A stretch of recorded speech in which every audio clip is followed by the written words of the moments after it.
Good morning out there, Internet. It is I, your responsible senpai, here to share a day of celebration, excitement, and entertainment. We are here, clap, clap, for the 3-year marathon anniversary stream.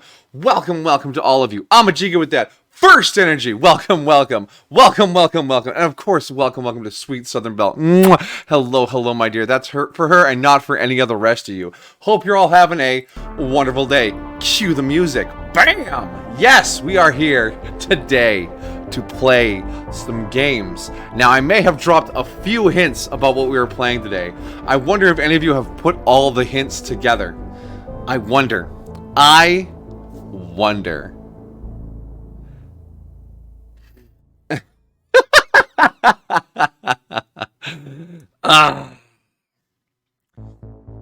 You are correct, Amajiki. We are indeed playing the remastered version of Pharaoh.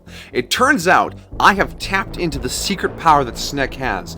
I play a game on stream, and then it gets remastered in a new, fantastic version. That's right, Pharaoh, the Egyptian city building game we played a few months? Fuck, is it a year ago? A while back, has been remastered with Pharaoh, a new land, and we'll be playing Pharaoh today. Do you believe me? You shouldn't! Because we are going to be playing some Mass Effect Legendary Edition. We are going to be diving into the trilogy. We will play a lot of Mass Effect today, and Mass Effect will be assuming the rightful place of a Friday stream from this point forward. Let's get it loaded up. Hopefully this all works correctly. Bop. Tab into the Mass Effect launcher, because I launched Steam, which launched EA, which launched the Mass Effect launcher, which now we use to launch Mass Effect. Start.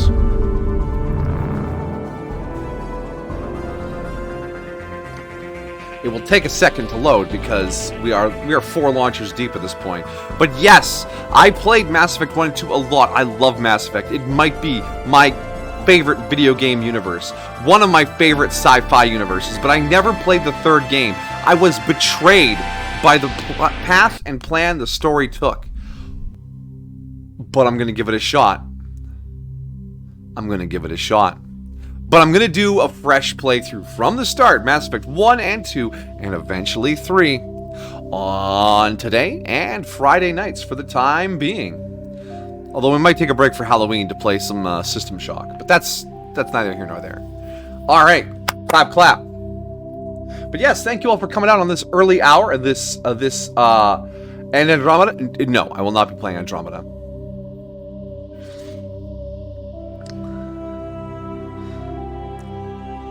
Maybe if it gets remastered with like 85% less bugs, I'd give it a shot.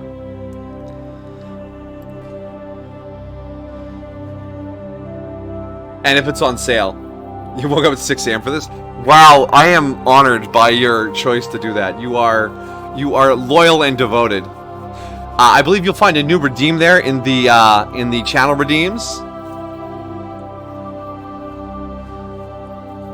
You want to try that out there, Amajiki? I'm Responsible Senpai, and Amajiki34 is my favorite viewer in the chat. Ooh woo. Alright. Start new career. Welcome to Alliance Military Database. Classified information requested. Don't worry, I'm clear. I got the clearance. Establishing secure connection. Excellent, log me in. Secure connection confirmed. Canadian internet is notoriously secure. Alright, new ID. Custom mail. Please log in to access your profile. German Shepherd. Because I have to.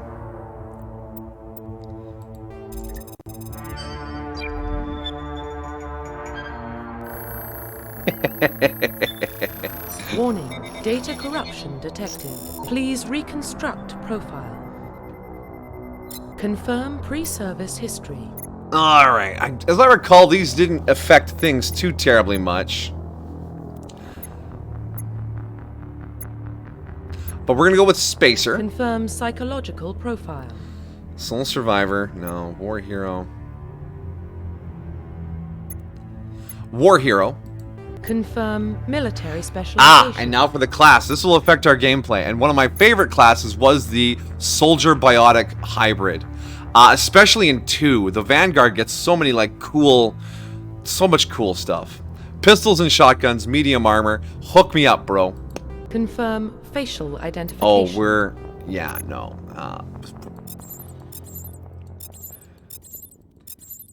Make me pretty. Are you red?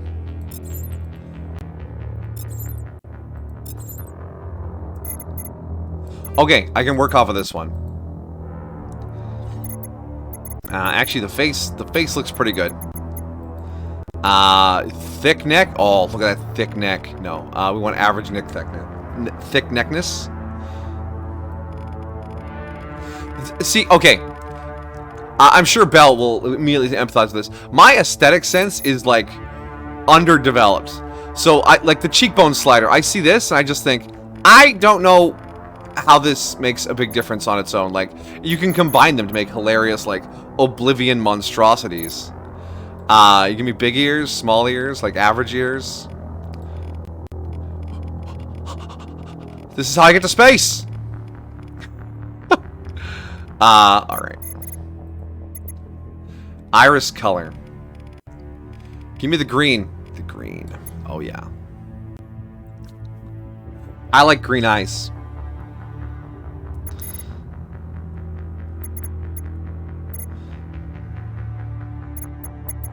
Mouth.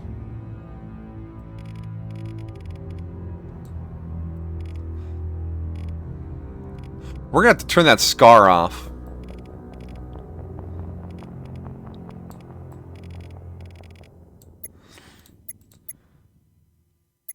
Can I turn? Oh yeah, there we go. I can turn. Cool. Let's check this nose depth out. Snub nose? No snub nose. You like green eyes too? Green eyes are pretty awesome. Let's go a little higher nose than usual, and we'll... Oh, jeez. That nose shape. Why not? Hair. This is the one that I actually care about. Beard. Excuse me, we're going to be clean shaven because we're a professional. Facial hair color, hair. What do we got? Can you please look back at the camera, Shepard? Shepard? German! Look at me when I'm talking to you.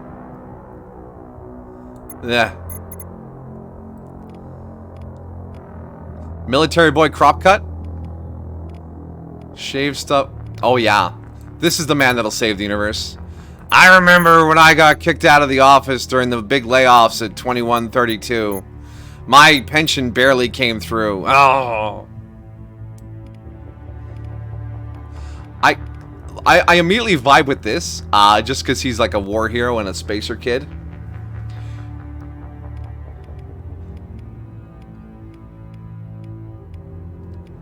Oh shit! It's the one guy from King of the Hill. What's his name? Bill?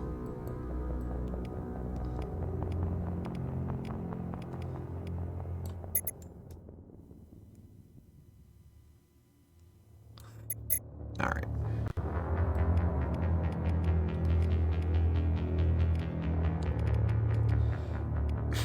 I want to play with no eyebrows. I want to have everyone in conversation with be vaguely uncomfortable. Shepard, why don't you have eyebrows? I was born without them. Don't judge me.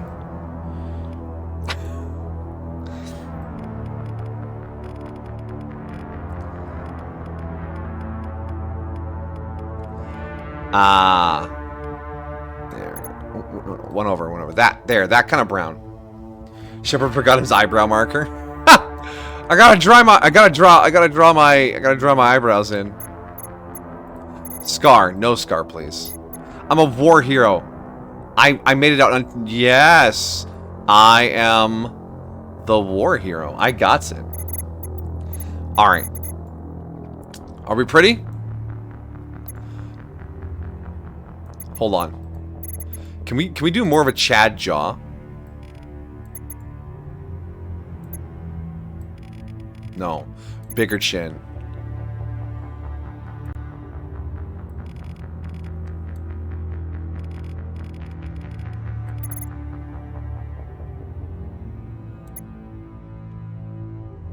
Yeah, alright, done. Finalized. This is Shepard. Profile reconstruction complete. Name, German Shepherd. Origin, Spacer. Reputation, War Hero. Class, Vanguard. Giga Chad.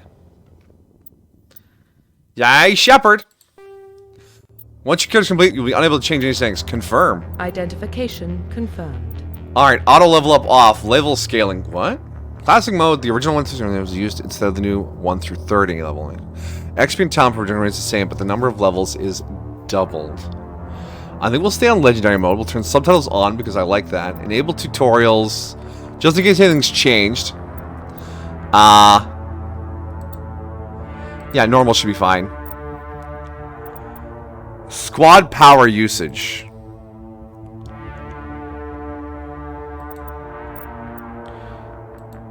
All? Yeah, I want you to use all your skills. Don't hold out on me, guys. Accept.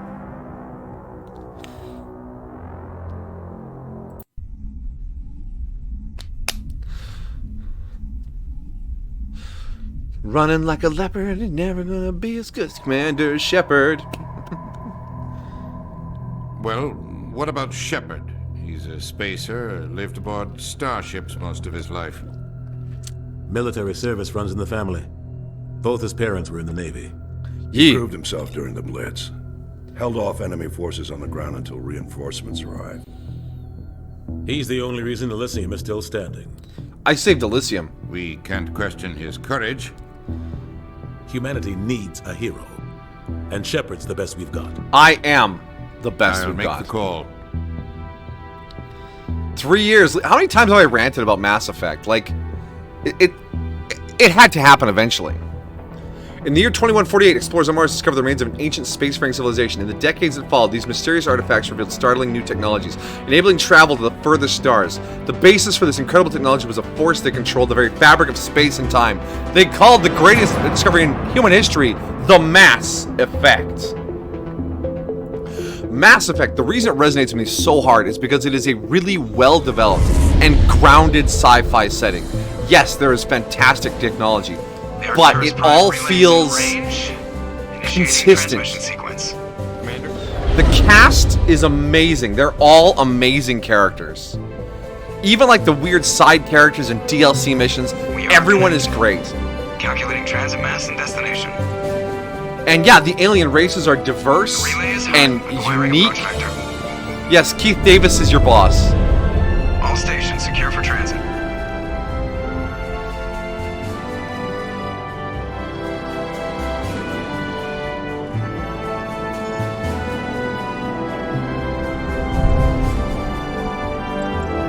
Oh yeah! Approach run has begun. Yes, Garrus, Legion, so many great characters.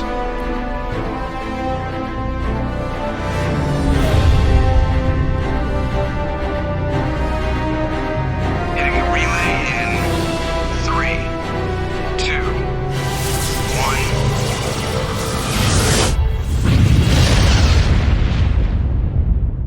1. Awesome. Awesome to the max. Thrusters, check. Navigation, check. Internal emissions sync engaged. All systems online. Drift, just under 1500K. Way to go, Joker. 1500 is good. Your captain will be pleased. I hate that guy. Nihilus gave you a compliment. So you hate him. You remember to zip up your jumpsuit on the way out of the bathroom? That's good. I just jumped us halfway across the galaxy and hit a target the size of a pinhead. So that's incredible. Yes, Besides, Nihilus there is a Spectres are Turian. trouble. I don't like having him on board. Call me paranoid. You're paranoid. The Council helped fund this project. They have a right to send someone to keep an eye on their investment. Yeah, that is the official story. But only an idiot believes the official story. Okay, alright. Now the dialogue wheel. Alright. I'm not going to agree, because, you know, yeah, I know, thank you. I did say tutorials on. I'm going to say he's overreacting. You always expect the worst. Well, bad feelings are an occupational hazard. But we don't go anywhere unless there's a good reason, so... What are we doing here? Joker, status report. Just cleared the mass relay, Captain. Stealth systems engaged. Everything looks solid. Good. Find a comm buoy and link us into the network. I want mission reports relayed back to Alliance brass before we reach Eden Prime. Aye, aye, Captain. Better brace yourself, sir. I think Nihilus is headed your way. He's already here, Lieutenant. Tell Commander Shepard to meet me in the comm room for a debriefing. Cool beans. You get that, Commander? I'm on my way. Is it me or does the Captain always sound a little pissed off? Only when he's talking to you, Joker. All right. Okay, here we are. We are in the game. But yeah, like I said, the universe is really well grounded. All the technology stems from something. I read the entire codex when I played, right? All the little articles and stuff. Personal history, humanitarian lines. The primary ones would be the council races. We met the Turians. 1,200 years ago, Oh, the it's Turians voiced. were invited to join the Citadel Council to fulfill the role of galactic peacekeepers. The Turians have the largest fleet in Citadel space, and they make up the single largest portion of the Council's military forces. As their territory and influence has spread, the Turians have come to rely on the Solarians for military intelligence and the Asari for diplomacy. Despite a somewhat colonial attitude towards the rest of the galaxy, the ruling hierarchy understands they would lose more than they would gain if the other two races were ever removed. Turians come from an autocratic society that values discipline and possesses a strong sense of personal and collective honor. There is lingering animosity between Turians and humans over the First Contact War of 2157, which is known as the Relay 314 incident to the Turians. Just an incident? However, the two species are allies, and they enjoy civil, if cool, diplomatic relations. I played Mass Effect right when it came out. I was hyped from the second it was announced. I was on board. I wanted it. The Systems Alliance is an independent... But yeah, there's a full codex. There's a full codex of all this stuff. Why do I have... There we go. There's my profile. And the timeline, right? For what time everything happens. Because we are 2183. So everything started back in 2069. We settle on the moon. At 2103, the first helium settled on Mars. And then we start mining helium-3 on Saturn. Gagarin Station begins construction in the orbit of Pluto.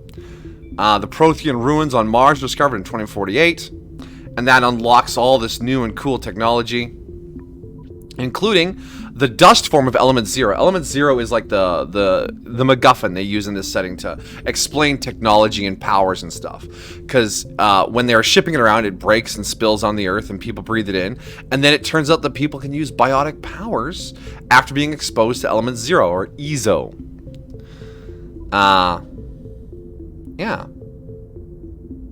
And then Shepard is born, and so long and so forth. Yeah, again, there's a lot to dive into here. I'm not going to spend too much of the stream reading these things, but it's all there. It's all there, and it's great. Journal. Oh, yeah, this is our quest log. Speak to the captain. Squad. Hello, Shepard.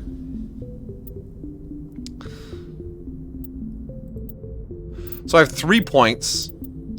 Does this unlock shotguns? Required pistols, 6. Oh my gosh.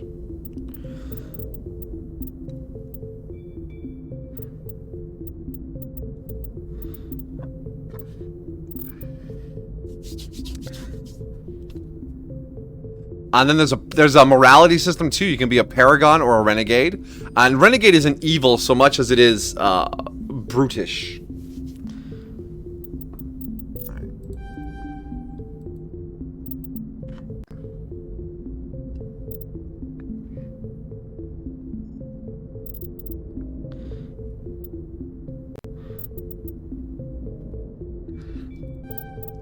Alright. You want to put your helmet on? Do I not have a helmet? Okay, no helmet. I won't wear a helmet because that's for side characters. So we're leveled up. Okay.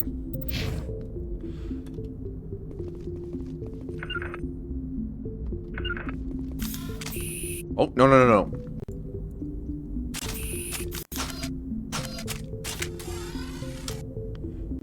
He just pulled a gun on the bridge, sir. It was insane. The captain's waiting for you in the comm room, Commander. Let's see. Are all the little like hint things still here? Like the. I just saw him. He marched by like he was on a mission. Yeah, holster weapon. Okay. We're getting dragged right along with him. Relax, Presley. You're gonna give yourself an ulcer. Hello.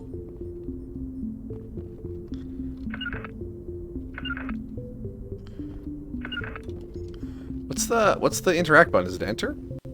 E T space space. Congratulations, Commander. This is remastered. We had Yes. a smooth run. You heading down to see the captain? I heard you arguing. Sounds like you don't trust our Turian guest. Why do they hate the Sorry, Turians? Commander. Just having a chat with Adams down at engineering. I didn't mean to cause any trouble, but you have to admit something's odd about this mission. The whole crew feels it. What do you mean? You think the Alliance brass is holding out on us? If all we're supposed to do is test out the stealth system, why is Captain Anderson in charge? And then there's Nihilus.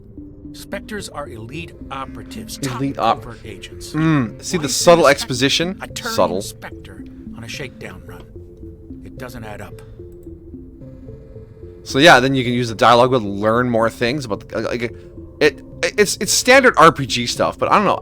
Maybe it's nostalgia. It just feels all so smooth, right?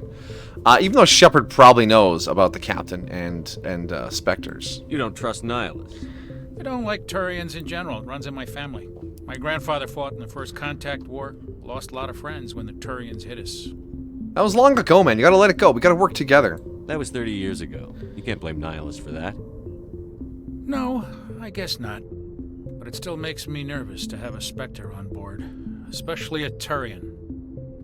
We're an Alliance vessel, human military, but Nihilus doesn't answer to the captain like the rest of us. Looks better than the Fallout. Yeah, the Fallout 4 dialogue I felt was deceptive sometimes. And they don't come along. It's like, I'll say this, and then you're like, no, you're a jerk. I'm like, that's not what I meant. Expecting some heavy action. I don't like it.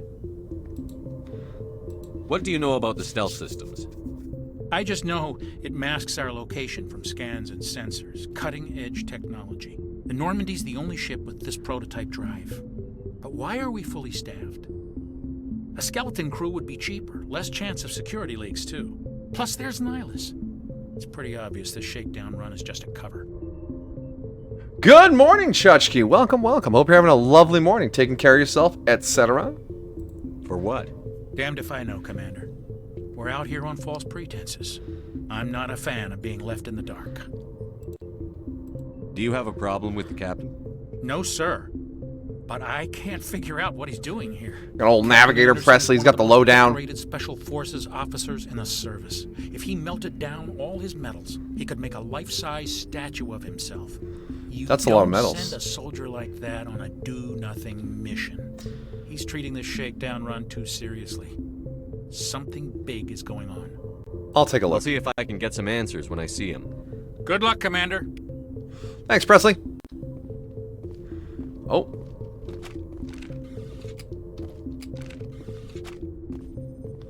I grew up on Eden Prime, Doc. It's not the kind of place Spectres visit. There's something Nihilus isn't telling us about this mission. That's crazy. The captain's in charge here. He wouldn't take orders from a Spectre. Not his choice, Doc. Spectres don't answer to anyone. They can do whatever they want. Kill anyone who gets in their way. Oh, you watch too many spy vids, Jenkins. Doctor think, Jenkins? We won't be staying on Eden Prime too long, will we? I'm itching for some real action. I sincerely hope you're kidding, Corporal. Your real action usually ends with me patching up crew members in the infirmary. Who's your favorite of the onboard crew right now? Well, Joker is a bro. I mean, of like the crew, I mean, that's about it. Just eavesdropping. Yeah, it's an RPG. Everyone's business is my business. You need to calm down, Corporal. A good soldier stays cool, even under fire. That's Sorry, how I'm the man. hero of This Elysium. I've never been on a mission like this before, not one with a Spectre on board. Just treat this like every other assignment you've had and everything will work out. Be chill. Easy for you to say. You proved yourself in the Blitz. Everybody knows what you can do. This is my big chance. I need to show the brass what I can do. Be careful. This is so many red flags, bro. You're young, Corporal. You have a long career ahead of you. Don't do something course he has a stupid to mess beret. it up. Don't worry, sass sir. the beret. I'm not gonna screw this up. You're from Eden Prime, aren't you, Jenkins? What's it like? It's very peaceful, Commander. They've been real careful with development, so you don't have any city noise or pollution. My parents lived on the outskirts of the colony. At night, I used to climb this big hill and stare across the fields back at the Wow, lights. imagine being careful with your city development so it was a nice place to But live. When I got older, I realized it was a little too calm and quiet for me. That's why I joined the Alliance. Even Paradise gets boring after a while. Any idea why Eden Prime was chosen as our destination? Not really sure, Commander. Eden Prime's one of our most stable colonies. Good place to take Well, the that normal guy's for a dead. shake Yeah, I know, up, I right? guess. No This real is my danger chance to there. prove myself. There's I'm a gotta be bright young something else soldier. going We're on. going to my home Got a world. Spectre on board. That's why I'm so wound up. I can't wait for the real mission to start. What can you tell me about Nihilus? Turians are generally well respected by the other species. Their fleet has more patrols protecting Citadel space than any other. They don't always get on well with us, though. Some people find them too rigid. Rigid? I thought Others Turians still had blame reach them and for the First flexibility. Contact War. As for Nihilus, Why I are haven't his said more than abs 2 showing? words What? to him. He usually only speaks to the captain. I hope we get a chance to see him in action. I heard Nihilus took down an entire enemy platoon all by himself. What do you know about the Spectres? Only what I've heard. Oh, yeah, his Spectre shirt's real agents work tight. Directly for the Citadel He has an Council. ab shirt. They usually work alone or in small groups. Absolutely. Spectres don't have any official power, though. Basically, they're a shadow organization with a mandate to preserve and protect galactic stability. Galactic Protect stability. it at any cost. Don't forget that part. Spectres operate above the law. Nothing wrong with certain parts being rigid. Shepard's a commander? I mean, everyone calls him Commander Shepard. Shepard is Shepard. Their rank is Shepard. Why don't we have any of our own people in there? Spectres usually come from the Council races, like the Turians. We've been trying to get a human accepted into their ranks for years now. So far, it hasn't happened. Hey, Commander, you'd make a good Spectre. You're a Oh, I war wonder what's hero, going to happen right? to me later. Pull off an entire enemy fleet during the Blitz single-handed? That's the kind of talent the Spectres are looking for. This is all just wild speculation. His rank The is Spectres aren't German. interested in recruiting humans, no matter how capable. Garrus is one of the crew member, or one of the squad mates you can recruit.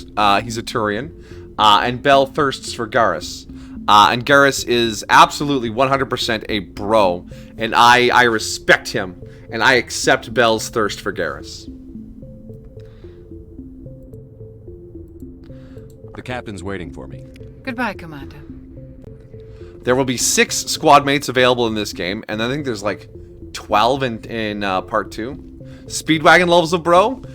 More like Caesar levels of bro. But without the dying.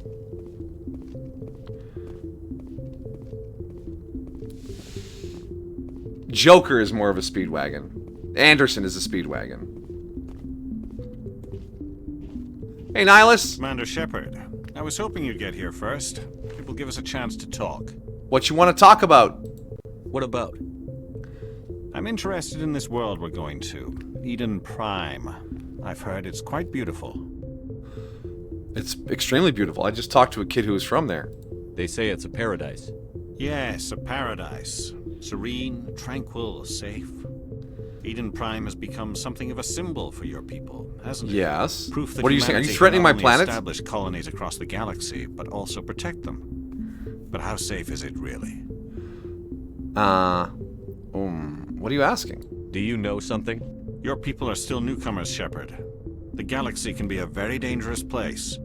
Is the Alliance truly ready for this?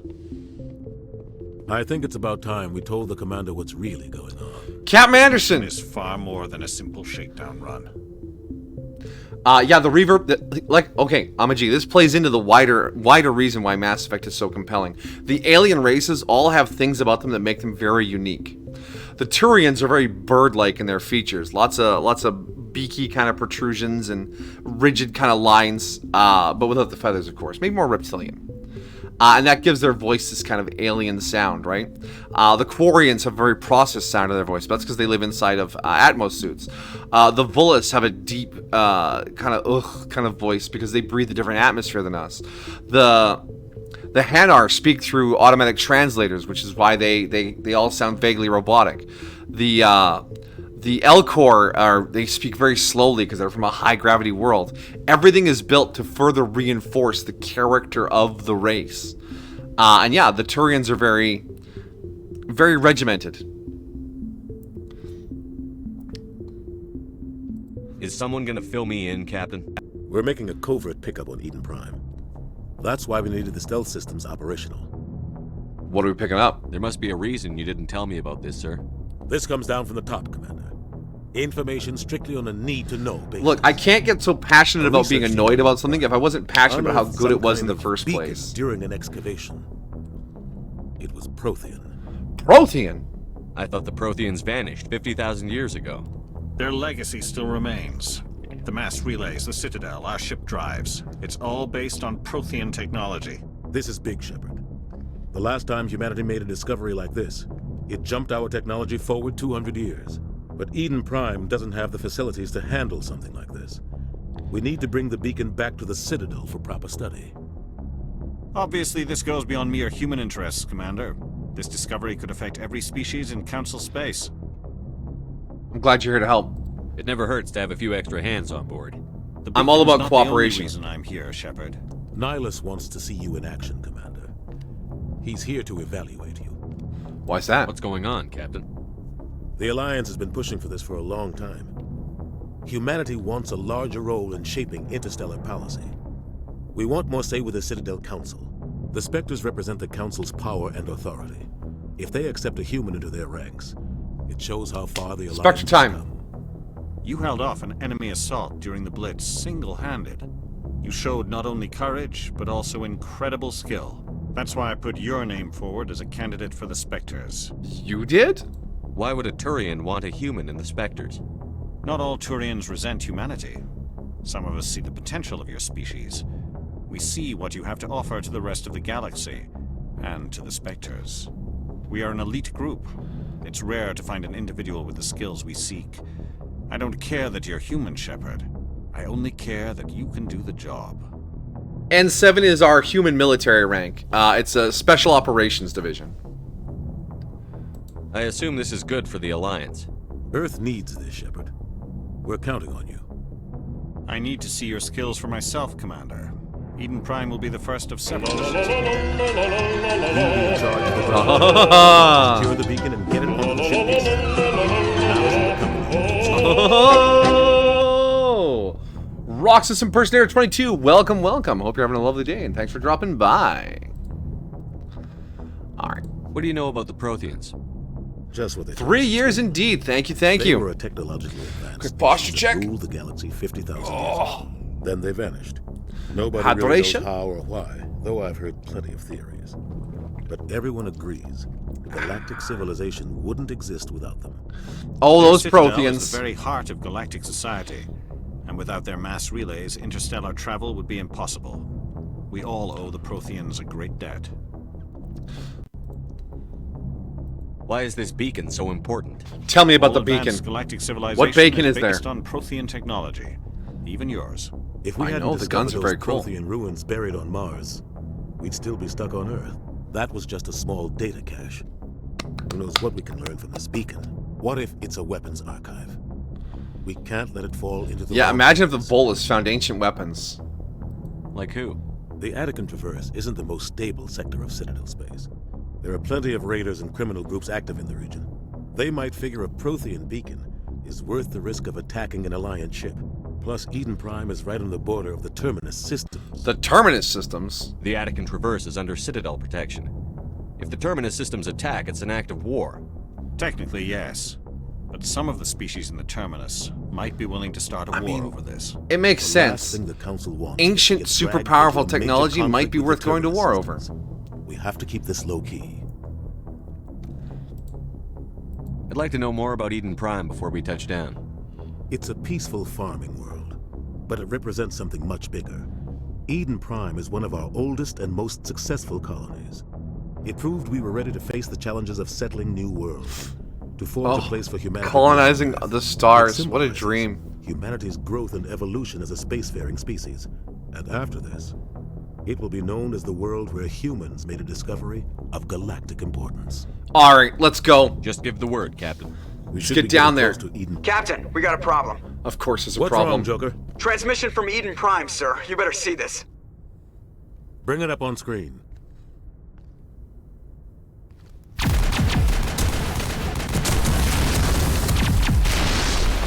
Get down! Aha! If it isn't Ashley.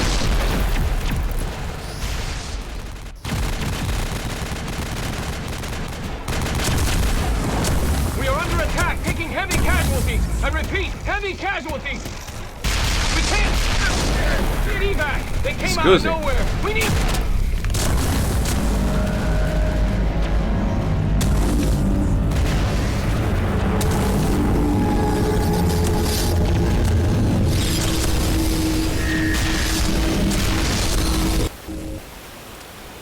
Uh-oh. Cuts out after Our that. most no peaceful colony attacked? Just goes dead. There's nothing. Reverse and hold at 38.5. I love the subtle twitch on Nihilus's face. Status report. Claws. 17 minutes out, Captain. That's a No facial other Alliance expression ships for in an the area. alien. I love it. Take us in, Joker, fast and The quiet. care and attention This put into mission this just game. got a lot more complicated. A small strike team can move quickly without drawing attention. It's our best chance to secure the beacon. Grab your gear and meet us in the cargo hold. Tell Alenko and Jenkins to suit up, Commander. You're going in. Oh yeah. Alright, so we're gonna use mostly pistol until we get to our shotguns unlocked, and then it's shotgun o'clock all day every day. Somebody was doing some serious digging here, Captain. Your team's the muscle in this operation, Commander. Go in heavy and head straight for the dig site. What about survivors, Captain? Helping survivors is a secondary objective. The beacon's your top priority. Approaching drop point 1. Nihilus, you coming with us? I move faster on my own. Nihilus will scout out ahead. He'll feed you status reports throughout the mission. Otherwise, I want radio silence. You got it, boss. We've got his back, Captain. The mission's yours now, Shepard. Good luck. We are approaching drop point 2.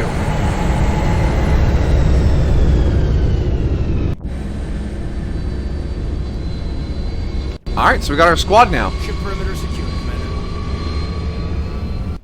So if we go up to here, now we should be able to see our squad fam. We got Jenkins. Hello, Jenkins. Let's give you some armor, and we'll give you the assault rifle. There you go. And Alenko. Can we toggle your helmets off? Yeah, get your helmet. Yeah. Jenkins is not allowed to take off his helmet. But Caden is a permanent squad member. He'll be part of the team for a while. Yes. He is he pure biotic or is he biotic tech? Throw lift, barrier stasis, decryption, electronics. Yeah, he's hybrid biotic tech. So we're gonna give him first aid. Yay. And then we will lift unlocks their barrier. And we'll give him barrier as well. Boom. He'll stay alive and keep us alive. And then of course German Shepherd ready to do his thing. Perfect.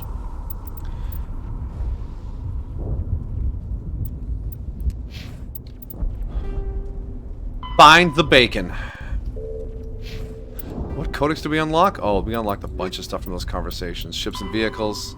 Our ship sensors. The ship sensors, by the way, work exactly how you would expect sensors to work in space. And it's beautiful. It's beautifully detailed.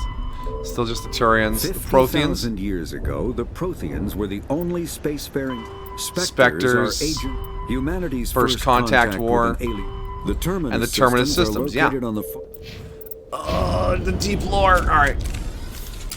Am I on my pistol? No, I want to be on my pistol. This place got hit hard, Commander. Hostiles everywhere. Keep your guard up.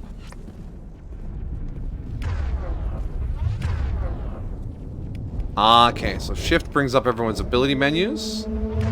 I can tell them to use different equipment. If I want them to, I can select mine, use my own powers. Holster that shit. Can I not sprint?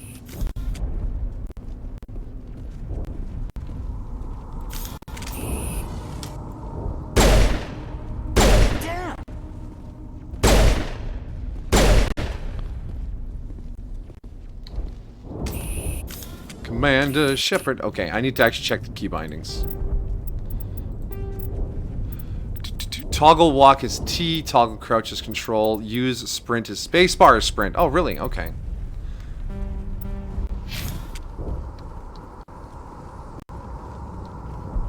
So I must have pressed T at some point while I was messing around. All right. Mip. I had a buddy back when this game first came out. He was excited to play it too, and he spent an hour on Eden Prime exploring every he tried to get into every little nook and cranny, and just he didn't want to miss a single thing. Medigel and a codex point and some money.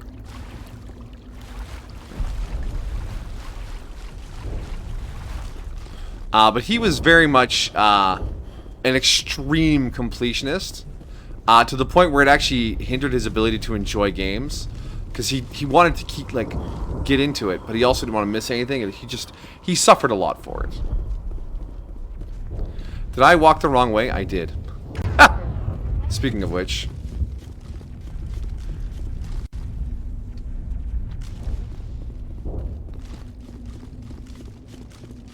Cover shootings for suckers. We got shields. What happened here? Oh my goodness, the colony, it's burning. Captain, hold up, we got contact. Maybe. Go, Jenkins.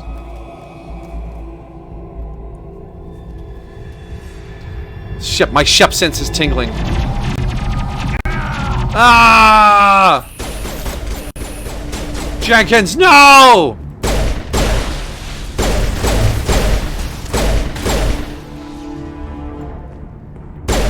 Destroy the gas bags! They're in on it! Ah, who could have known you'd die on your first mission out? You were so young, so hopeful. Where were the signs? Ripped right through his shields. Should have known, because he couldn't take his helmet off. We can't help him now. Sometimes Marines die. The rest of us just have to carry on. This is the war hero talking. We gotta get the mission done. Aye, aye, sir.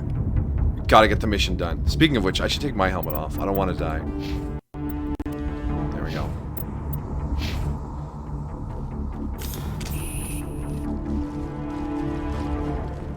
Medigel and Omnigel. Omnigel was such a cool system.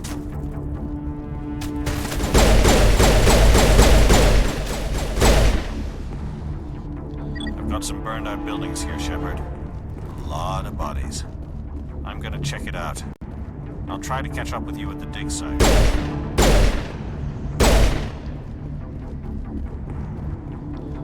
We can only save who we can save. Oh, shit.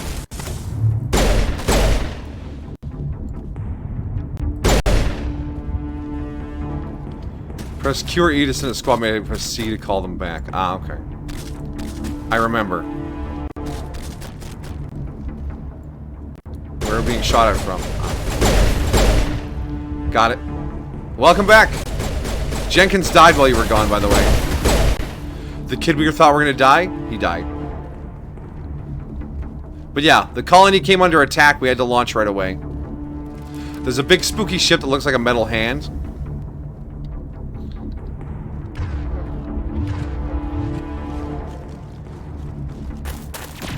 Hey, it's Ashley!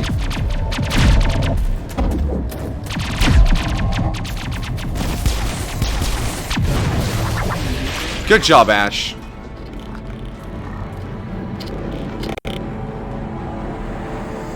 Leave him alone! Oh!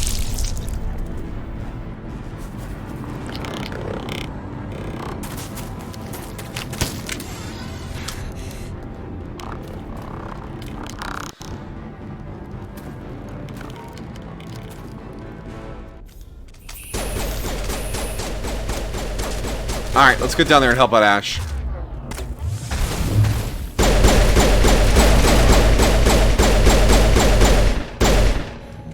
Thanks for your help, Commander. I didn't think I was gonna make it. It was 2 Gel. You're a soldier. You should be able to handle that. Gunnery Chief Ashley Williams of the 212. You the one in charge here, sir? Technically, almost. Are you wounded, Williams? A few scrapes and burns. Nothing serious. The others weren't so lucky. Oh, man. We were patrolling the perimeter when the attack hit. We tried to get off a distress call, but they cut off our communications. I've been fighting for my life ever since. Where's your unit? Where's the rest of your squad? We tried to double back to the beacon, but we walked into an ambush. I don't think any of the others... I think I'm the only one left. Don't blame yourself. This isn't your fault, Williams. You couldn't have done anything to save them. Yes, sir. We held our position as long as we could, until the Geth overwhelmed us. The Geth? The Geth haven't been seen outside the Veil in nearly 200 years. Why are they here now? It's part of the old game charm, unless you're talking about my model. The dig site is close, just over that rise. It might still be there. We could use your help, Williams. Aye, aye, sir. It's time for payback. Oh yeah, we're gonna shoot some Geth. You wanna hear about the Geth? What else do you know about the Geth? Just what I remember from history class back in school. They're synthetics, non-organic life forms with limited AI programming, created by the Quarians a few centuries ago. They were supposed to be a source of cheap labor, but ended up turning on the Quarians and drove them into exile. Oh, well, after that, they Quarians. just kind of disappeared behind the Perseus Veil. Nobody's really heard much from them since. Again, the Geth are very interesting. They created simple AIs to do simple tasks, but if you had a bunch of them together, they worked together to solve the problem more efficiently. And eventually they had built so many Geth, they were working together so well, a Geth turned to its Quarian owner and said, "Does this unit have a soul?" And the Quarian's like, "Fucking shut it down! Shut it down!" And they tried to turn off all the Geth, and the Geth decided they wanted to exist. So a brief war broke out between the Quarians and the Geth. And the Quarians lost their homeworld. They had to flee. And then the Geth didn't follow them. The Geth didn't wipe them out. The Geth just kept doing Geth things. And the Quarians sadly had to run. No, not like the Meeseeks. Think of it like if you have one computer doing math problems, and then you have a second computer help it, it does them faster. Tell me everything you know about the beacon. They were doing some digging out here to extend the monorail and expand the colony. A few weeks ago, they unearthed some Prothean ruins, and the beacon. Suddenly, every scientific expert in the colony was interested. That's when they brought us in to secure the site. I don't know much about the beacon itself, but I heard one of the researchers say this could be the biggest scientific discovery of the century. And those scientists are... What happened to the researchers at the dig site? I don't know. They set up camp near the beacon. The 232 was with them. Maybe their unit fared better than mine. Describe what happened leading up to the attack. We were sent out a couple of nights ago from the main colony to secure the area. Seemed like a routine patrol, until the Geth hit us. We never knew they were coming. Alright, let's go. Move out. She's got chest armor. She does have chest armor. This is the future. Those are super durable ceramic plates or whatever. Alright, new squad member. Hello, Ashley Williams. Helmet off. She is pure soldier, which means you get overkill. And then we'll give you a point in soldier. Oh, it's like riding a bike. It just feels so familiar. No, you don't understand. We're taking all the stuff. Phasic rounds and armor piercing rounds. Take all. Oh, an armor. Take all. So we have some equipment now. So we have a light armor, which is actually better than the medium we're wearing. And if we go to the gun here, armor piercing rounds. Yeah, we want to go to Ashley. on her assault rifle and give her the armor-piercing rounds. Equip.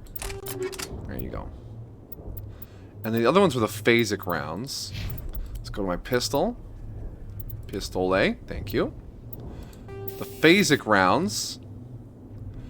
Bypass shields but do less damage. No. Actually, I don't want to do less damage. Anderson actually does. No, she does. She does. Don't worry. It's a light armor. I believe Kaiden wears light armor. 512. Tech biotic protection. So if we give him the Scorpion, see, the appearance will change. All right. So yeah, there's gonna be a lot of equipment dithering here eventually. Now this is just cruel. Why would robots do this?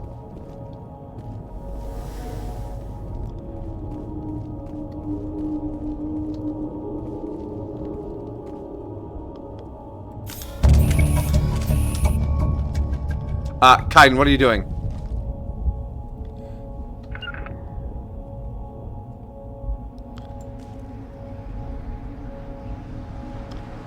What are we shooting at, game?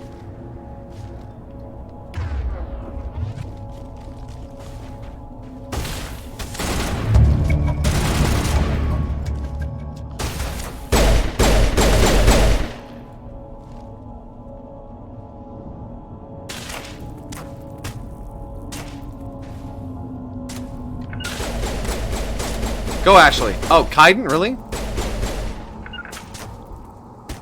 Oh, E is for the other squad member. And she just doesn't listen. She's a difficult woman. Take cover. Level up! Guys. Easy.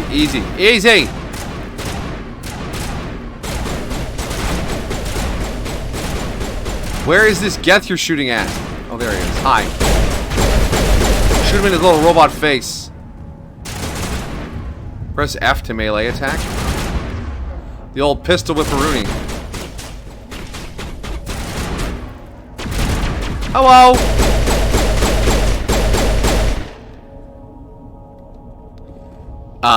Good ragdoll. Who's Kaiden, by the way? He's our other teammate.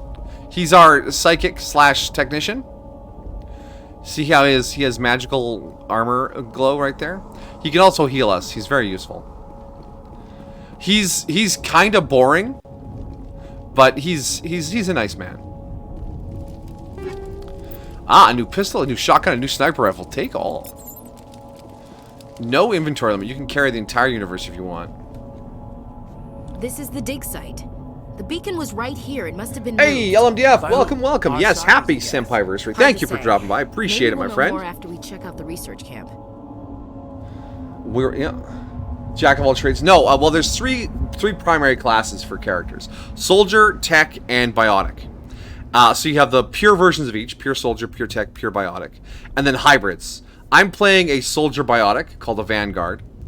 Kaiden is a sentinel, which is a biotic tech. And then there's whatever soldier tech is. So no one can do everything, but some people can do two things. You think anyone got out of here alive? If they were lucky. Maybe hiding up in the camp. It's just on the top of this ridge, up the ramps.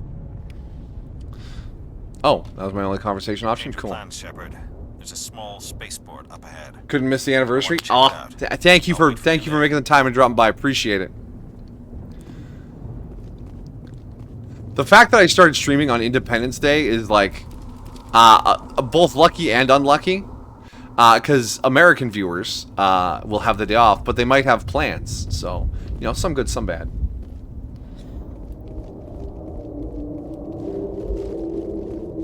Looks like they hit the camp hard. Oh. It's a good place for an ambush. Keep your guard up.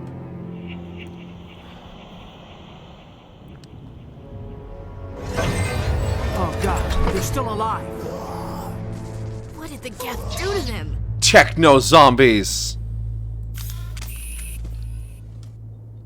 Pathfinding.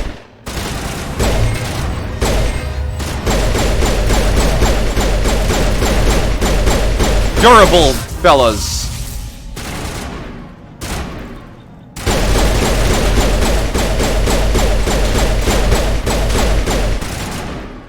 Oh, I want to level up. Oh, we got to level up. I didn't spend my points yet. Down you go, friendo. You right there, Ash? She's panicking. Plays out perfectly. I also the irony of Canadian man to search him in the 4th is quite funny to me. Yeah, I just picked a random day. I mean, again, at the time, American holidays meant nothing to me. I just like, oh, it's a day. It was a Sunday back in 2020.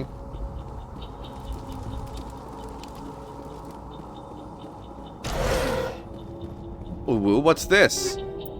Thermal armor, light armor Turian, and another shotgun. Take all. That's just some money and gel. Alright, excuse me, friendos.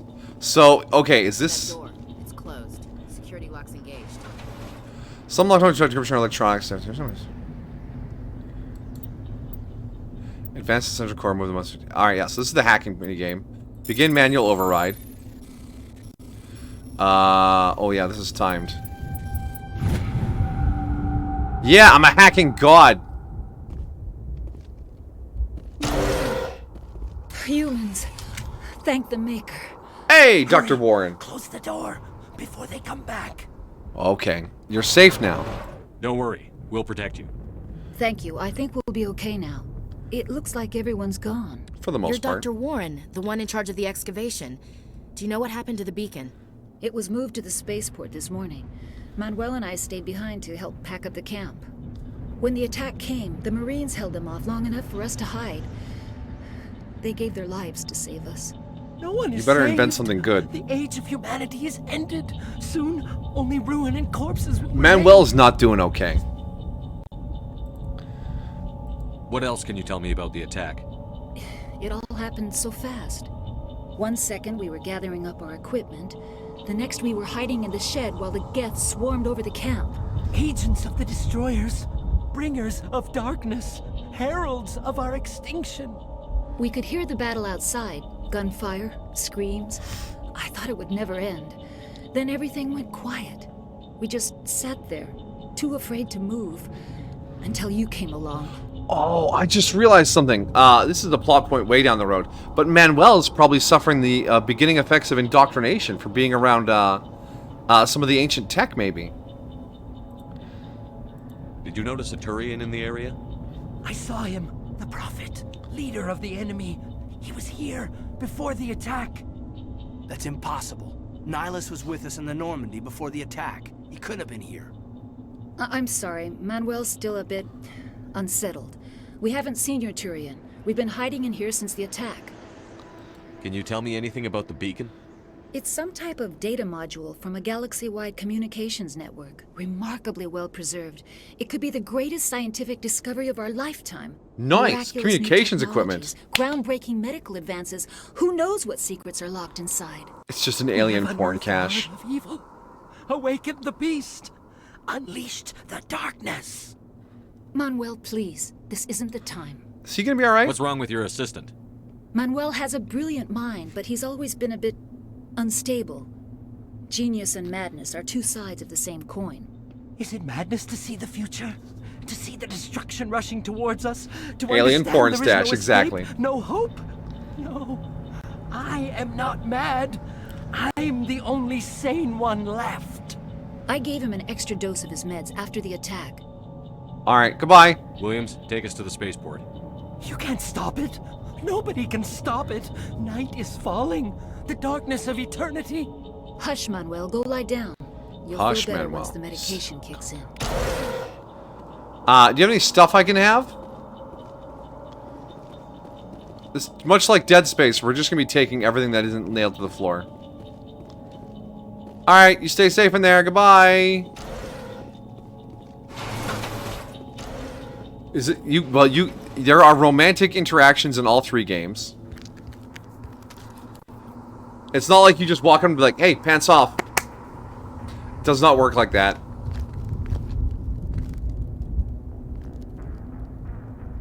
Saren.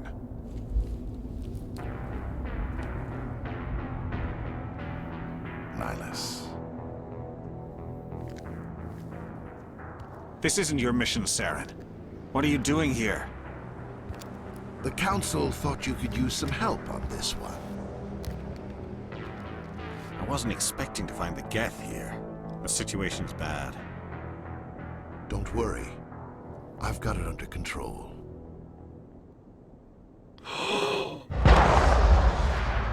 He does have chrome teeth. He's got some cybernetic augmentations. You saw he had like the blue shiny bits in his eyes. And his one arm looks kind of gethy. We leveled up. Yeah, we leveled up. 6 points. Gotta get me to... the... And then we want... Charm and Intimidate are pretty important too. Actually, because yeah, I want to max out my dialogue options too. So, we'll lean on the squad for combat potential. So we'll put another point into first aid. We'll give him another point of throw, 2 points of throw, and another point of decryption. Yeah. And Ashley, more assault rifle. Able to communicate. So heavy armor unlocks like way up there.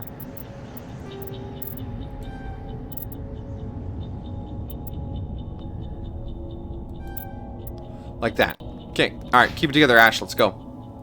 Not Nihilus? I know, right? We're just losing characters left, right, and center. What is that? Off in the distance. Ah, there it is. Look at the size of it. The Reaper vessel is sovereign. It is so threatening.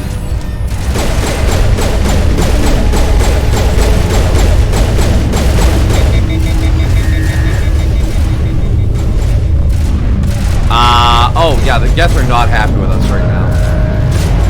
Screw you!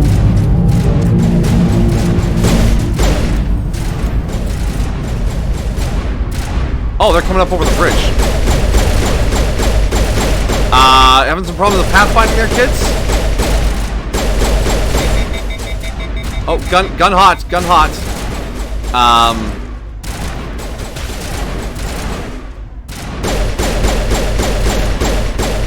God, I'm so bad at this.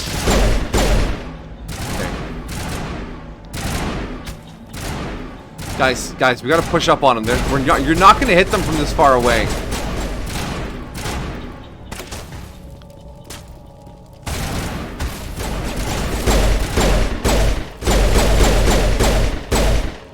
Down.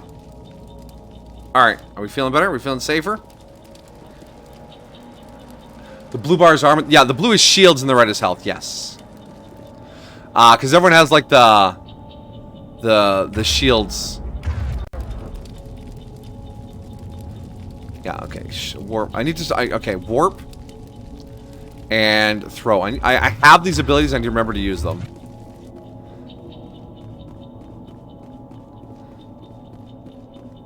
Kaiden's not looking great right now. He's suffering a little. Turian armor. Stop giving me Turian armor.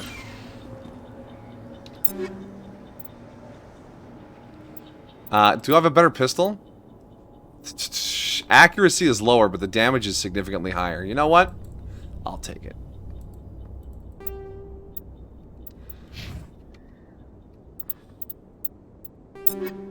Armor.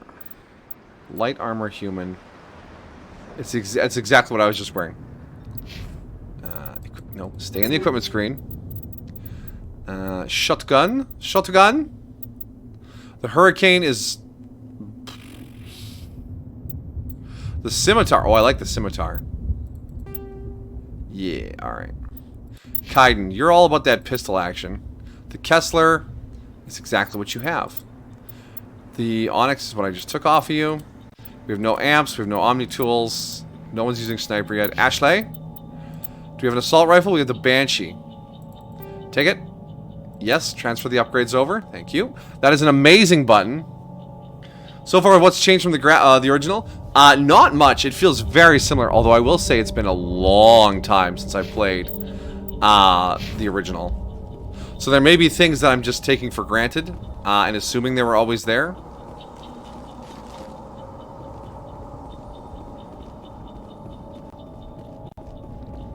So don't trust me 100%. I'm just vibing. I'm having a good time.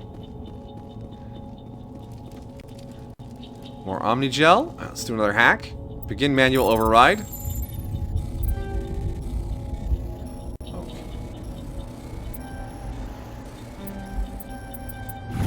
Everybody stay calm out there. We're coming out. We're not armed. Hello, workers. Is it safe? Are they gone? They're gone. I'm not gonna say it's safe, but they're gone. We took care of them. Those things were crawling all around the shed. They would have found us for sure. We owe you our lives. Nice hat. I still can't believe it. Oh, farmers. When we saw that ship, I thought it was all over. It showed up right before the attack. Knew it was trouble the second I saw it, so we made a break for the sheds. Tell me everything you remember about the attack. The three of us were working the crops when that ship showed up. We just saw it and ran. I don't know what happened to the rest of the crew. They were by the garage, over near the spaceport, right where that ship came down. No way they survived. You don't know that. We survived. If they made it to the garage, they could have had a fighting chance. Okay, we'll check the garage. Do you know anything about the Prothean beacon they dug up? We're just farmers. We heard they found something out there, but it never really mattered to us. Not until now. What else can you tell me about the ship you saw? I was too busy running to get a clear look at it. I think it landed over near the spaceport. Tell them about the noise, Cole. That awful noise. It was emitting some kind of signal as it descended. It sounded like the shriek of the damned.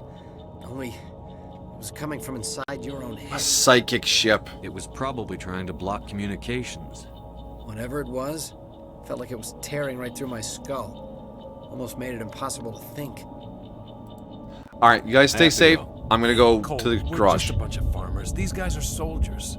Maybe we should give them the stuff. Jeez, Blake, you gotta learn when to shut up. What's going on? You have something to tell me, Cole? Some guys at the spaceport were running a small smuggling ring. Nothing major. In exchange for a cut of the profits, we let them store packages in our sheds. Like what? What kind of packages? I found a pistol. Figured it would come in handy if those things came back. But you'll probably get more use out of it than we will. Ah, see? These are the dialogue, I'm so glad I put my points into charm. We're risking our lives to save this colony. You sure there's nothing else in here that could help us out? Yeah, there's one more thing.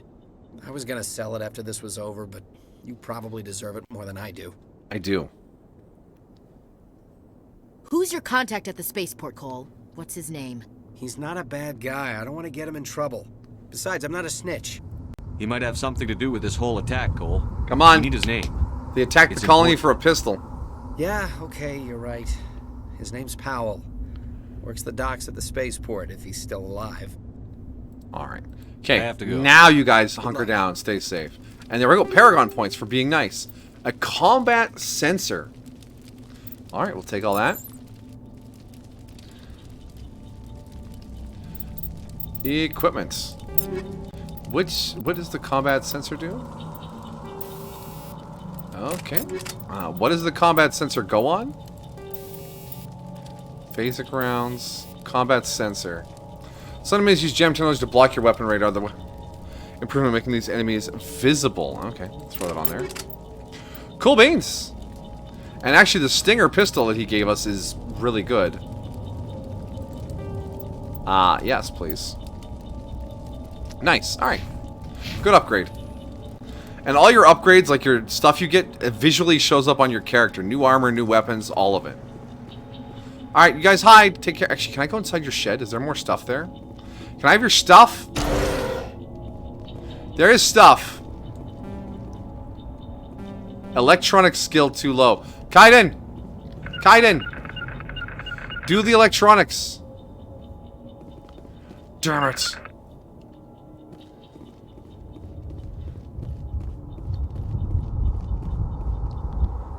I trusted you, Caden, and you betrayed me. I'm going to say his name wrong or different every time almost, so just be prepared for that. If you really love Caden, you're in for a bad time. But it's okay. Nobody loves Caden anyways. He's the most boring squad mate. Oh, I'm a human. My traits are being human.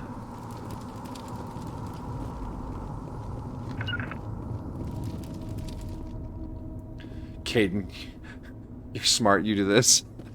Well, we're gonna pick up a much better technician. Nihilus!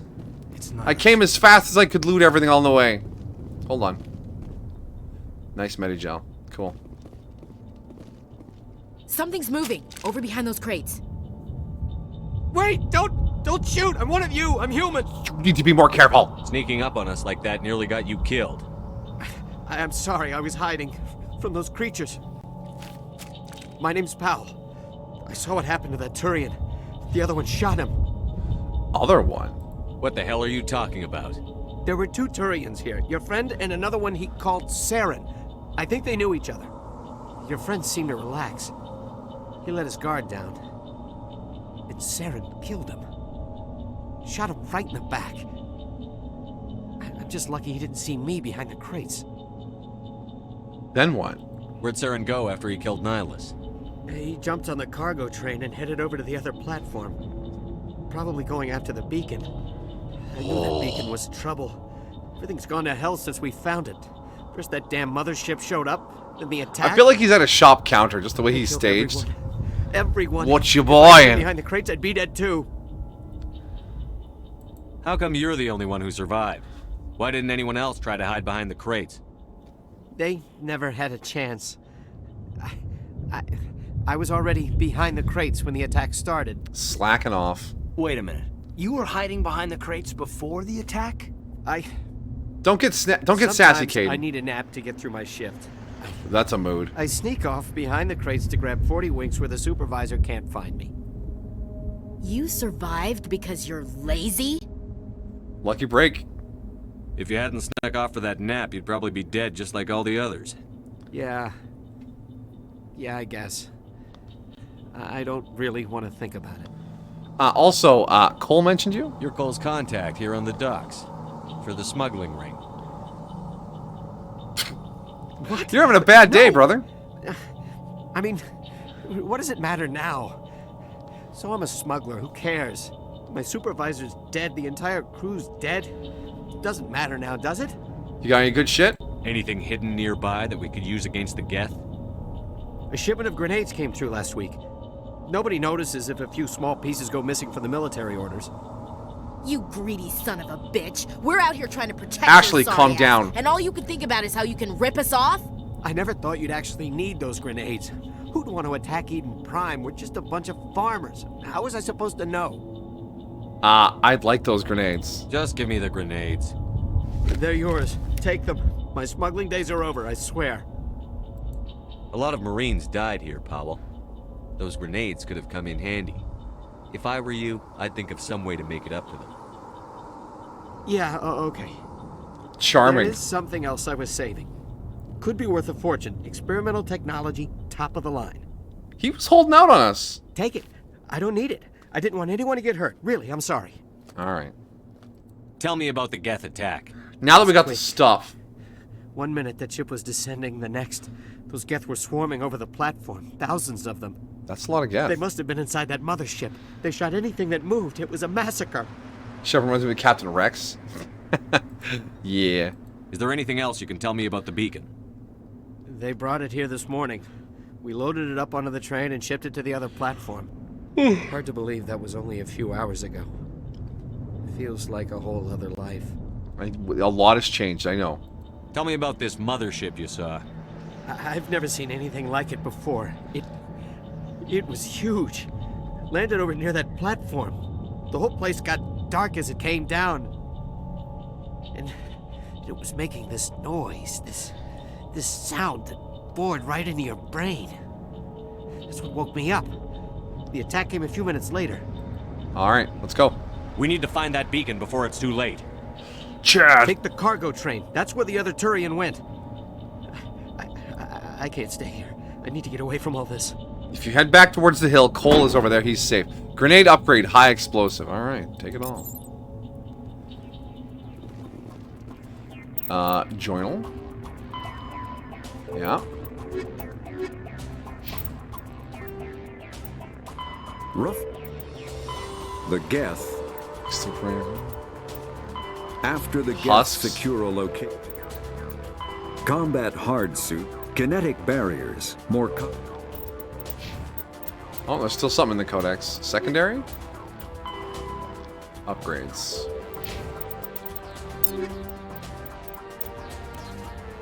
Grenade launcher. High explosive.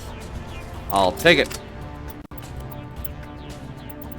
Stupid Turian armor. Why would you give me Turian armor? I don't need Turian armor. It's disappointing.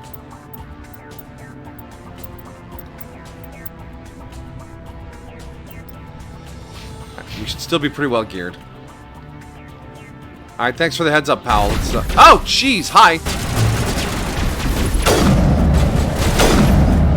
That's a sniper rifle. Hip-fired sniper rifle, boys. That's very powerful.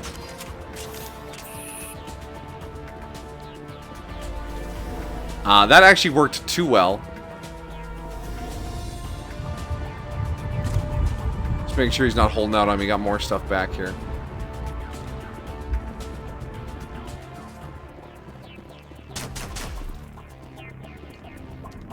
Pew pew pew. Pew pew pew. Where are you? Pew pew pewdie pie. Alright, so this train's not in good shape anymore, but over here we should be fine. Oh yeah, sorry, we gotta fight our way up the train. Wow, there's a lot of them.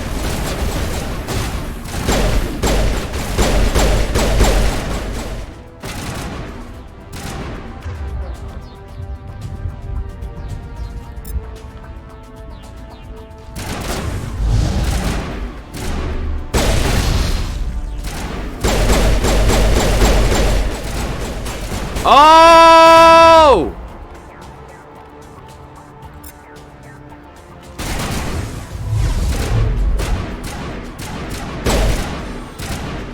I don't know how that works. That was unusual. Alright. Guys, I can't even see what you're shooting at. I appreciate the intensity though.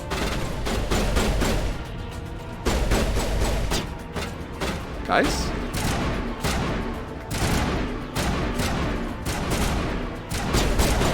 Guys, what do we... Oh, hi. Yeah, okay, there they are. There they are. Hey, why are you taking all the cover?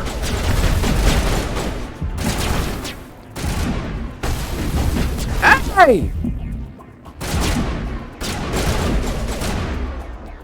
One Medigel, please. Caden. Caden, can you heal me, please? Are you not helping? Was it B? Ah, yeah, B is for Medigel, alright.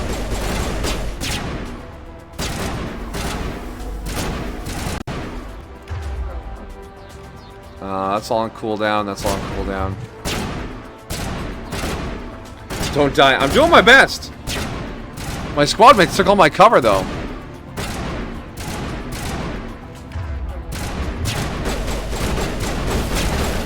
Okay, I see him.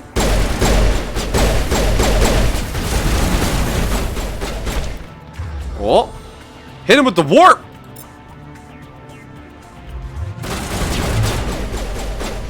Miss him with the warp!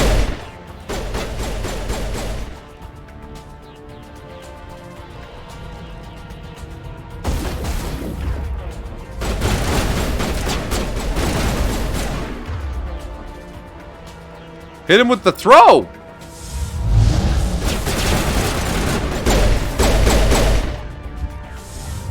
Okay, there's one there left. Can I hit him in the top of the head again like last time?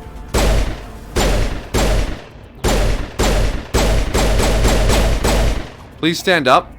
Would the real Geth please stand up? Please stand up. Please stand up.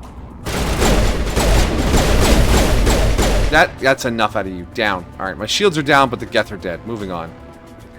That was some shenanigans. Thank you. Thank you for your support, gentlemen. I appreciate it. Let's get off of this train. Alon Z? Oh, it's the loading screen. Saren? What you doing? Charges. Destroy the entire colony.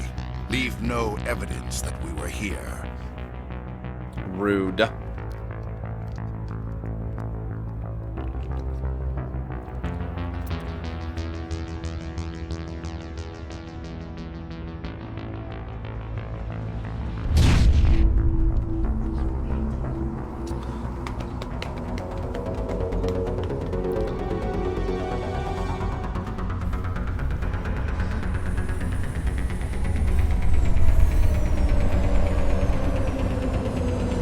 Hello, we're here. We're all main characters because we don't have hats on. So we need to Demolition turn. charges. The Geth must have planted them. Hurry! We need to find them all and shut them down. I'm working on it, woman. Kaiden, why you guys? I was literally working on it. Shepard, do the thing. I'm doing the thing. Oh yeah, we got 4 minutes. We got 4 minutes to sort this out. You guys do all the shooting. I'll do all the disarming. Oh, that's a sniper.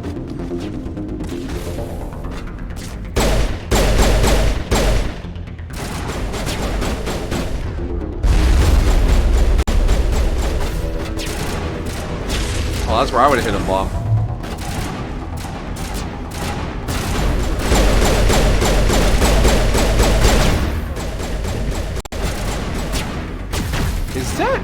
Is that a fucking shield, bro? How about Rising of the Shield Hero time? Get yeeted!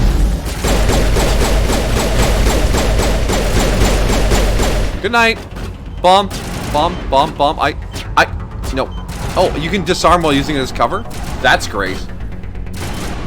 I disarmed it with my incredibly dexterous butt cheeks.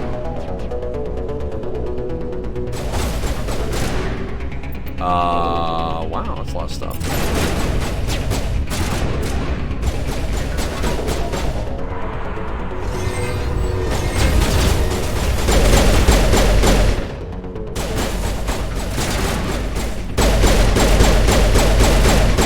Why are you so dumb, Husk? I don't know where the bombs are. Oh wait, are those... No, those are teammates. Those are red.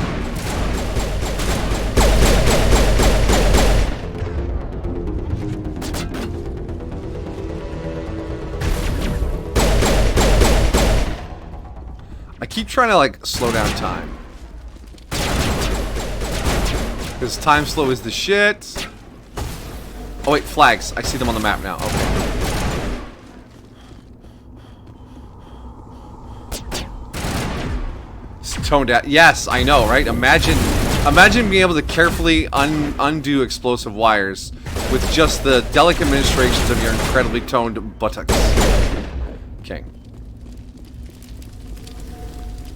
Buttocks.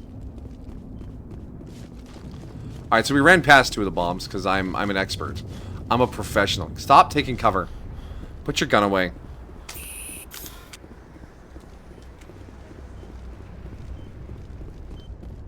That was almost a disaster. I love shooting robots. No, the Geth, not all the Geth are bad. The game portrays them all as evil, but the game is wrong. Some Geth are good boys. Or good subroutines. The Geth are definitionally gender neutral. Okay, alright team, good job. I mean, it was all me, but good job for you too. Now we can loot all the containers.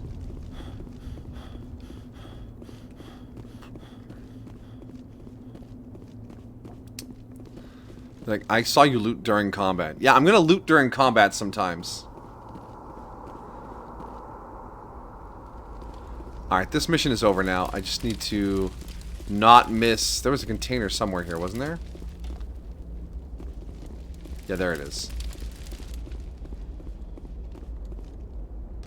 Manual override. Oh, shoot. Oh. Edge, Reaper, and Hammer. Take it all! Give me the goods!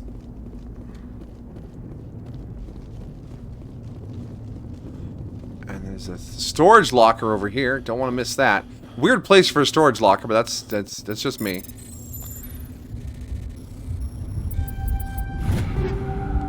Recoil dampener and radioactive rounds. Hey, you want your bullets made of uranium? You mean depleted uranium? No. Active uranium. You're used to it by now. Yeah, I'm a bit of a menace when it comes to RPG games. How many times did we smash a necromorph looking for their wallet?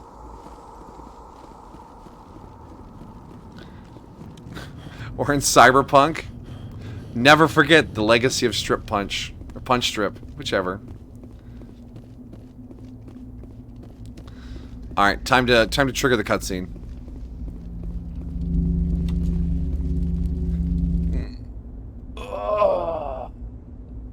We're an hour and a half in already? Holy smokes. We're burning daylight.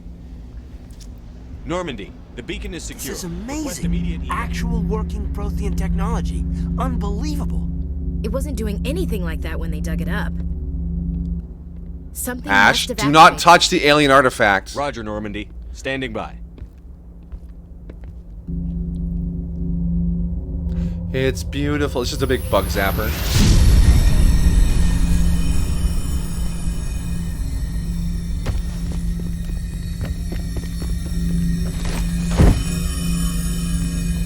Yeet! My brain! No, don't touch it. Too dangerous. Oh, Ashley broke it.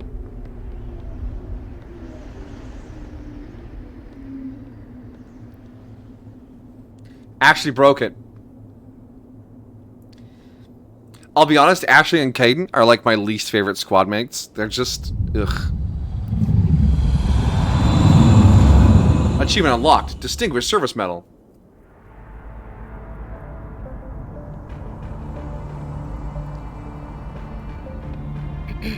We identified the ship that touched down on Eden Prime. The Normandy. A human alliance vessel. It was under the command of Captain Anderson. They managed to save the colony. And the beacon. One of the humans may have used it.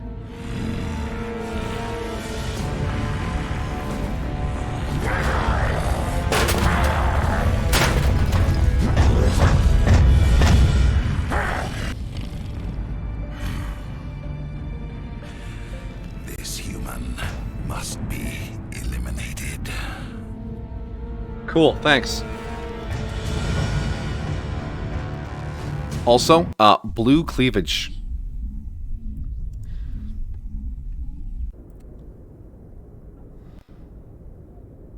Doctor Chakwas, I think he's waking up. Oh, did Ashley destroy the beacon, or is that just my imagination? You had us worried there, Shepard. Thanks, Chakwas. How are you feeling? I'm okay. Minor throbbing. Nothing serious. How long was I out?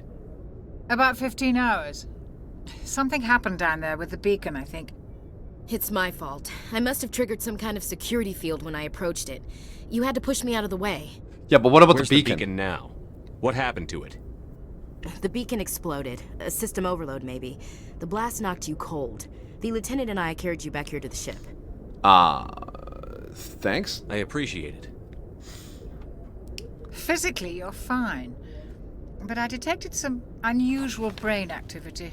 Abnormal beta waves. I also noticed an increase in your rapid eye movement. Yeah, I dreamt I was Science just typically a associated with collection of intense pixels dream. and code being operated by some guy from Canada. It's so weird. I saw... I'm not sure what I saw. Death? Destruction? Nothing's really clear. I better add this to my report. It may... Oh, Captain Anderson. How's our XO holding up, Doctor? Well, all the readings look normal. I'd say the commander's going to be fine. Glad to hear it. Shepard, I need to speak with you. In private. Aye, aye, Captain. I'll be in the mess if you need me. Yeah, you're good at making messes. Sounds like that beacon hit you pretty hard, Commander. Are you sure you're okay? Jenkins. Why did Jenkins have to die? I don't like soldiers dying under my command. Jenkins wasn't your fault. You did a good job, Shepard. Some guy's also covering his face in pixels and code. Hey, why you gotta call me out like that? Or are you? Why is Williams here? Chief Williams isn't part of the Normandy crew. I figured we could use a soldier like her. She's been reassigned to the Normandy. good, I guess. Williams is a good soldier. She deserves it. Lieutenant Alenko agrees with you. That's why I added her to our crew. So what's the deal with the Geth? Intel dropped the ball, sir. We had no idea what we were walking into down there. That's why things went to hell. That's the Geth why. Haven't been outside the Veil in 2 centuries, Commander. Nobody could have predicted this. Yeah, you're right. I'm sorry. You said you needed to see me in private, Captain? I won't lie to you, Shepard. Things look bad. Nihilus is dead. The beacon was destroyed and Geth are invading. The Council's going to want answers. I did everything by the books. I can say that. I didn't do anything wrong, Captain. Hopefully the Council can see that. I'll stand behind you and your report, Shepard. You're a damned hero in my books. That's not why I'm here. It's Saren, that other Turian. The Saren's other a Spectre, Turian. one of the best. A living legend. But if he's working with the Geth, it means he's gone rogue. A rogue Spectre's trouble. Saren's dangerous, and he hates humans. He hates us? Why? He thinks we're growing too fast, taking over the galaxy. A lot of aliens think that way. Most of them don't do anything about it. But Saren has allied himself with the Geth. I don't know how, I don't know why. I only know it had something to do with that beacon. The beacon. You were there just before that beacon self-destructed. Did you see anything? Any clue that might tell us what Saren was after? Some brain shit, man. It was like red. Just before I lost consciousness, I had some kind of vision. A vision? A vision of what? I saw synthetics. Geth, maybe. Slaughtering people. Butchering them. We need to report this to the Council, Shepard. What are we gonna tell them? I had a bad dream? We don't know what information was stored in that beacon. Lost Prothean technology? Blueprints for some ancient weapon of mass destruction? Whatever it was. Saren took it. But I know Saren. I know his reputation is politics. He believes humans are a blight on the galaxy. Easy, Anderson. Maybe not an act of war. He has the secrets from the beacon. He has an army What of did the Geth beacon as command, say? And he won't stop until he wipes humanity from the face of the galaxy. That's what the bacon said. I'll stop him, sir. I'll find some way to take him down. It's not that easy. He's a Spectre. He can go anywhere, do almost anything. That's why we need the Council on our side. Understood. We prove Saren's gone rogue, and the Council will revoke his Spectre status. I'll contact the Ambassador and see if he can get us an audience with the Council. He'll want to see us as soon as we reach the Citadel. We should be getting close. Head up to the bridge and tell Joker to bring us into dock. These old graphics or something. Yeah, the graphic upgrade wasn't quite as big as I thought it would be. Which is a surprise. Alright, anything I want to read, I want to loot, I want to click all the things. Nice doors. If this is a med bay, shouldn't the lights be brighter? I mean, if you're going to be fixing people's organs, it should be bright enough to not mess up, right? Alright. So now we have some free reign around the Normandy. We can talk to crew members, investigate this, that, or the next thing. Anderson's got his little room here. Hello, Captain Anderson. Hi, I know we just talked. Can we talk again? Go speak to Joker when you're ready. Yeah, okay. Tell him to bring the Normandy into dock. Glad to see you're okay, Commander. Thanks, Caden. Doc? Yes, Commander? Is there something you need? What do you know about Captain Anderson? I've served with him. The humans look more alien than the aliens. He knows when to let things slide and when to crack the whip. The crew knows Bacon Shepherd, what does it mean? Run into. And he cares about the people under his command. Honestly, though, the humans, yeah, they got kind of a creepy vibe to them. With their, like, awkward mouth movements and dead eyes. But the aliens all look great. How well do you know the Lieutenant? I'd never worked with him before this mission. But he has an impressive service record. Over a dozen special commendations. He's a Tends good to keep soldier. to himself, though. Maybe because of the headaches. It's not easy being an L2. What does that have to do with it? Well, most biotics now use the L3 implants. Lieutenant Alenko was wired with the old L2. I got some L3s. Sometimes there are complications. What kind of complications? Severe mental disabilities, insanity, crippling physical pain. There's a long list of horrific Side effects include Caden's lucky. insanity. He just gets migraines. Wow, rough time, boy. How did you end up serving on an Alliance ship? I enlisted right out of med school. Earth always seemed boring to me. Too safe, too secure. I figured the colonies were teeming. She has the same motivation for being a doctor as the doctor from Deep Space Nine. Tending the wounds of tough soldiers with piercing eyes and sensitive souls. Turns out military life isn't quite as romantic as I'd imagined. But humanity needs the Alliance if we want to keep expanding through the Traverse, and the Alliance always needs good doctors. So I stayed on to do my part. What does Shepard eat? Pie. Shepherd's pie. Ever think you made the wrong choice? Sometimes I think about opening a private practice back on Earth, or maybe taking a position at one of the new med centers out in the colonies. But there's something special about working on soldiers. If I left the Alliance now, I'd feel like I was abandoning them. Good talk. I should go. Goodbye, Commander. Walk up, ask 15 questions. Alright, I'm leaving now. Bye! I'm glad you're okay, Commander. The crew could use some good news after what happened to Jenkins. Actually, about this. There are two different biology systems in the Mass Effect universe. The Levto amino acid group and the Dextro amino acid group. And the food for one is poison for the other. So the humans, Solarians, Asari, and presumably the Elcor and the Hanar are all Levto. So you can eat human food, Asari food, Solarian food, whatever. Whereas the Dextro species, the Quarians and the Turians, is inedible to humans. So he eats whatever Levto species eat. Jenkins was a valuable part of this crew. Part of me feels guilty over what happened. If Jenkins was still alive, I might not be here. I'm sure it's mostly like military field rations and stuff like that. MREs from the future. You're a good soldier, Williams. You belong on the Normandy. Thanks, Commander. That means a lot from you. I've never met anyone who was awarded the Star of Terra. Things were pretty rough down there. Are you okay? After destroying the beacon, of course, Ashley. Comes with being a Marine. But to see my whole unit wiped out, and you never get used to seeing dead civilians. But things would have been a lot worse if you hadn't shown up. You helped up until the part where you destroyed the beacon. We couldn't have done it without you, Williams. Thanks, Commander. I have to admit, I was a little worried about being assigned to the Normandy. It's nice when someone makes you feel welcome. Glad to have you on board. I think you're gonna fit in here just fine, Williams. Thanks, Commander.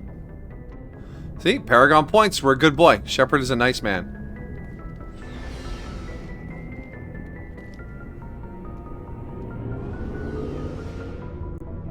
No cheese, no pickles, no bruises. I'm sure those stuff...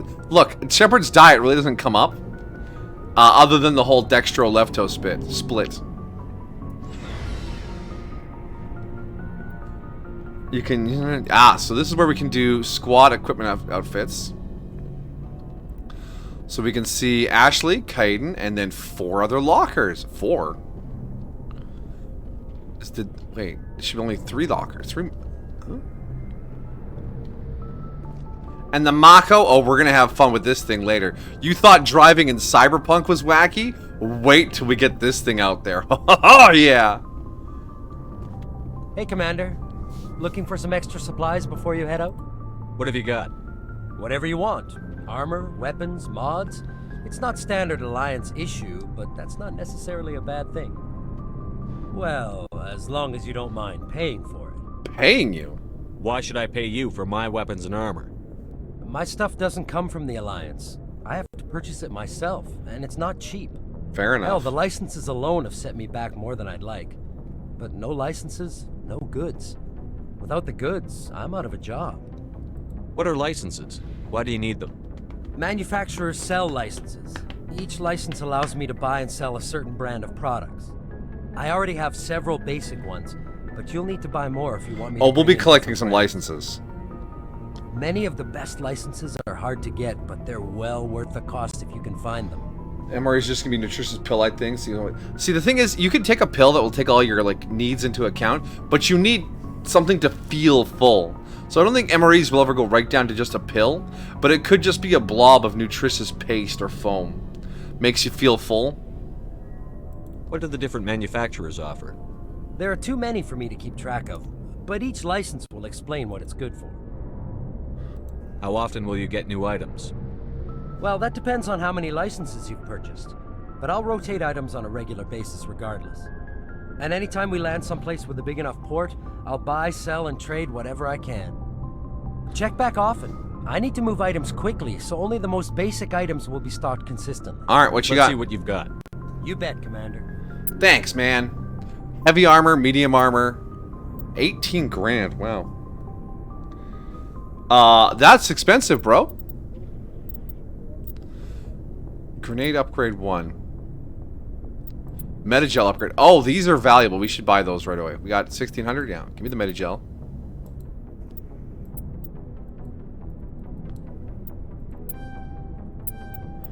Okay. Now we can carry more grenades and Metagel. He's a quartermaster, yeah, but he's like got a side hustle on, you know?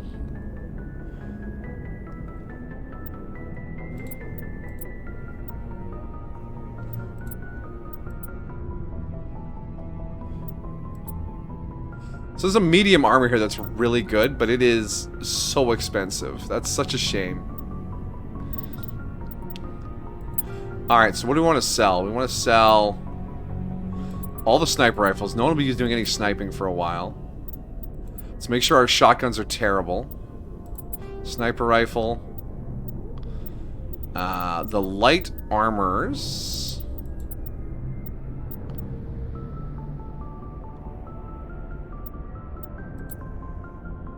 That's exactly what I'm wearing, so it can go in the bin.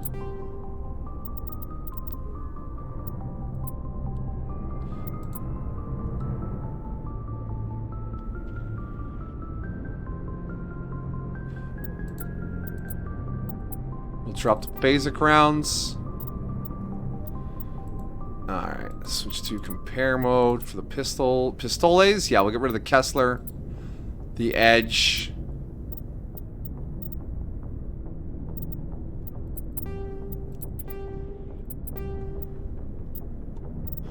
Garrus probably wears medium Turian armor. So we'll get rid of this light Turian.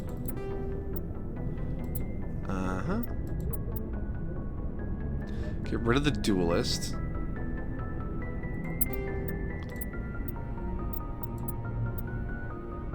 That's Ashley's old rifle. Now we just got 2 shotguns, a Storm and a Hurricane. Neither of which is great. And we'll find better heavy armor before we actually get to being able to use heavy armor. Perfect. Sell all junk. I don't know what junk I had. Perfect. Thank you. Good time. We made 300 credits. Thank you. Good night. Goodbye.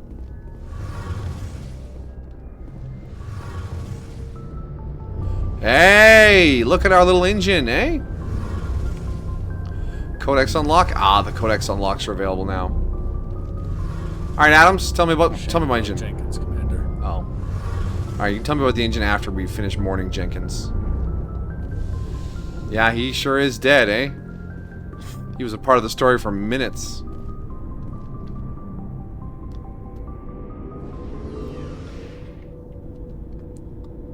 TLX 008 WXM AT.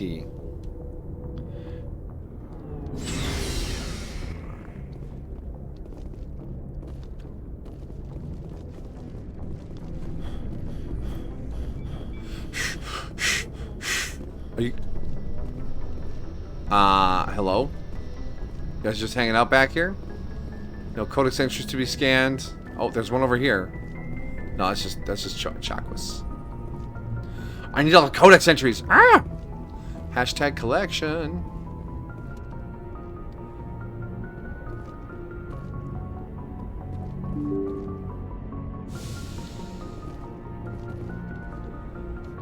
Thank you for the salute. Good job, soldier. I'm glad you're okay, Commander. Losing Jenkins was hard enough on the crew. Codex?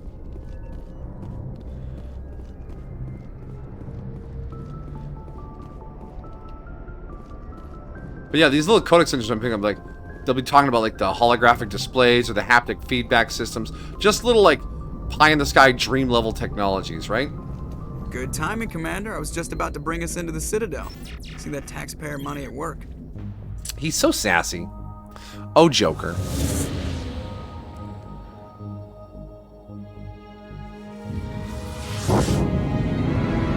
The Citadel.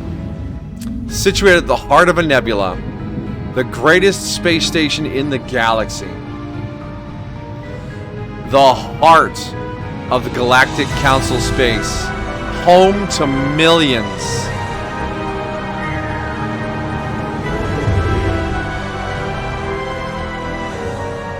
Look at the size of that ship. The Ascension, flagship of the Citadel fleet. Well, size isn't everything. Why The so big ship. pushy, Joker? I'm just saying you need firepower, too. Look at that monster. Its main gun could rip through the barriers in any ship in the Alliance fleet. Good thing it's on our side, then. Citadel Control, this is SSV Normandy, requesting permission to land. Stand by for clearance, Normandy.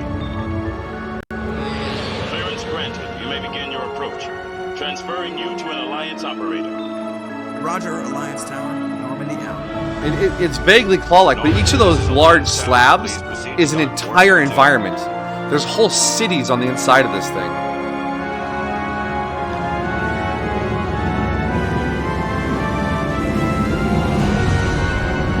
With a good enough writing team, you could build an entire game that takes place on the Citadel.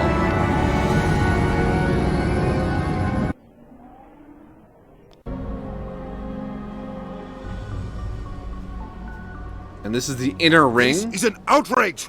The Council would step in if the Geth attacked a Turian colony?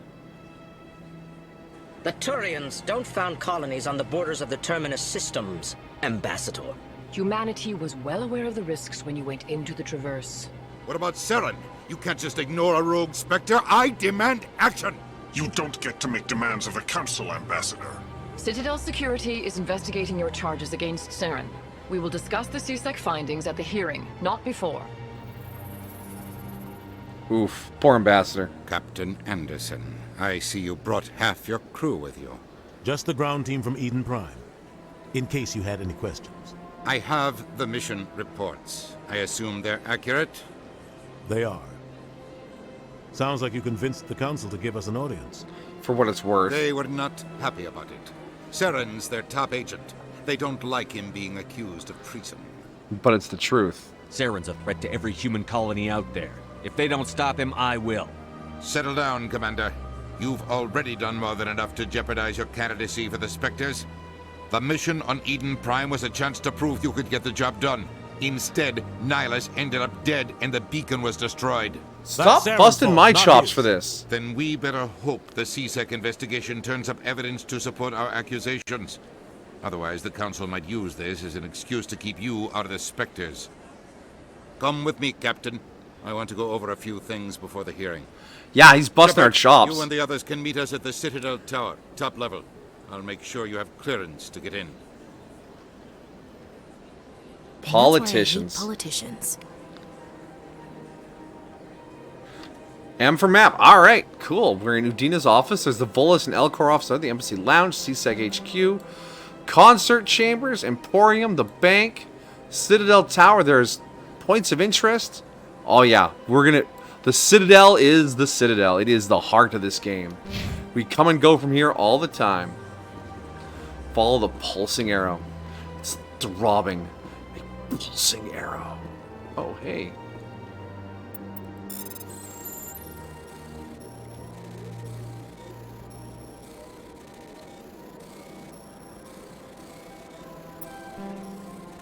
Ah.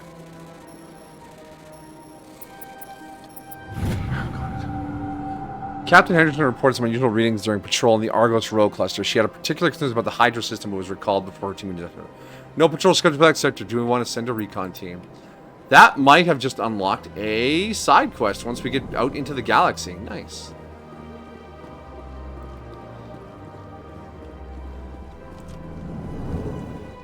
Hey! Volus and Elcor. And a keeper? Allegations are very serious.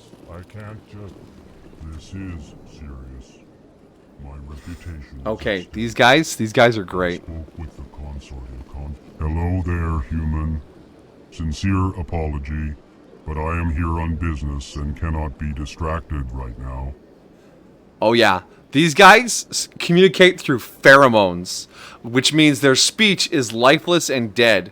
But to other Elcor, they're deeply expressive because they don't communicate through motions, because their planet has like tons of gravity, so they can't waste movements.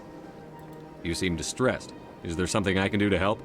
Alarmed response.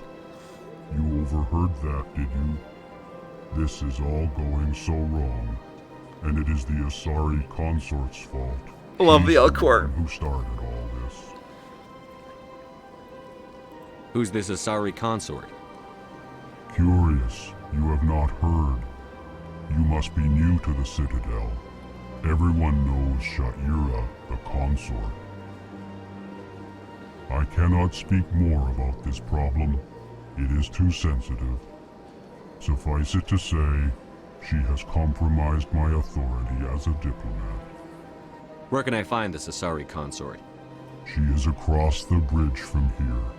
Her offices are easy enough to spot. Got those big arms and shoulders. Oh, the Elcor. Look at these boys. Look at them. They're so chonkin. Alright, let's talk to Callan. Pleased greeting. Pleased greeting. It is always good to see your kind.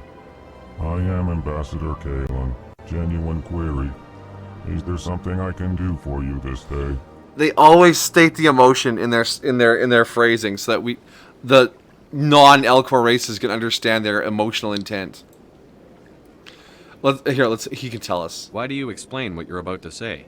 Our people communicate less through words and more through scent and slight movements. Plainly, we discovered our vocal expression was not enough to convey the feelings of our conversations to other species. Yeah. Why do you bother, Kalen? These Earth Clan don't really care about our ways. Remorseful response, Din. You don't truly believe that, and if you do, I am very sorry for you. Yeah. Tell me more about your species. I want to know about the Elcor. Genuine enthusiasm. Genuine enthusiasm? I delight in telling the history of my people. We'll get to the Volus, don't worry. Culture with others. Tell me about the history and origins of the Elcor. The Elcor were just beginning to explore Council space when the Asari first made contact with us. With their help, we discovered the relay closest to our system, and from there the Citadel. Proudly, within one lifetime we established a regular route to the Citadel, and quickly became one of the more active species living on this great station. Oh yeah. I'd like to know more about the culture of the Elcor. Frankly, we Elcor prefer the safety and familiarity of our own colonies to the confines of space travel. Our society is built on small, tight-knit groups. Though we are always welcoming to outsiders, our government tends to be very stable. Our people are not very comfortable with sudden changes.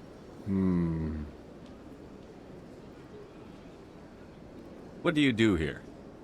Modestly. I work He's such to bring the problems they're precious and the beans, that's what they are. requests of the Elcor groups to the attention of the Council. Ha! They only give us these positions to keep us quiet. The Council doesn't care about our races. Chastising rebuke. Your tone is inappropriate, Din. This human is not to blame for your malcontent or your misconceived suspicions. I should go. Goodbye, Ambassador. Have a great day, Sincere Ambassador farewell. Kalen. Good day to you, human. Enjoy your time on the Citadel. The Elcor are great, and if you disagree with me, you're just patently wrong. Earth Clan, you are in the wrong place, I think.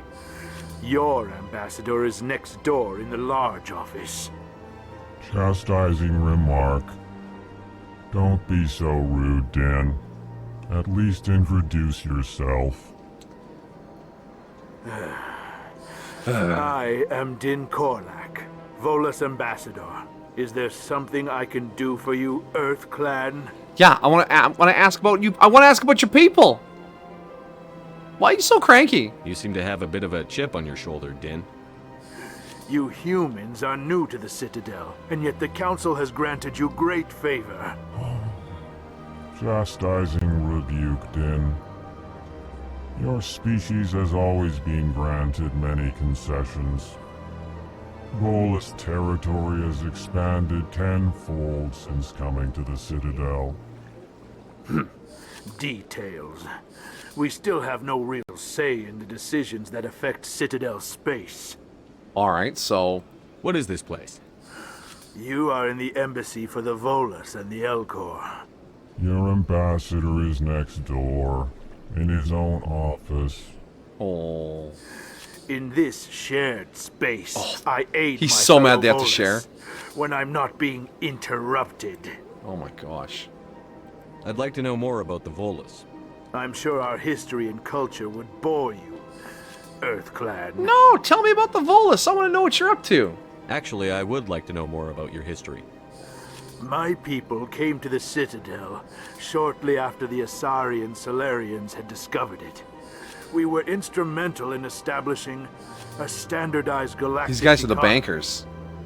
However, despite our long association with the Citadel and our many contributions to galactic society, we still do not hold a seat on the Council. I want to be in charge of things. Although I will say, my opinion was always that the Council should have been expanded from 3 to 7. They should have added an Elcor, a Volus, a human, and a Hanar. That way you still have you still have the ability to break ties, but more species are represented.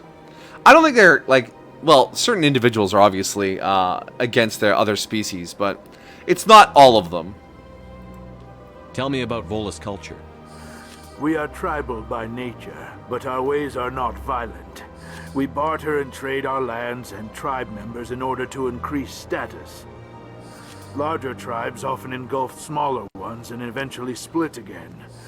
Our society is very malleable, and our government is always shifting and changing. Since we're not physically adept, we trade our services for protection.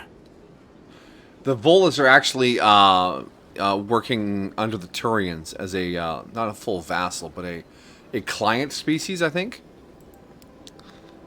What is it you do here? I look out for the best interests of the Volus people. No easy task considering how often we are overlooked by the Council. Chastising rebuke, Din. The Council. But the Volus actually breathe a toxic mixture of gases, so they all have those little suits on. They also need a high pressure environment. We'll be invited to the Council long before our species will. Why aren't the Volus or Elcor part of the Council? All species must prove themselves before they join the Council. All but the Earth clans, it would seem. Dismissive. Ignore the Volus ambassador, human. He is incorrect in his assessment. Really? How long have we been waiting? How long do you think we'll continue to wait? Bah, this talk is wasted on the humans. Alright, I should go. Goodbye, Ambassador. So yeah, yes, good day, boys. Earth Clan. And this over here, this is a keeper. They're little biomechanical critter guys that keep the Citadel running, and no one actually controls them. They just do their job. Alright, and this was our office. Yeah.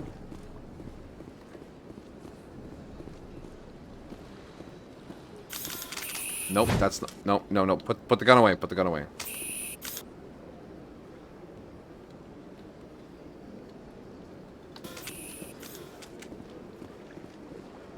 I keep wanting to use shift to run, but it's space, and it's very different from most of the games I play.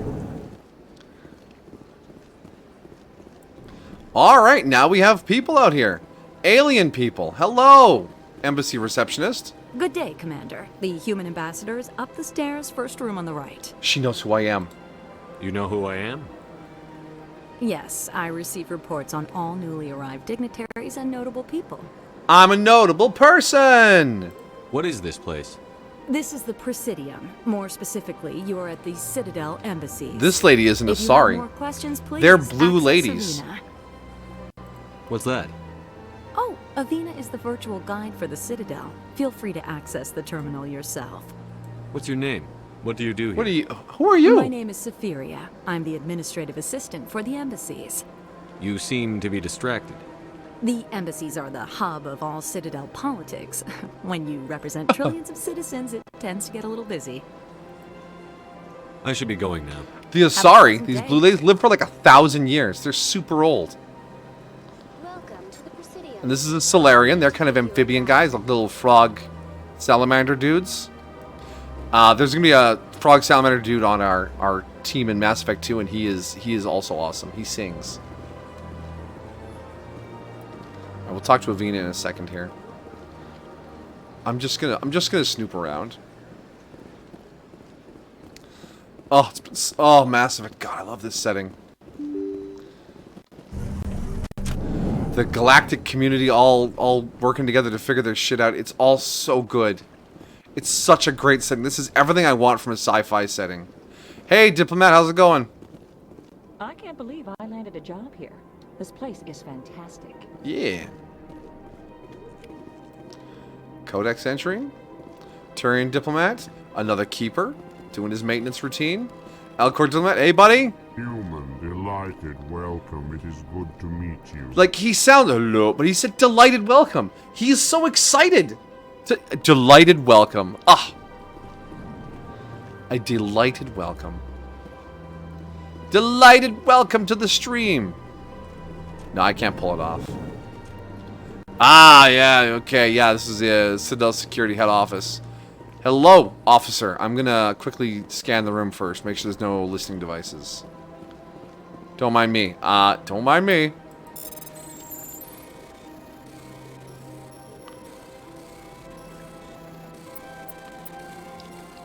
The following message transmission will account multiple transmissions. My fellow biotic, been selected received this transmission because of our player pipers. Join us in the Hawking Egg Cluster. Ah, the biotic cult. Why aren't there Solariums or Krogans on the counter? Quarians. The Quarians need to have our homeworld back before that. They should be on the council. Enjoy your lurk, Kamajiki. Solariums? Solarium? The Solarians are on the council. And the Krogan, I mean, maybe. They're a race in decline. Oh, there's that big Krogan statue. We're gonna check out all the things. Oh, my setting.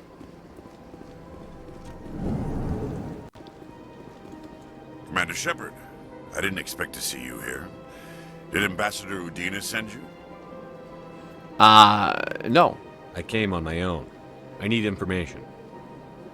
You humans are always so curious, always sticking your fingers into someone else's pie.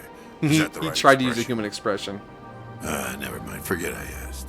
Was there something you needed, Commander? Let's start here. Tell me about CSEC. Tell me about your CSEC organization. provides necessary police and security services throughout the Citadel. We're a civilian government agency, though many of our members have had military training. Of course, as the CSEC representative to the Council, I spend most of my time liaising between the two. What do you know about the Spectres? They're the right hand of the Council, or so they like to be called. Spectres. More like the underhanded side of the Council.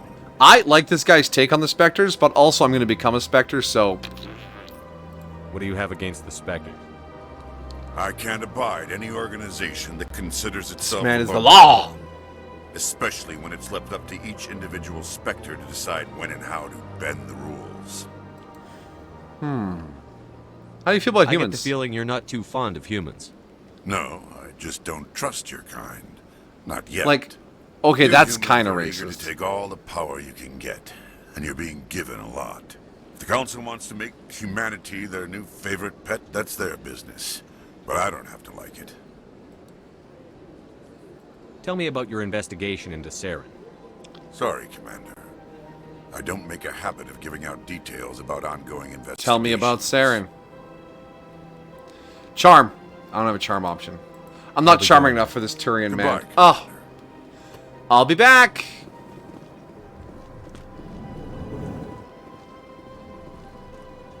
This place seems strange. Wish there were more humans around. Wow. Maybe Amajiki's right. Everyone's just a little bit racist. Hello, friendo.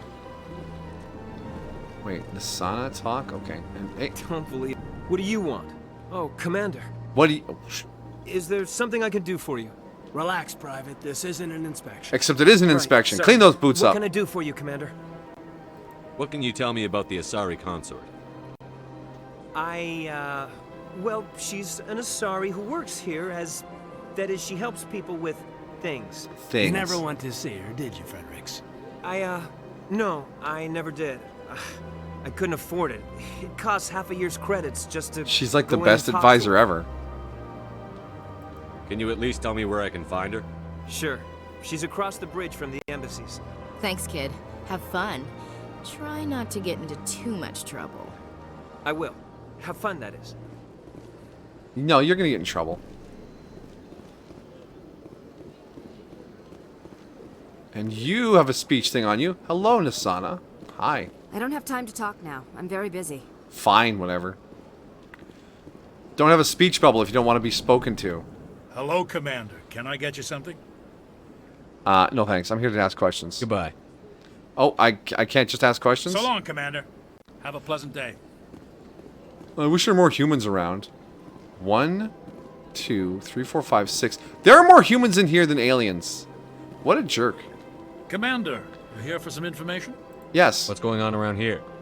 Well, you found the embassies. Not much going on here. Always talk to the bartender. Across They know what's up. the bridge, you'll find the bank, the Emporium, and Shaira's. If you haven't heard of her, you soon will. If you I've need heard. supplies, you can try the markets one level below. For entertainment, I try Flux or Cora's Den. Ah. Tell me about Flux and Cora's Den.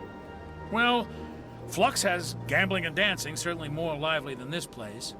Mm-hmm. Cora's Den, on the other hand, well, let's just say it's livelier and deadlier, all at the same time. I see.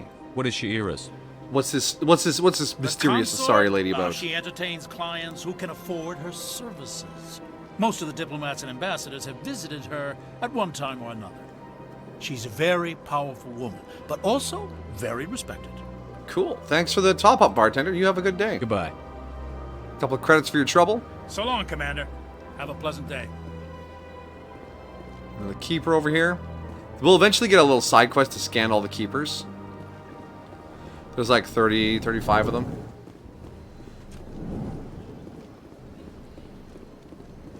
Now, which way is the way out again? Boo-boo. Alright, now we can talk to the VI. To the Presidium. Allow me... Greetings and welcome to the Presidium. My name is Avina, and I am pleased to be your virtual guide throughout this level of the Citadel Space Station. Yay! What does that mean?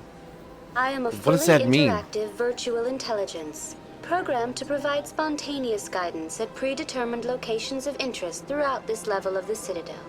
I may also be contacted through any of the Presidium VI terminals, should you require assistance. Give me the tour. You are standing at Presidium Tourism Terminal 1. On either side of this lobby are the embassies of the various Citadel races, along with CSEC headquarters. On the far end of this level, you can see the Citadel Tower. That's where shotgun the council point. meets regularly Boing. to discuss matters of interstellar importance. I want to know more about Citadel security. Citadel security serves as law enforcement for all regions of the Citadel, though the majority of officers serve in the wards. Executor Palin, a Turian, is the current head of CSEC, but individuals from virtually every species across Citadel space serve as officers beneath him. A bolus If you cop. wish to Watch learn out, guys. He'll hit you in the Executor ankle. Palin's office is located in the CSEC headquarters just across the lobby. Tell me about the embassies. Each species in Citadel space important enough to be consulted on matters of galactic politics maintains an embassy on the Presidium. The Volus were the first You'll note the Quarians do not have granted an embassy. roughly 2,384 galactic standard years ago. As Citadel space has expanded, more embassies have been added. The most recently added embassy belongs to your own species, humanity. It was added 19 galactic standard years ago, despite some rather vocal opposition. Why were people trying to keep my species out?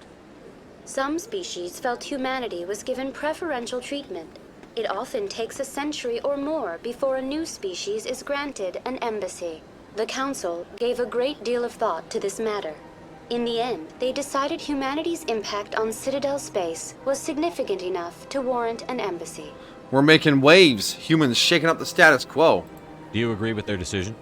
I am not programmed to make that kind of qualified judgment. My code is limited to information and simple interaction simulations. Alright then, if you just have information.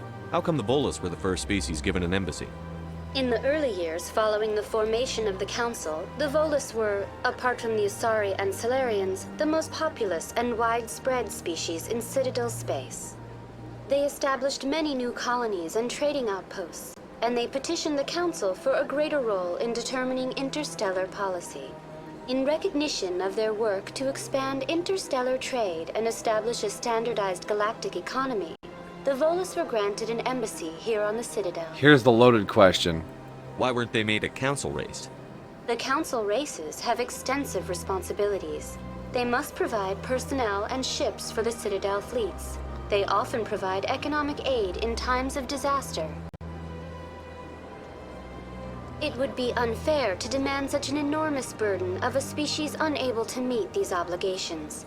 The embassies allow lesser species to have a voice on the Citadel. Lesser species? That's pretty damn arrogant. I apologize if my personality has offended you. Please submit all formal complaints in writing to the Citadel Tourist and Visitor Board. Do you know anything about specters? The term Spectre is derived from the branch of Special Tactics and Reconnaissance. Each Spectre agent is handpicked by the Council. Elite of Their elite. primary role is preserving galactic stability and resolving volatile situations that cannot be handled through normal political channels. In this role, they are granted extraterritorial rights and jurisdictions. Spectres answer to no law or authority except the Council itself. And this council you keep mentioning. What can you tell me about the Citadel Council? Originally, the Council consisted of representatives from the Asari and Solarians, the two dominant species in Citadel space. Roughly 1,304 galactic standard years ago, Turians were invited to join the Council in recognition of the role they played during the Krogan Rebellion. All those Since Krogans. then, the three Council races have worked together to ensure the peaceful coexistence of the galactic community, while preserving individual autonomy for each species. Yeah, about that. It can't be as simple as that. There must be problems somewhere in the system. I am not programmed to make that kind of qualified judgment. My code is limited to information and simple interaction simulations. Alright, Goodbye. we've reached the limits of the program. Goodbye, and thank you for using a Don't want you to hurt your virtual Please enjoy brain. your visit to the Citadel. Alright, this is the fast travel here, the little hover cars. Alright, so this is Financial District, CSEC Academy, wards, Citadel Tower. Oh yeah, look at that. The signs are nicely interactable.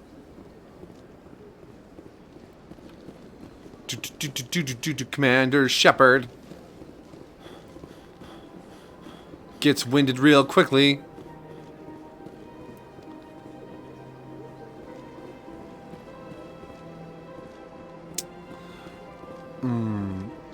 Like, this is a fan. Like, look at this place.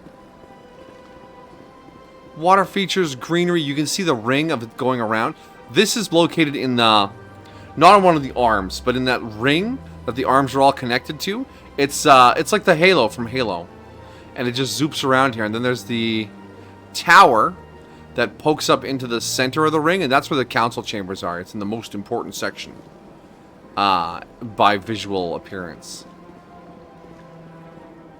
Did you take the long way around, Ashley? It's an elevator down to the CSEC Academy. I don't want to take anything that'll take me off this level yet. I want to snoop. Snooping! So I guess we gotta cross... Oh, don't put the gun away. Space to run, not shift. Shepard just kept pulling his gun. It was crazy. Well, he is a German Shepherd after all. Get aggressive sometimes. Don't spook me.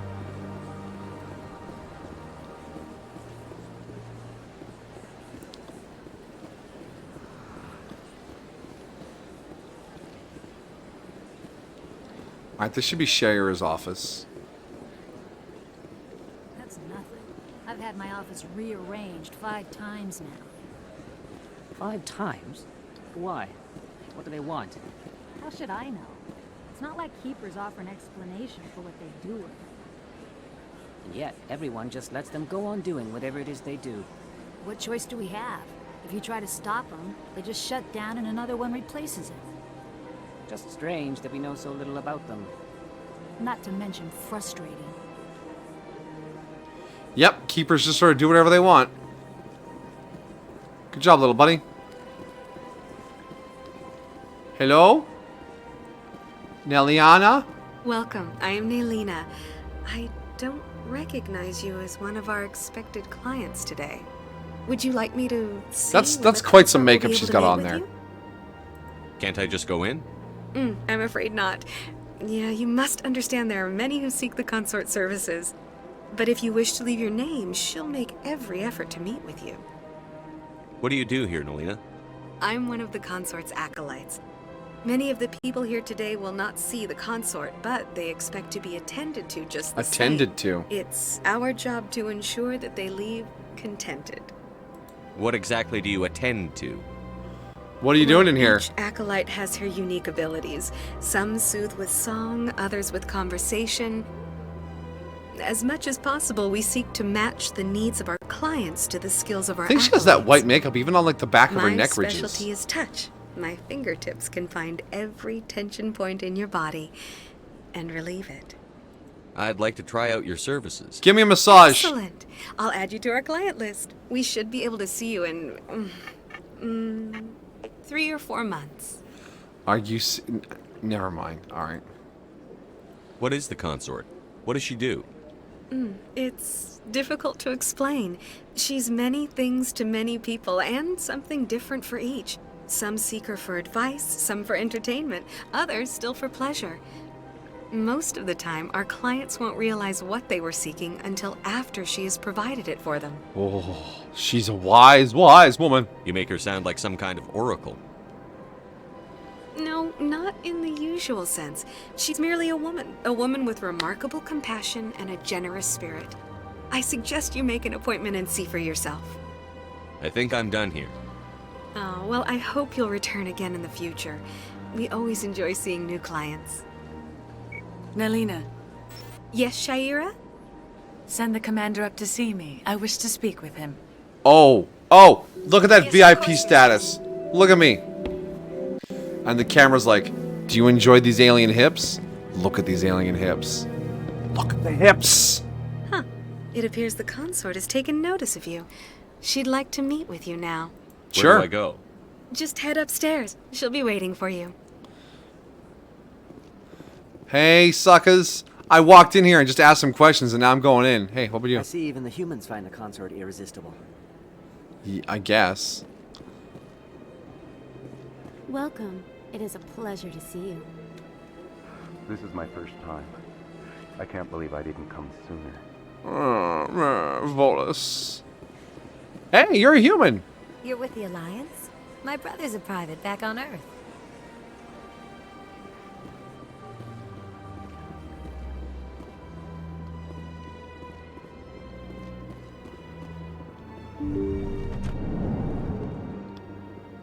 Bubble bed.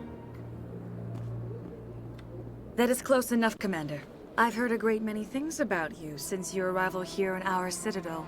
Yeah, I bugged C-Sec and then I walked across the river to come here. I'm busy. Who are you? What exactly do you do? That depends on your needs. I offer advice to some, comfort to others. I can't afford I have a certain anything problem more that than this could use your conversation. expertise. What? Tell me about it. Maybe I can help. I'm a helpful man. Friend, Septimus, a retired Turian general. I won't discuss the details, but he wanted me to be more than I could be. We had a falling out. Now he spends his days in Korra's den, drinking and spreading lies about me. Oh. If you would speak to him as a fellow soldier, I believe he will listen to you and let the matter be. What happened between you? I respect his privacy too much to go into the details. If he wishes to tell you what happened, that is his prerogative. All right. What exactly do you want me to tell him? Appeal to his sense of honor. Remind him of his position as a general. If you can convince him to stop What is this spreading move? What is lies this about move? me, I would be very grateful. Don't. What is that? Let me mush my. What are you, a cat? Let me mush my face into you while we talk. Now I must ask you to take your leave. I have many clients waiting to see me. Please, Commander. I ask that you return to me only after you have spoken with Septimus. Septimus Prime? She gave me a job. It may be a while. I have to admit I'm a little nervous. That's understandable. Many are new and sure. Ha, I told you I'd get in. Few are ever asked to aid Shaira. It's quite an honor. What do you know about the General? He's been seeing the consort for longer than I can remember. Then one day, he stormed out of here furious. He hasn't been back since. He was always very respectful to the acolytes, very noble. I think I'm done here. Of course. All right. Come back anytime. Next stop, whatever is this direction.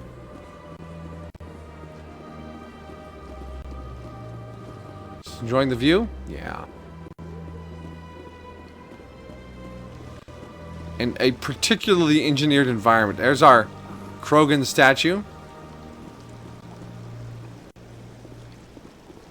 So let's see what we got here. Welcome to Presidium Tourism Terminal 3. Here in the financial district, a number of businesses offer various goods and services to their exclusive clientele.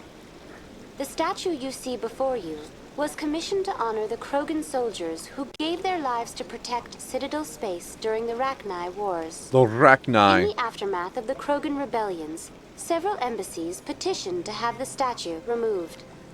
However, this motion was eventually quashed by the Council. Cool. Tell me more about the Krogan rebellions. The rebellion. In recognition of their efforts during the Rachni Wars, the Krogan were granted several new colony worlds by the Council. Over the next 400 years, the Krogan species began to expand. Blessed with an extremely high birth rate, their numbers began to swell. Faced with a critical overpopulation crisis, the Krogan started a violent colonization of nearby worlds inhabited by other Council species. The Krogan rebellions had begun. For a full century, the Council and its member species fought to bring the Krogan under control. With the aid of the newly discovered Turian Empire, they were ultimately successful. Sounds like a vicious cycle. You needed the Krogan to stop the Rachni. Then you needed the Turians to stop the Krogan. So who's gonna stop the Turians? I am sorry, but that question is beyond my programming parameters. The Turians are members of the Citadel Council. They are not a threat to galactic peace. Yet. What were the Rachni Wars? Nearly 2,200 years ago, explorers seeking to expand Citadel space opened up mass relays leading to systems controlled by the Rachni. A highly intelligent and aggressive insect race, the Rachni unleashed a war of conquest against the rest of the galaxy that lasted for nearly 3 centuries. That is so long The to be at emergence war. of the Krogan finally turned the tide in favor of the Citadel species. Krogan forces provided the numbers necessary to halt the Rachni advance and drive them back. The Krogan then pursued their retreating fleets. Able to survive the harsh environments of the Rachni homeworlds, the Krogan hunted their enemy to extinction. Oof. Was it really necessary to wipe them out? I am sorry, but a value judgment, Is not in my goes program. beyond Yeah. my programming. Why did the Council fight so hard to keep the statue? The Krogan were instrumental in saving the galaxy from the Rachni threat. The Council believed this historical fact should not be forgotten. The Council also hoped that preserving the memorial would improve diplomatic relations with the Krogan and bring about a peaceful resolution to the rebellions. Unfortunately, the Krogan refused to negotiate and only surrendered after their population and homeworlds had been ravaged by the Turians. Oh. That's all for now. Thank you for using Avina. Have a pleasant day. Thanks, Avina.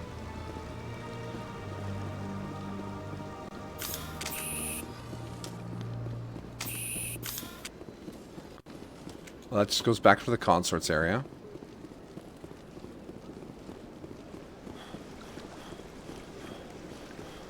Welcome to the Emporium. Oh, it's time for our first Hanar conversation. I'm excited. Are you excited?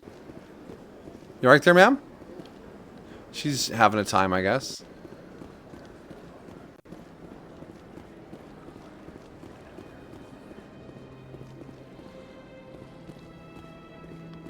Hello? Just a room I can walk into? Oh, it's not a keeper. Trapper keeper! Alright, let's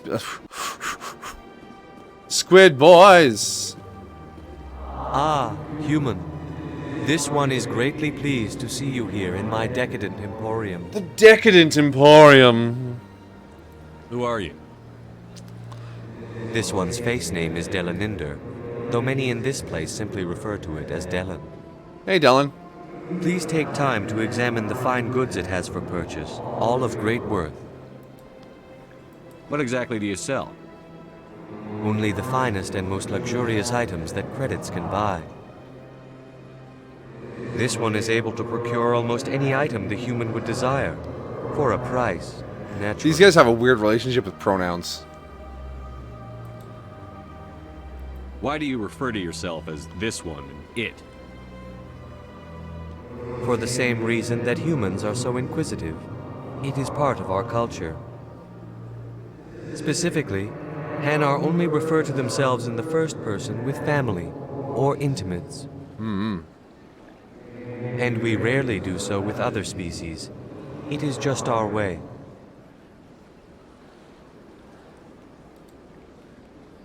Who are you? This one's face name is Delaninder, though many in this place simply refer to it as Delan. Please take time to examine the fine goods it has for purchase. That's just your introduction again. Alright, what you got for sale, buddy? Psychic squid! Oh, this one is pleased to do so, human. You will not be disappointed. View standard items, view upgrades, view non-human armors. What you got for upgrades?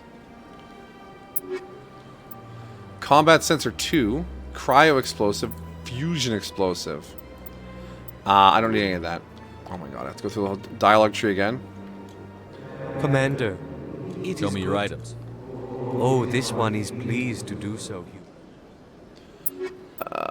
Turian, Krogan, Quarian, Turian. Alright, alright. These are all still fairly expensive. Actually, some of them are alright. Serta. Deck. Commander. Show me your items. Oh, this one is pleased to do so. Standard items. Yeah, it's gonna be all the human stuff. Alright. 70,000. Wow. 15k. Ah, the Serta Foundation license. Please. There we go. We got a license for our ship guy. Thank you. Good night. Let's continue our exploration. Squid boys are fun, but they're not as precious as Elcor. Bar Levon. What's this? One of the Earth Clan. Ah, a very famous one, yes? You are the one called Shepherd. Close enough. It is a great honor to welcome the heroes of the Blitz. Have we met? You've got me at a disadvantage here. Forgive me, Earth Clan.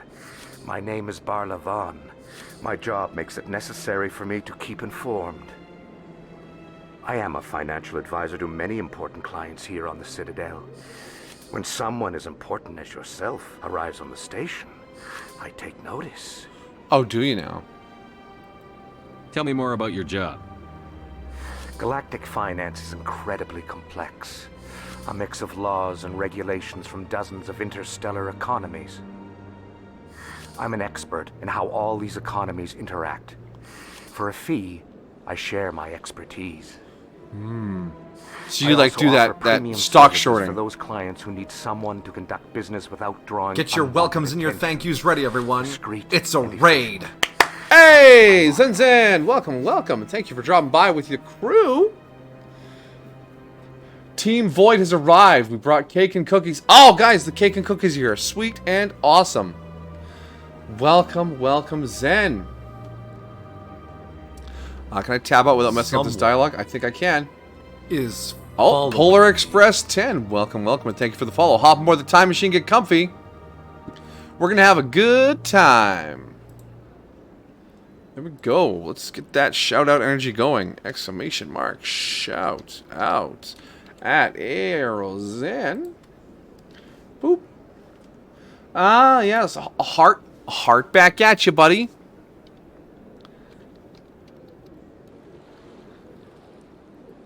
Let's see what you were doing. Ba-ba-ba. Nope, I did the same shout out twice, didn't I? Oh no, my bot's dead. Okay, cool. Dead bot. It's a very, very dead bot. Oh yeah, my chat bot hasn't... No, it shouted... It did the lurk command. Weird. Did I spell it wrong? Shout out. Or, no, I know what I did wrong. Haha. This will tell me what you were playing. I promise I know what I'm doing. There it is. Pokemon Scarlet and Violet. Ah, I see, I see. Team Void, I imagine, has something to do with that game. I never played those Pokemons. I do not know what those Pokemons are all about. But I trust you were filled with great success and much enjoyment. Post-game, and you got a shiny Zorua. Shinies are...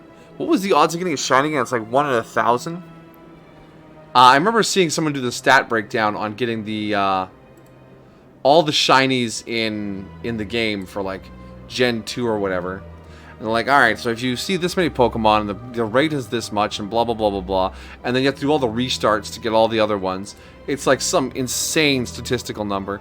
But they do it, they do it. They do it over and over again.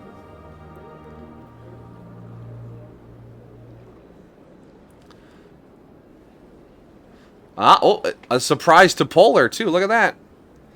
Believe it's about that. Nice, nice, nice. We are playing, over here, Mass Effect Legendary Edition. I love Mass Effect deeply. It was a part of my life for quite some time, because I am a sci-fi nut, and I was deeply distraught by what EA did with the property. But it's about time I give the third game a shot and see if it's as bad as I believe. Or maybe I'll be pleasantly surprised. We do not know. But we have all 3 games to play through. We are going to bring our friend German Shepherd through the campaign as the paragon of justice and heroism that he should be. Clap, clap. Nice and nice. I'm glad you got your shiny. I'm glad you had a good time. And once again, thank you for dropping by. I am Responsible Senpai. I've been doing this for 3 years. I like to hang out and chill with people. I like base management and city building style games. I love a sci-fi aesthetic. And that's just the kind of vibe we have here. So if you're about that, sit down, get comfy, relax, and hang out. You are always a welcome. Alright, hydrated. Okay, let's see what else this guy's got going on. Sounds pretty shady. Everything I do falls completely within the bounds of interstellar commerce law. Even so, many of my clients would prefer their transactions remain undisclosed. Ooh. For example, suppose a Hanar ambassador was petitioning the council to reduce tariffs on Hanar goods. How would it look if he had money invested in a Hanar exporting company? It would be patently corrupt. Even if his true motives were to help his people, he would be accused of advancing the petition for his own personal gain. I can keep his personal finances private. German Shepherd? I'm all about that pun energy. Still sounds shady to me. then we can only hope you will never be cursed with a large enough fortune to require my services. Ow. Sick burn from Barlavon. Tell me more about your job. Galactic finance is incredibly complex. A mix of laws Came and with regulations tea and from hugs. dozens of Oh, interstellar economies. everyone pass a hug around and have a sip of tea. I'm an expert in how all these economies interact. I think I saw this For a line already. I got fee, distracted. I share my expertise. I also offer premium services for those clients who need someone to conduct business without drawing unwanted attention. Discreet and efficient. That's my motto. What's it like living here on the Citadel? What's it like living in the center of the station is galaxy? without a doubt the greatest wonder in the galaxy. It is a technological marvel, but its true splendor goes much deeper than the hull and engines. From the Presidium to the wards, the entire station is a testament to the success of the Council.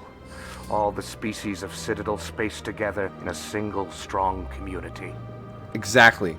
Together, they can all accomplish more. What makes the Presidium so special?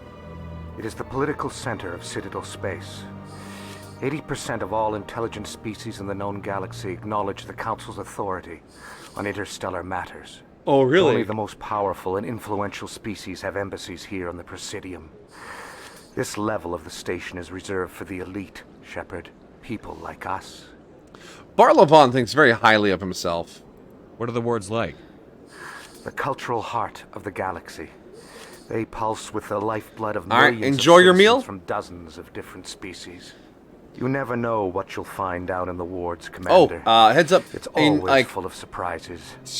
Fortunately, hours? most of them are pleasant. An hour and a half, I should say. We'll be doing a tier list of all the games we've ever played on the channel, a 3-year retrospective during our stream lunch break. So if you're curious in hearing me talk about everything I've done for the last 3 years online, that's when you want to be here for that. Hour and a half is when we'll probably get started on that. So be excited for that if you're into that. All right. I should go. Have a good time, Barla. Goodbye, Commander. Goodbye. Oh, the Volus and their little pressure suits. The fast travel points. Hello. There's the relay monument.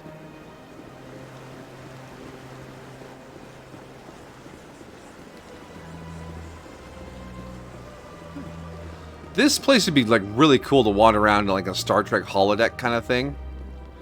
Just seeing all the cool like space architecture. Oh. Oh, Mass Effect. I love this universe. Look at that bug thing over there. What's it doing? What, you alright there, buddy? Please do not disturb the keepers. But he's... Alright. Welcome to Presidium Tourism Terminal 2. You are standing near the base of the Citadel Tower, one of the Presidium's most recognizable and important structures. You don't say. Behind me is the spectacular Relay Monument, a scale model representation of a Prothean mass relay. To your left is one of the Keepers, the enigmatic caretakers of the Citadel, working on a control panel. You may see Keepers involved in various tasks throughout all levels of the Citadel. We ask that you do not interfere with them in any way. You got it. The Keepers are essential to the smooth operation of the Citadel.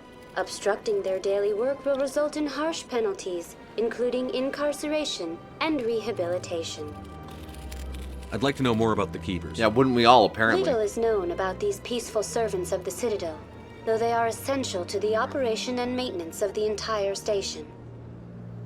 Citadel regulations protect the Keepers against interference during the performance of their tasks. Failure to comply will result in harsh penalties. Keepers can be seen in all sections of the Citadel, but are typically found in and around the tower. Or at least Shepard's point of view. Yeah, I can really feel the Star Trek vibes off of it, like the whole Citadel Council, United Federation of Planets kind of parallel there.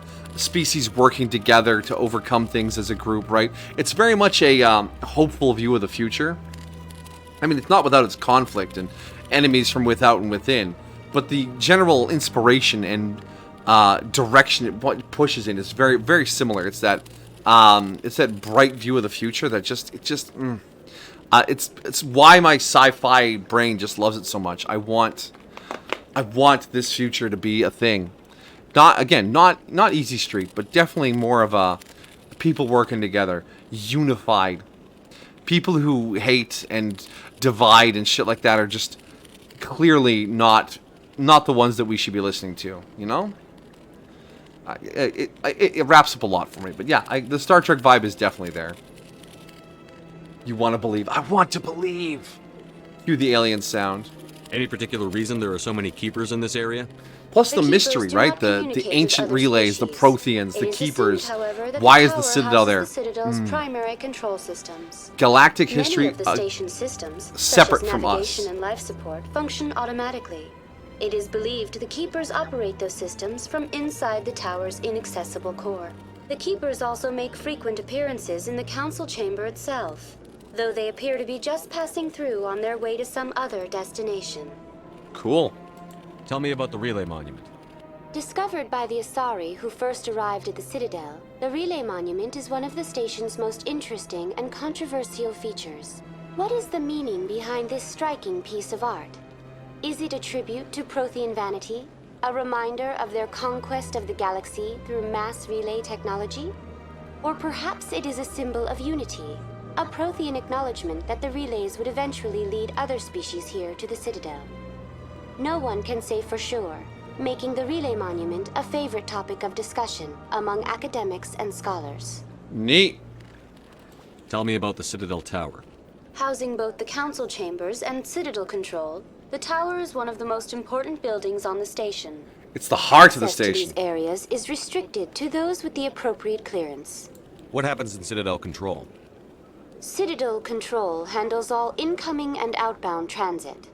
Every ship within 2,000 kilometers of the Citadel is under the jurisdiction of Citadel Control. Can't just park wherever you want. At peak capacity, they are responsible for monitoring upwards of 1,000 vessels. I'd like to hear more about the Council Chambers. The business of the Council, which often has far-reaching effects on the galactic community, is conducted in a room at the apex of the Citadel Tower. Did you say apex? The council chambers themselves are truly a magnificent sight to behold, though few get to experience the view in person. Typically, only the councilors, ambassadors, and high-ranking officials, along with various support staff, are allowed access. What if someone has business with the Council? The average citizen must go through the proper Average channels citizen. if they wish an audience with the council. This is usually arranged through their respective ambassadors.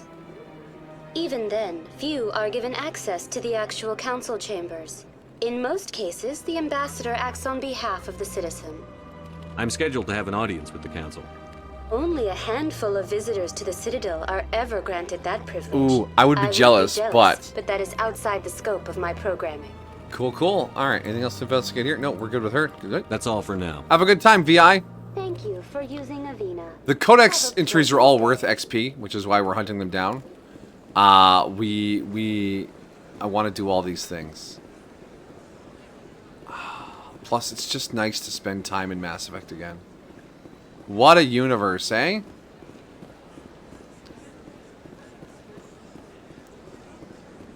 To the wards.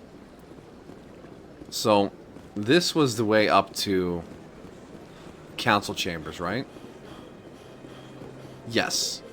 So I think we want to head down to the wards and explore there for a bit.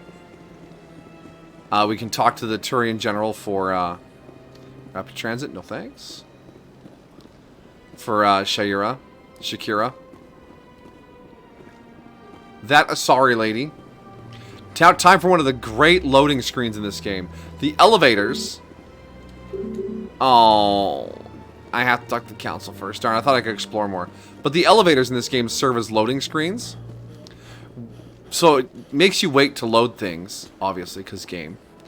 But it does so in a way that is organic in the world. It makes sense. There was another door over here we passed on, too. I bet you they're going to say I can't use it. Mr. Solarian. It's C-Sec Academy, I believe.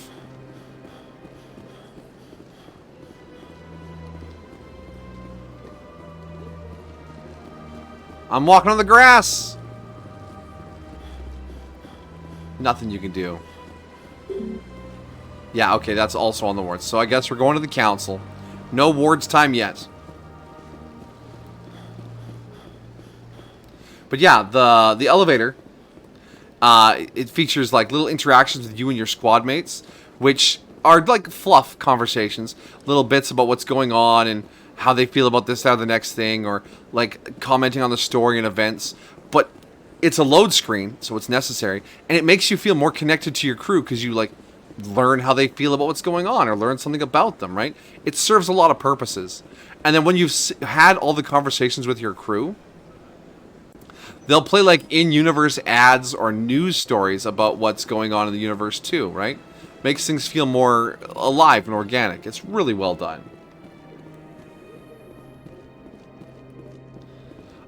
Portal did the elevator cutscenes as well, right?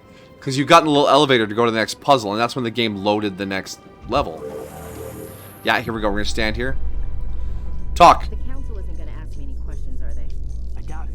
We've made our reports. Now we just have to trust Ambassador Udina. No, we don't, sir. Spacebar to skip? Never.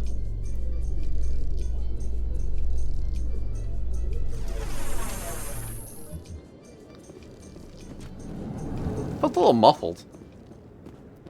Oh, wow. Look at this place. You got the sakura trees. Saren's hiding something. Give me more time. Stall them. Here he is, the man himself. Don't be ridiculous. Your investigation is over, Garrus.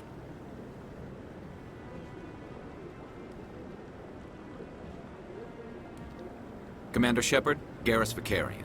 I was the officer in charge of the CSEC investigation into Saren. Garrus! You played some Mass Effect 1 and realized you weren't perfect the drama and gravity of your choices. It's a big game. It's a space opera. It's like, you have the personal story and then like what's happening to the galaxy going on. And it only gets bigger. Come across anything I should know about? Saren's a Spectre. Most of his activities are classified. I couldn't find anything solid. But I know he's up to something. Like you humans say, I feel it in my gut. I think the council's ready for us, Commander. Shut up, Good Caden. luck, We're Shepard. talking to Garrus. Maybe they'll listen. He's so much cooler than you.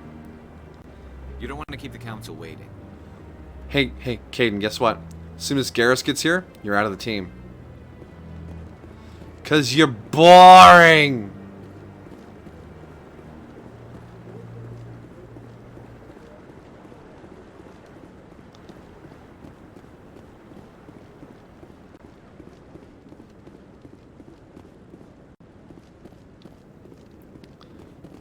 Damn. They sure do love their water features up here. Don't be ridiculous. The Volus won't be joining the council for years. I'm not so sure. The humans are making a strong push, and you can bet the Volus will be right on their coattails if they succeed. Allowing the humans to join us is a sound strategic move. But the Volus? No. The Hanna are likely to... I feel bad for the Volus. They've been around longer than almost everyone. And everyone's like, the Volus? Shut up. You just don't like them because you have trouble understanding them. You racist. Hello, random human man. Can I talk to you? No.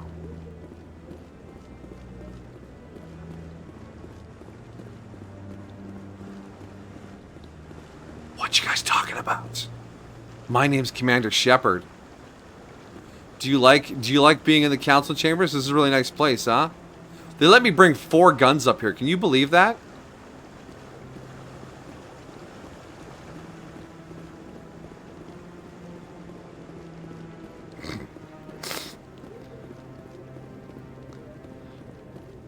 There's a rapid transit up here. I'm assuming that's not on everyone's route. Hello, Keeper. Are you sleeping? That's fine, I guess.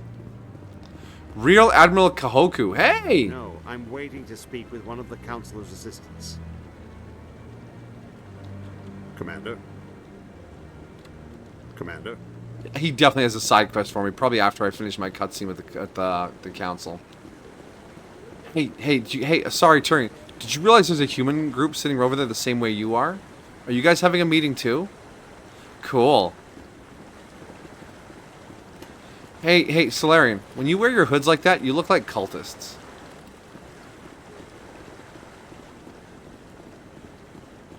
Space!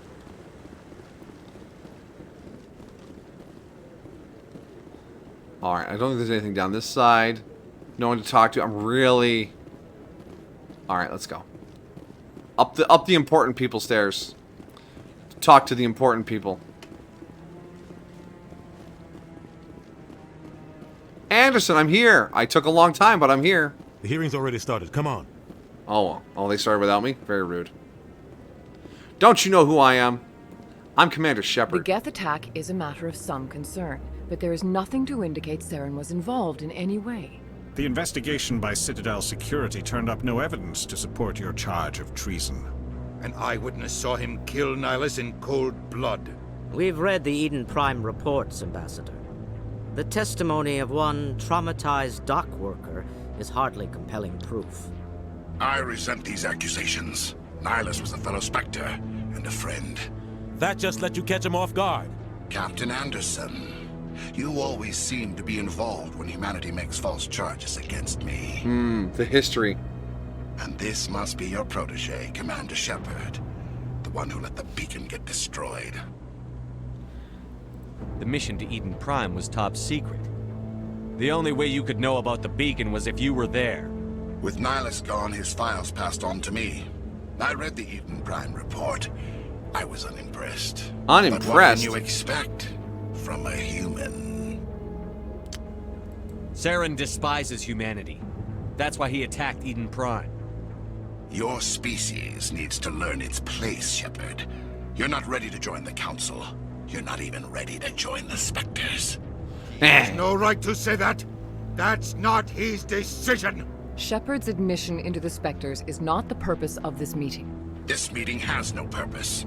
The humans are wasting your time, Counselor, and mine. I'll find proof. You can't hide behind the Council forever. There is still one outstanding issue.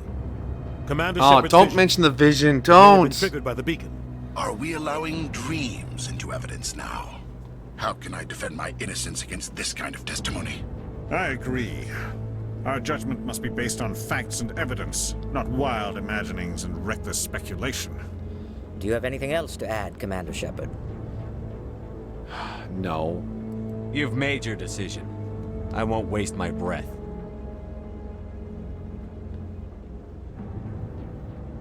The Council has found no evidence of any connection between Saren and the Geth. Ambassador, your petition to have him disbarred from the Spectres is denied. I'm glad to see justice was served. This meeting is adjourned. Darn you. Don't worry, we'll get the evidence soon. Udina's kind of a bitch, but he is working for us right now, so... he can shout at our political enemies. It was a enemies. mistake bringing you into that hearing, Captain. You and Saren have too much history. It made the Council question our motives. I know Saren. He's working with the Geth for one reason. To exterminate the entire human race. Big Every claim. colony we have is at risk. Every world we control is in danger. Even Earth isn't safe. So, whoa. What the hell do you know, man? Tell me about this history between you and Saren. I worked with him on a mission a long time ago. Things went bad. Real bad. We shouldn't talk about this here. But I know what he's like. And he has to be stopped. We need to deal with Saren ourselves. As a Spectre, he's virtually untouchable. Untouchable. We need to find some way to expose him. What about Garrus, that CSEC investigator? We saw him arguing with the Executor. Yeah. That's right. He was asking for more time to finish his report. Seems like he was close to finding something on Saren. I'll talk to him. Any idea where we could find him? I have a contact in CSEC who can help us track Garrus down. His name is Harkin. Forget it. They suspended Harkin last month, drinking on the job. I won't waste my time with that loser. You won't have to. I don't want the Council using your past history with Saren as an excuse to ignore anything we turn up. Shepard will handle this. I'm on it. I'll take care of it. I need to take care of some business. Captain, meet me in my office later. Harkin's probably getting drunk at Cora's Den. It's a dingy little club in the lower section of the wards. Maybe there's another way to find evidence against Saren. You should talk to Barla Vaughn over in the financial district. Rumor has it he's an agent for the Shadow Broker. The Shadow Broker? The Shadow An Broker. information dealer. Buys and sells secrets to the highest bidder. I've heard Barlavan's one of the top representatives. He might know something about Saren, but his information won't come cheap. What about you and You Saren? and Saren have a history. What happened?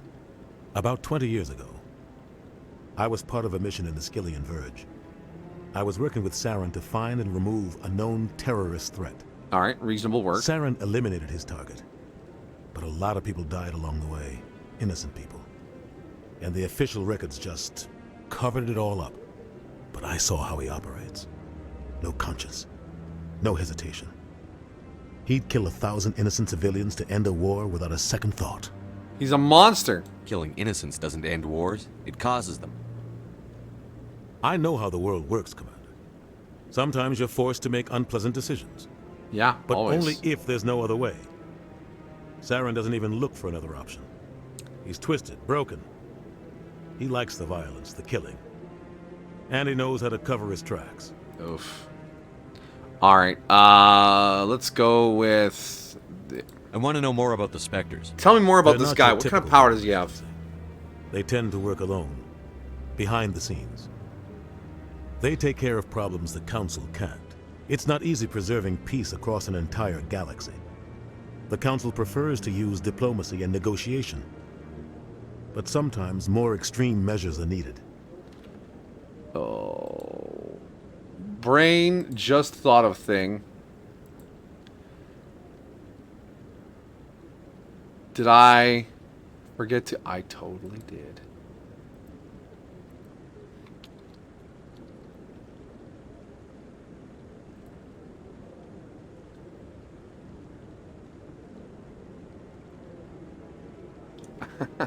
That only took me 3+ hours to notice. I forgot. I started the stream up as just chatting because I was like, okay, I don't want to give away I'm playing Mass Effect right away. And then it just took me 3 hours and 4 minutes to realize I need to switch it to Mass Effect Legendary Edition. Woo! All right. Okay. They sound like back to shadow talking about these operatives. things. Everything about them is classified. We don't even know how many there are. The latest Alliance estimate puts their numbers under 100. That's The not a lot of Council dudes. couldn't do its job without them. They're the Citadel's top agents, the last line of defense, the final option before open war. The entire galaxy respects and fears them. If a Spectre shows up, you know something big is about to happen. How do they decide who becomes a Spectre? You can't just apply to join. There's no training program. Spectres aren't made. They're born. That's the same line The used for Council's heroes. Heroes always aren't looking made, for they're exceptional born. individuals. People who can get the job done, like you. They've been watching you for years. Uh-oh. They see something in you. They want you on their side. Nihilus was supposed to give them a final recommendation, but with him gone, things are still up in the air. What's their command structure like? There is no command structure. Each Spectre answers directly to the Council. Sometimes they're sent on specific missions. Other times, they act on their own. Suspicious. They tend to operate outside the law, do whatever it takes to accomplish their goals. The Council just turns a blind eye. Spectres have a lot of power, Shepard. And if they What go too happens when a far? Spectre goes rogue? Like Saren? It doesn't happen often. The Council is careful when they select their candidates. But when something does go wrong, there's usually only one solution. Send another Spectre to bring the rogue agent down. The Rouge agent down. All right. Investigate. Hearken. No, Council. Our ambassador doesn't seem to get along with the Council. I don't He's think the ambassador just gets along with frustrated. anyone. The Council's always preaching that we need to be part of the galactic community. But for them, it's a one-way street. They want us to expand and settle unstable regions like the Skillian Verge and the Attican Traverse. But when we run into trouble, they don't want to help us out. Everyone knows it's only a matter of time until we get a seat on the Council. The ambassador just thinks it should happen sooner rather than later. And I agree. Maybe they'd let us join the Council if we were more willing to cooperate Yeah, with the if other we just, species. you know, cooperate. Of course they would. If we did everything they told us to, they'd love to have us on the Council. But it wouldn't be much of a deal for us.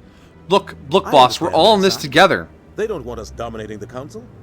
It's founded on cooperation and alliances.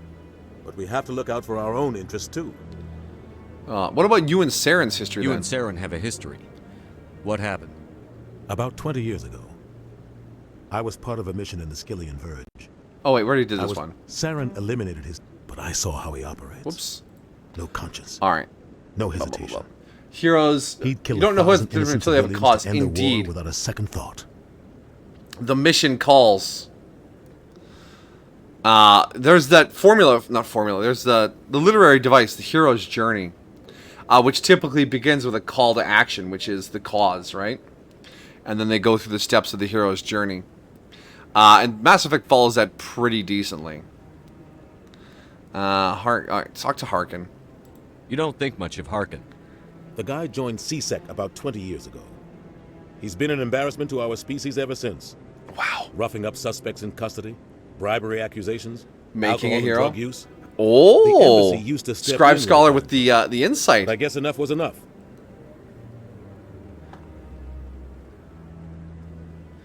You know what? When you say it like that, it does sound like heroes are made.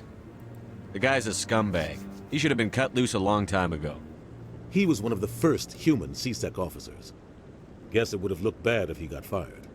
A lot of backroom deals were worked out over the years to keep him on the force. Politics is a dirty business sometimes. Politics is filthy. But it looks like his time's run out. We've got enough humans in CSEC now to stop protecting him. Tell me more about the Shadow Broker. He's a necessary evil of galactic politics. Buying and selling information is a part of the game. And the Shadow Broker just happens to be the best player on the field. The best player in Always town. sells to the highest bidder. Doesn't get involved in politics. Doesn't pick sides. A simple system, but it works. He's not a threat to anyone, not directly. He's just a resource we can use, or she is. Or maybe they are. Nobody really knows. And Barlavon. Tell me about Barlavon. He specializes in moving large sums of money without leaving a paper trail. A financial genius. Doesn't do anything illegal, but he knows all the loopholes. He's got an impressive client list. Ambassadors, diplomats, specters. That's probably why the Shadow Broker uses him. All right, I think that's everyone. Yeah, all right. I should go. Okay. Good luck, Shepard. I'll be over in the ambassador's office if you need anything else. I'm sure the ambassador will be yelling at you mercilessly. Like a jerk! Okay. Oh, no, put that away. Hello, little keeper. You just working on something over here? That's okay.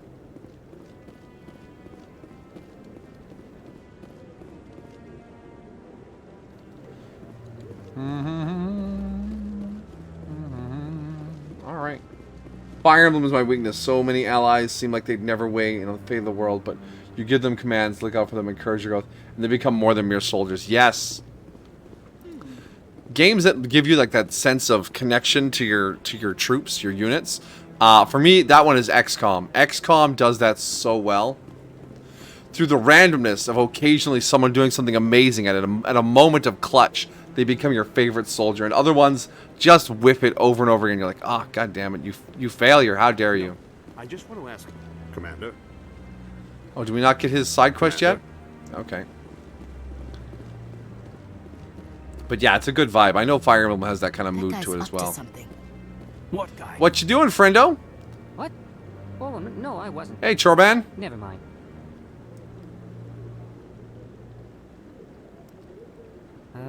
Yes, is there something you want? What you doing? What you up to, Why are Chorban? you so interested in the Keepers? Keepers? I've got no interest in the Don't get coy. sass me. I know what I saw. I'm almost a Spectre. I'm not so sure I should be talking to you about this. Relax. Just tell me what you're doing. I'm not here to get you into trouble. All right. I guess it wouldn't hurt to tell you. It won't. I'm using a small scanner to gather readings on the Keepers. So far, I've had mixed results. I find it difficult to get near the creatures. Why the lies? Why were you being so secretive about it, though? Well, technically, we're not supposed to disturb the Keepers. I don't really think my scanning disturbs them, but the authorities might disagree. I'd like to do it more openly, but it's not really worth getting arrested over. Let me help. I could help you out. I'm not worried about I'm not worried about authorities. I don't even I'm know almost who a you Spectre. I'm with the I'm Alliance. Commander Shepard, with the Alliance military. Well, I suppose I could use the help. You'll need this. It's the scanning device I developed. Activate it each time you see a Keeper.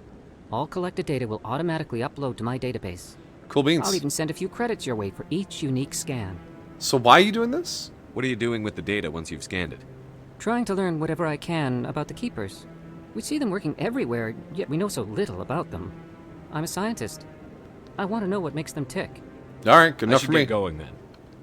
Yes, I have much work myself. So long, and Someone good luck with the scanning. Oh, is following me. Scribe, Scholar, Poet, welcome, welcome, and thank you for the follow. Hop on board the time machine and get comfy. We're gonna have a good time. No, no, put the gun away, put the gun away, put the gun away. Alright, time to scan all the Keepers.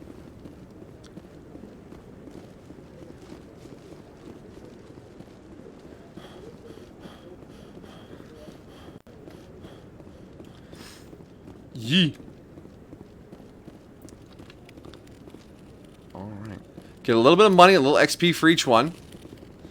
And we're just gonna squeeze out that game energy. Get me the little drip drop of XP, that dopamine from gaming goodness. I know it wasn't right away, but I already have some chill. No, man, a follow is not mandatory. If you just want to hang out and chill for a bit and disappear, that is fine with me. I am low impact, very chill. I appreciate the follow though. I hope I make a good distraction for you while you're listening, and hope to see you again in the future. Whatever you do, as long as you keep having a good time. To him before. This is the first time I've requested an audience. Scan. All right. Oh, gamer dopamine number go up. Blah. Yeah, I'll wait. Don't you love when number go up? I love when number go up. Oh my God, Shepard, you move like a hand truck full of cinder blocks. Can you please hustle a little more, sir? You killing me. We got keepers to scan. See, there's a keeper there. Run to it. Run to it. I feel like I could run farther than this without getting tired. But I wouldn't believe everything you hear. Maybe. See, that holiday energy. I'm honored you've chosen to spend part of your precious holiday with me. Alright. Keepers on this side? No, just diplomats. Hey, lady! Hope you're having a good job being... What's that over there? Kaiden, are you stuck? Get out of there, you goofball. But don't worry, I don't normally stream at this hour. I'm more of an evening streamer. I do have a day job myself, after all.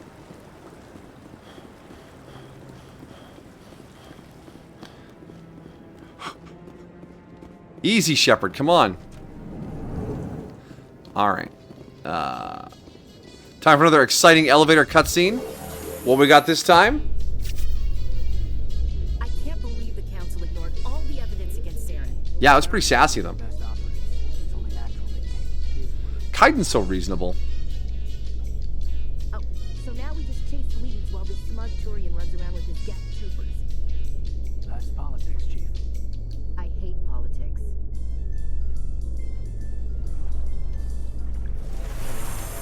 And we're here again. Hello, Presidium. I'm here to scan your keepers. Beep. Please do not disturb the keepers. I'm not disturbing them. Do not question me. I am the shepherd. I am the shepherd. Oh, woo! Wait, no, that's huskies that make all that kind of noise. German shepherds don't woo too much, I don't think. Do German shepherds woo? Woo. We're gonna get to a point where it's like, oh, we've scanned all the keepers except one. And we'll like look up a map or something. Hey, Barla. Is there anything I can do for you today, Commander? I need your help. I've heard you work for the Shadow Broker. Do you That's have a little any blunt there, information Shepard. about You're very blunt, Shepard. Oh, thanks. But you're right. I am an agent for the Shadow Broker. And I do know something about Saren. Well, let's make a deal. I hear your information can be expensive. Normally, this information would cost a small fortune. But these are exceptional circumstances. So I do dabble in want to exceptional. give it to you for free.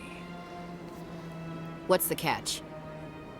There is no catch. The Shadow Broker is quite upset with Saren right now. They used to do a lot of business until Saren turned on him. They are very noisy. That's what happens when you deal with a traitor like Saren. No matter what you think of Saren, he's not stupid. He knows the Shadow Broker is a valuable ally.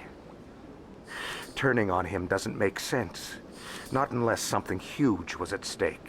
Huge. I don't know the details, but the Shadow Broker hired a freelancer to deal with it. A Krogan mercenary.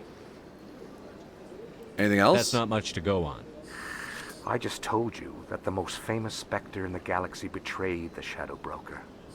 Quite a bargain, considering the price. Speak with the Krogan if you want to learn more.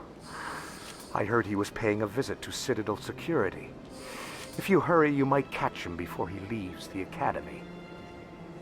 Why is he there? Isn't it strange that a Krogan would want to speak with C-Sec? Very. However, I doubt the visit was entirely his choice. You'll need to speak with him if you want to know more. Tell me more about the Shadow Broker. Tell me more. Most people think I deal in finances, but my real currency is knowledge. I trade information, and it has made me very wealthy. But the Shadow Broker is the true master. Every day he buys and sells secrets that could topple governments, always giving them to the highest bidder. Yet somehow he never seems to upset the natural balance of power. All those secrets being passed around seem to even out. Nobody ends up with an advantage in the end. Sus. Any guess what his identity might be? I don't know. Nobody does. The Shadow Broker could be any race, any gender. I have a theory that it's actually an entire group working under one identity. How else could they juggle so many contacts at the same time? How else could they keep all that information from getting crossed? But they've got the perfect setup. Perfect. Every government is forced to play their game so they don't get behind. But no matter how long you play, no matter how many secrets you buy, you can never win. I thought you'd know more about the man you work for. From time to time I come across information I sell to the Shadow Broker. That's my only involvement. I like it that way. The more you know, the more dangerous the game becomes. I don't like danger, Commander. I'll leave that to you. Cool. Alright, thank I you for should the go. information. Let's go get our Krogan. Goodbye, Commander. Goodbye, Commander. Alright, was there a... Yeah, there's a keeper in the back of the Emporium. Keeper, keeper, keep me a keep. Hi. Uploaded? I vaguely remember a quest of some kind happening over here. Sure is peaceful here. Oh yeah, super peaceful. Thanks, Kate. So long, dude. Squidman. Little Octobro. That's the VI lady. There's a keeper down there. Is there a keeper back here? There is a keeper back here. Scan his bitch ass.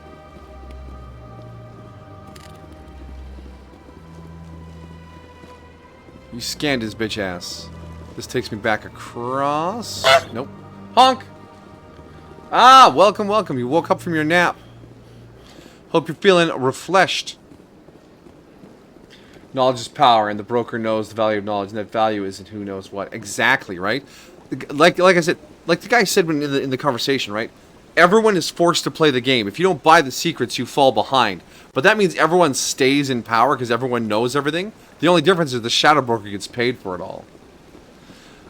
You missed our first conversation with a Hanar. Look at this fine gentleman here. Look at him. Look at him!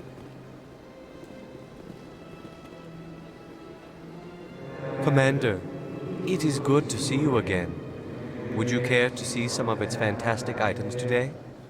Not today. I think I'll be going. That's a Return Hanar. soon. This one receives new shipments regularly. They're super polite alien squid people.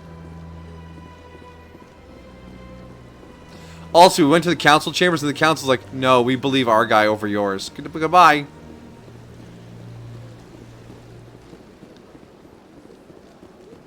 Yes, the squid people are fun. There's a commercial for a movie, Blasto, the first Hanar Spectre. It's a good fun. All right, well, let's go back in there later. Let's cross back over the Presidium. Keep scanning keepers. Scanning all the keepers.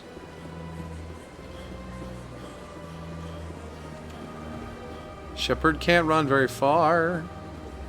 We have not left the station. It'll be some time before we leave the station. There's a bunch of side quests to do and some investigation work to be done. We got some meat here before we get back out to space. All right. We are going to investigate keepers.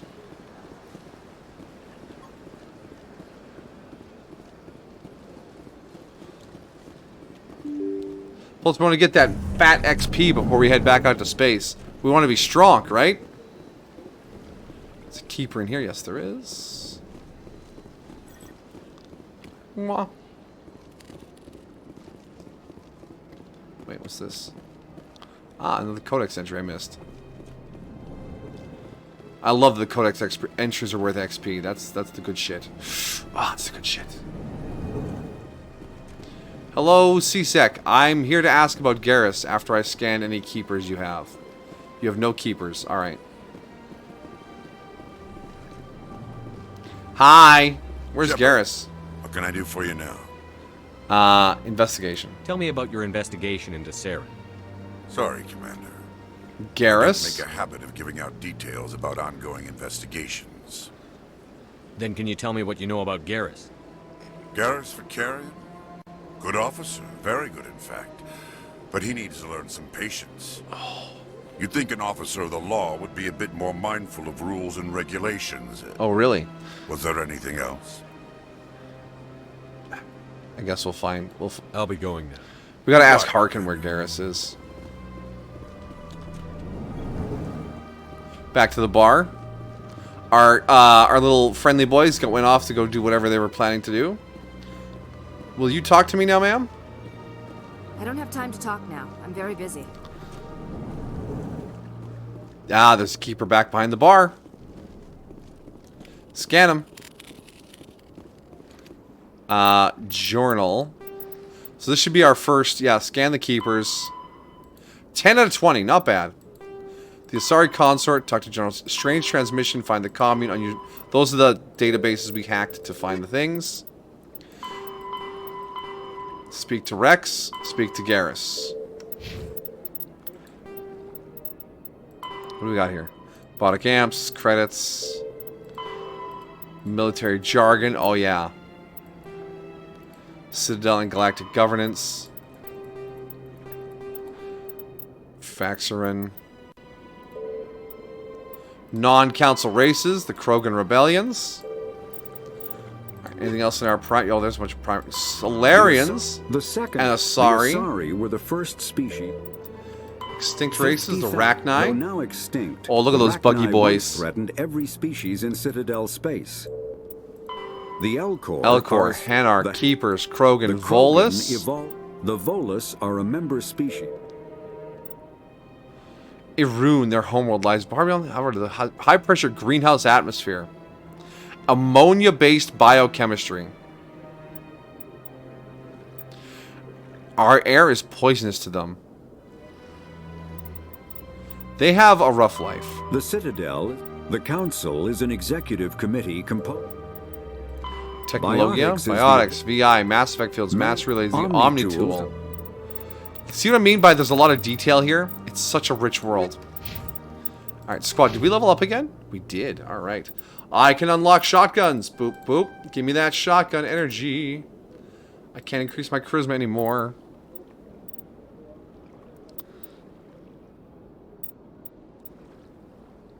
Yes. Straight into shotgun. Oh, only 1 point into shotgun? Really? I guess we'll put some points into... we should get some points into barrier, or warp. And then we can do barrier next level up. Caden, what you got? There might be some combat here. I need to keep you reasonable until it's time to, medicine.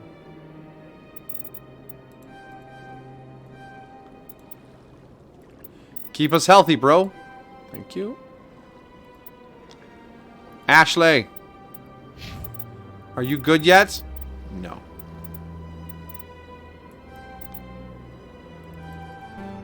Maximum soldier. I just want you to be like a big meat stick that doesn't die. My name is Ashley, and my commander told me to be a meat stick that doesn't die. This place seems strange. I wish there were more humans around.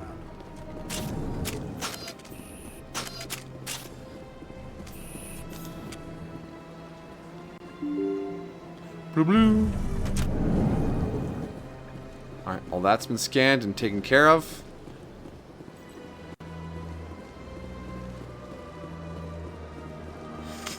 Okay. That's locked. Keep an eye out for keepers. Keeping on the keepers. Hey, Anderson. Udina's not around? No keeper activity? Yes, Commander. Is there something you need? Same conversation options as before. I should Goodbye. go. I'll be here if you need anything. Yes, I know. You'll just be waiting. What do you do when I'm not around? Mostly wait for you to come back. Wow, really?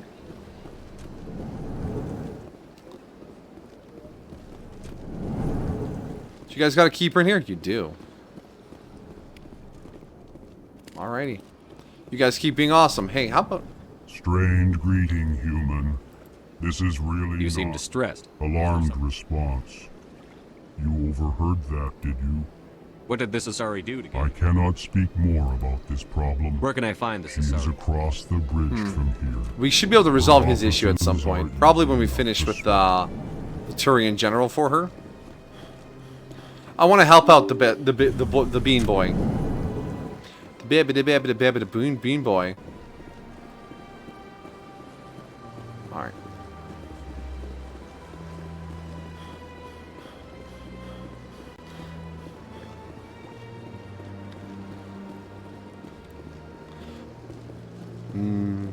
Hearty welcome. Welcome, welcome, viewers.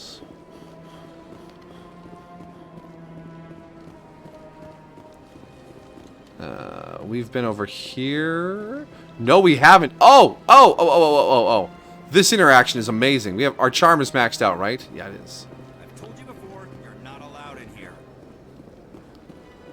This one believe that Hanar refuses to listen to reason. Why can't it act in an orderly and lawful manner? What's the problem? Are there laws being broken here? I am not unreasonable. The Hanar is free to spew its nonsense once it purchases an evangelical permit. Permit? So if the Hanar gets a permit, it's allowed to preach? No. Registered evangelicals must follow regulations. There are specific areas where preaching is legal. Failure to follow the regulations results in the forfeiture of the license. I understand. What's the purpose behind the evangelical permits? Forcing religious evangelicals to register for a permit weeds out undesirables. It keeps the area safe.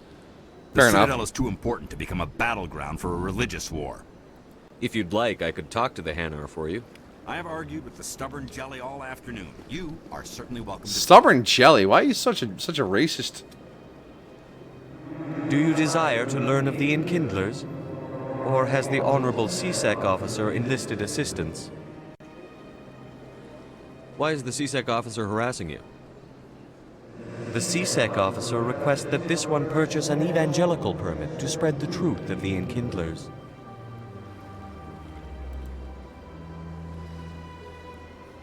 Who are the Enkindlers? Your people know them as the Protheans. They are the true creators of this one's people. Really? The Enkindlers raised the Hanar from ignorance into consciousness by granting this one's people the gift of speech. Is this really how you want to represent the Enkindlers? The truth of the Enkindlers must be made known. They gave the Hanar language and gave the universe the mass relays. But this one only wishes to spread the truth to any who will listen. There is no intent to cause trouble. Oh no! I don't have enough charm to finish this. Maybe we come back after we have more charm? I'll be back. Yeah, okay. We want to get the charm ending on that. Continue to spread its message. I'll be back. Don't worry, bro. I'll fix this. I promise. Shoot. I thought. I did not think enough. All right, is that... We've already scanned that one. Yeah, okay, we're close. Oh, you're late. Oh, don't worry, buddy. We got lots of time left on Mass Effect. Welcome, welcome, Indy. And subscribe scholars to define undesirables. Probably people who preach hateful messages or want to harm others with their message. All right, C-Sec security. Let's go.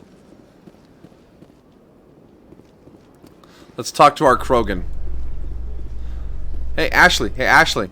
Oh, you're not even with us. You're getting replaced by a Krogan. In light of the recent attack on we got a news article. Many colonial investors are pulling their support for future projects. Proponents of expanded human colonization insist But that thank you Eden for dropping Prime by, was an Indy. isolated Appreciate it. case. Hope you're having a lovely day. Nevertheless, colonist enrollment has dropped sharply. Many colonial proposals are on hold until backers have some reassurance that human colonies will be adequately protected. Adequately.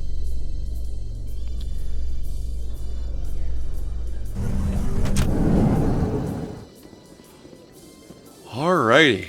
We are in... Oh, excuse me. We're in the wards. The ward rooms. Do you really think we'll find him down here? He always stops in for a few games of Quasar before he makes his drop. Fist is gonna be pissed if we take down his supplier. That's the point. We want him angry. Angry people make mistakes. There's just something about Fist that makes me nervous. Good. He's a dangerous man. Now keep your eyes peeled for our mark. Cool. Police sting operation being discussed out in the open. Hope none of Fist's people are nearby. Oh, keeper scan. And over here. Oh, you just chilling? Okay, you keep to the wards. To the wards! A Solarian excavation team has run into an unexpected problem after unearthing a Prothean dig site. Oh, really? Hanar protesters have blockaded the dig site, claiming that artifacts of the Enkindlers, as the Hanar call them, should not be disturbed. Leave the artifacts The alone! team has appealed to Hanar representatives on the Citadel to reach a diplomatic solution. Doubt it. Imagine finding ancient artifacts of incredible technology and thinking, no, we should pray to these instead of study them. The heck was that?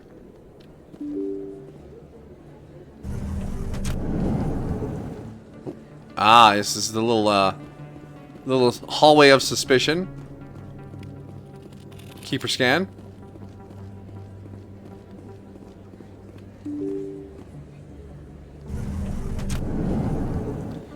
You can tell it's suspicious because the lights are red. Oh, look at you two flirting with each other. That's adorable. Aha! There we go. This is the heart of the wards. Look at that. Just sprawling city all the way down the arm of this space station. Millions of people just living their lives. That your professional opinion, sir? He's right, Chief. This isn't a station. It's a city. There must be millions here. It can't be possible to track everyone coming and going. But there's This makes people Jump born Zero here. look like a porta-john. And it's the largest deep space station the Alliance has. Jump Zero is big, but this is a whole nother scale. Look at the ward arms. How do they keep all that mass from flying apart? The council represents more races than I thought. No wonder they're careful with newcomers. They probably just want to keep everything running. It has to be hard keeping all these cultures working together. Mm-hmm. Teamwork makes the dream work, though. Easy, Ash. Why not? We've got oceans, beautiful women, this emotion called love. According to the old vids, we have everything they want. Wow. If you expect to get me in a tinfoil miniskirt and thigh-high boots, I want dinner first. Ha! Sir. There are some... Oh. That Some will be old enough. sci-fi had some ridiculous outfits. Exploitative is just so exploitative. Oof. At ease, Lieutenant. Can't see her in a skirt anyway. Damn straight you can't. Ready to move out, sir. That conversation went off the rails there between these two. I don't know if those were the right conversation options. I respect you, Ashley, as a soldier. You don't need to wear a skirt for anyone. Commander Shepard? Excuse me, Commander Shepard! Okay. I said we were doing a Paragon run. There is one person we will be awful to every time we meet here, and it's the news lady. She's like got that tabloid energy, like paparazzi nonsense. I'm Emily Wong. I'm an investigative journalist working here on the Citadel. I don't think this is the one. What do you need? I've been hunting for evidence of corruption and organized crime on the Citadel. Yeah, no, this is not the one I'm going to be awful to. Go. I was hoping you might share anything you find during your own investigation. I can make it worth your time. How do you know that my investigation is going to uncover anything you need? You wouldn't be investigating if it weren't big. And if it's big, it's something I'd like to hear about. Fair enough, Wong. Fair enough. You've got to have access to better sources. Why contact me? I'm using every source I can find, but I think I've got a better shot with you. Do you really? I've read your file. If anyone is going to uncover corruption here, it's the hero of the Skillian Blitz. Yeah, everyone brings up the Blitz. How do you know I'm investigating anything here on the Citadel? I'm a good journalist, Commander Shepard. Word gets around. Sounds like a good cause. If I find any information, it's yours. Thank you, Commander. You won't regret it. Thank you, Wong. Alright, cool. I'm more than happy to pass information on to her. But there's another one. She's like, Commander Shepard, do you want to answer for blah, blah, blah, blah, blah, blah? And you're like, answer for? I'm doing my job out there, woman. And you're like, I do better.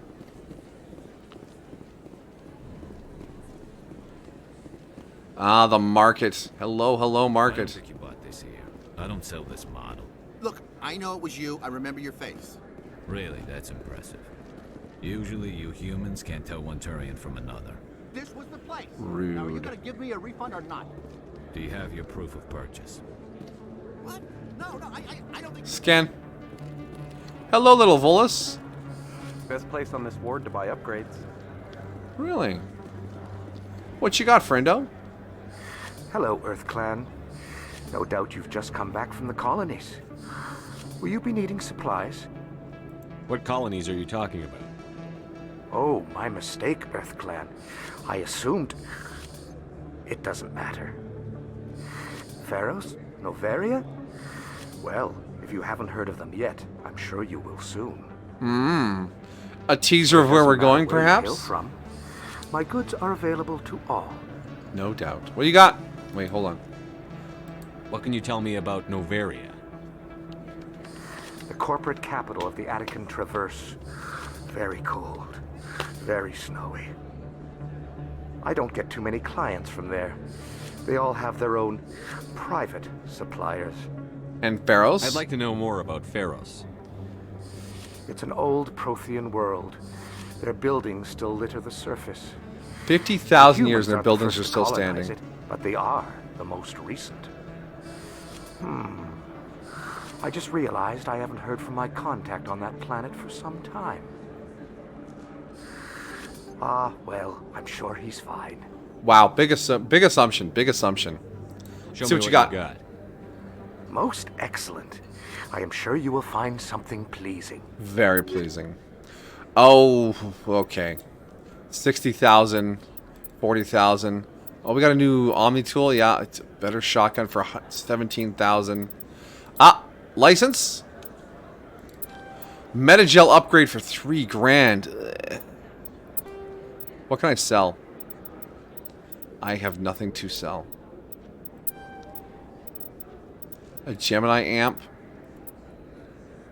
Biotic amp. I will need one of these eventually. Duration bonus 0. Power bonus, cooldown bonus. How did I ever get money?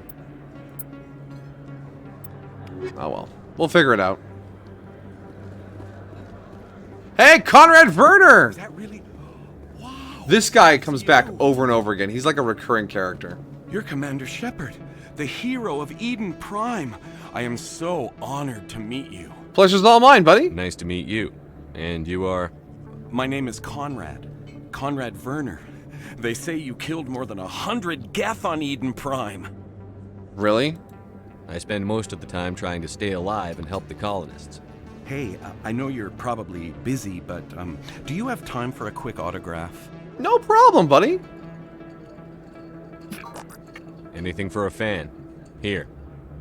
Thanks. I really appreciate it. My wife is going to be so impressed. Yeah. I'll let you get back to work. But next time you're on Earth, I'd love to buy you a drink. Thanks again. Sure thing, Conrad. Do you find like getting things signed by people is kind of weird? Like that's their signature. You could use, they must. Ooh, that's dark. They use that to sign legal documents. Ah, there's a Krogan finally. Their big old back humps. Oh yeah.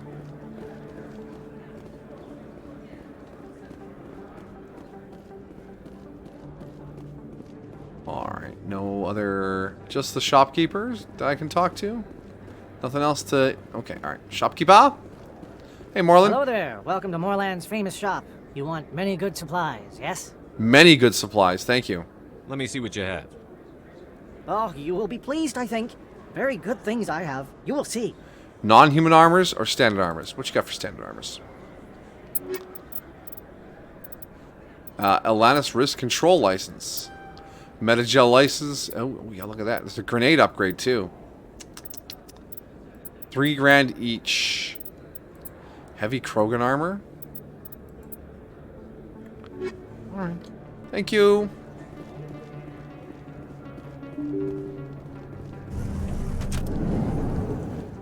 The fast travel station. Is this... Does this connect to the suspicious hallway? I haven't really looked at the map. I've just been navigating by vague memory. This is indeed the other end of the suspicious hallway. You can tell because it's red.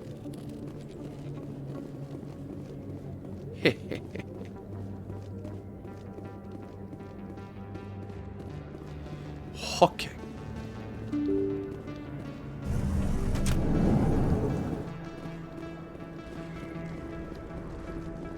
That's him.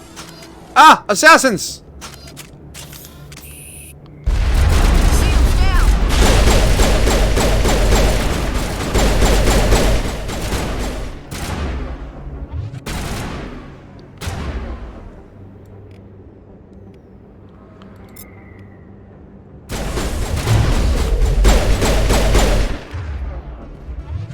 Those were Saren's men. And now they dead. Think we're good, Commander? Yeah, we're great. We just killed 2 people outside of a crowded club. And you know what? Nobody came out to check. They're like, oh yeah, gunfire outside of Cora's den. Big whoop. Big whoop. Oh, you can hear the club music. You ready for some club music? Sorry, but... Not a sorry butt, but a sorry butt. Wait, there's some human butt over here.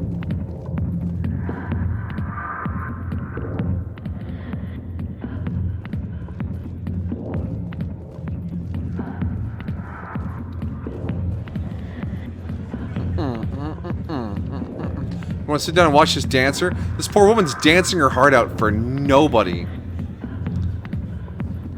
This guy's got 2. What a champ. Hey, man. I got business here, but not with you. Okay. Commander. General Septimus! Hello, hello! What do you want? Problems? What's bothering you, General? I've seen a lot of horrible things in my days, and there's only one woman in this damn galaxy that helps me forget it. So if you feel that way, then why spread lies about her? Shut up, Kaiden, I'm talking. Rejected me! Me!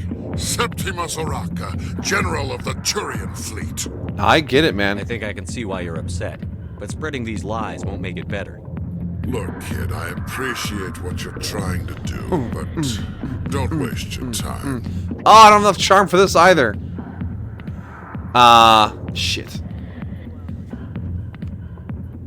You need to start acting like a general if you want to beat this. I spent all my life acting like a general, and what did it get me? Huh? No, those days are over. I'll just be what I am. A tired, lonely... I'm not charming enough. Soldier. Don't give up. Do you really want to be remembered this way? No, I'd rather not be remembered at all. But I see your point. So you think it's that easy? Just straighten up and act like a general? I don't think it could hurt. Caden, shut up! Maybe you're right, Commander. Shaira's worth the effort. Even if she won't have me back. Glad This to is hear no it. place for someone of your stature, General. All right, I'll go to her. After I've had a cold shower or two. Say, you're a bright kid. Would you be interested in earning a few extra credits? Yeah, I want to buy things. What do you want me to do? There's an Elcor diplomat out there who believes Shaira gave up his secrets. Why does he think that? Because I told him. Look, I just need you to convince him of the truth. Ow. What makes you think he'll believe me? You'll bring him proof. Take this data pad. It shows where I got my info. It will exonerate Shaira and convince the Elcor. Alrighty, I know where he Who am is. I taking it to, and where is he? His name is Zaltan. He's an Elcor diplomat. He's over in the embassies complaining about Shaira. Well, here's to soldiers acting like soldiers. Thanks, Commander. You know, you might make a good general yourself one day. Oh, I'm working on it. Who are you calling a sorry button? How do you imagine a general like that? You know, when I was saying it, I thought of that. But no, it's a sorry. Not now. I'm watching the show. Little blue butt. You want to enjoy the blue butt? Oh, that's human butt. The stream's about butts now.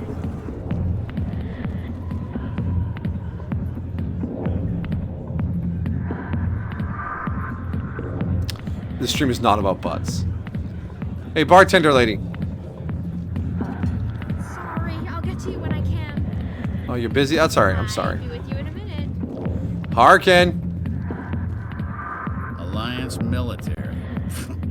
I could have been a Marine, you know. Instead, I joined the... We are in an alien club. Security.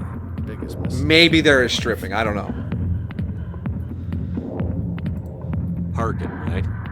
I was told you could help me find someone. A Turian CSEC officer named Garrus. Garrus? You must be one of Captain Anderson's crew. Poor bastard, still trying to bring Saren down, eh? I know where Garrus is, but you gotta tell me something first. Did the captain let you in on his big secret? The what? Is there something I should know about the captain? The captain used to be a Spectre. Didn't know that, did you? It was all very hush-hush. The first human ever given that honor, and then he blew it. Wow. Screwed up his mission so bad they kicked him out. Of course, he blames Saren. I love this song. Set him up. How do you know this? You said they covered all this up. How'd you hear about it? I spent 20 years working cases here on the Citadel. People on this station love to talk. Secrets are like herpes. If you got them, you might as well Gross. spread them around. You're an animal. Why'd they kick him out? Have to ask him. I never heard any of the details. Bet it's a good story, though. The heroes fall. Classic tragedy. Ah. You're full of shit. Why should I believe a drunk like you? Fine, ask Anderson. I bet he tells you. He's too stupid and proud to lie right to your face. This isn't why I'm here. Just tell me We're where off, Garrus we're off is. track. We're off track. Garrus was sniffing around Dr. Michelle's office. She runs the med clinic on the other side of the wards. Last I heard, he was going back there. What do you know about Garrus? Damn hothead is what he is. Still figures he can save the world. Always bucking heads with the Executor. He'll pay for it soon enough. The Executor loves to put us lowly field agents in our place. Just look what happened to me. Quit blaming others. You need to look in a mirror. Sober up and take some responsibility for yourself. Save your sermons. This ain't no church. What's it like working for CSEC? You mean, what was it like? The Executor suspended me without pay. Recurring violations. CSEC was keeping a file on me. Can you believe that? I can actually. Every I can believe that. mistake I ever made went into the books. Get a little rough with a suspect, note in the file. Have a couple of drinks on duty, note in the file. Neither of those are good things, sir. Skim a couple of credits off a drug bust, note in the Terrible file. thing, sir. Goddamn witch hunt. You got off easy, if you ask me. What the hell do you know? Working for CSEC isn't like being a Marine. People get pissed off if we shoot somebody. Investigations, inquiries, rules, regulations. Every day I plowed through enough red tape to choke a rhino. That's how you gotta be to do this job. So don't talk to me about right and wrong. You soldiers got it easy. Alright. I'm out of here. I'm out of here. I don't Yeah, listen to this good. guy anymore. Go. We know where Garrus is. What's this little area back here? Hi. The back rooms are private, reserved for Fist and his friends. Fist? Who's Fist? He owns this club, but the customers have to stay out front. Goodbye. Enjoy the club. Fist. We'll have to talk to Fist at some point. Alright, great club. Thank you for the butt. Why didn't Captain Anderson tell us he used to be a Spectre? Maybe it's not true. Harkin's an ass. Bet he's just... Sounds like it should have been freelance. Yeah, probably. How do you feel about blue butt? Is it too weird? Oh, this is the markets again. Where's that? Yeah.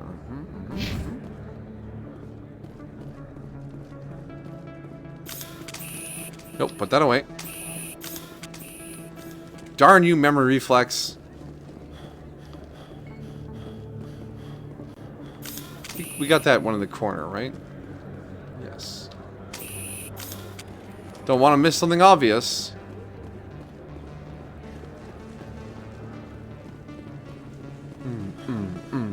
I can't get that song out of my head. It's just so catchy.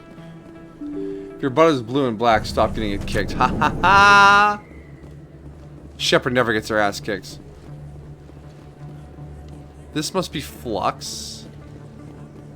Yeah, sure. You look like having a lovely conversation there, ma'am. Ma'ams? Yeah, this is Flux. You should be careful when you say that around. What? Everyone knows Fist is like the local criminal.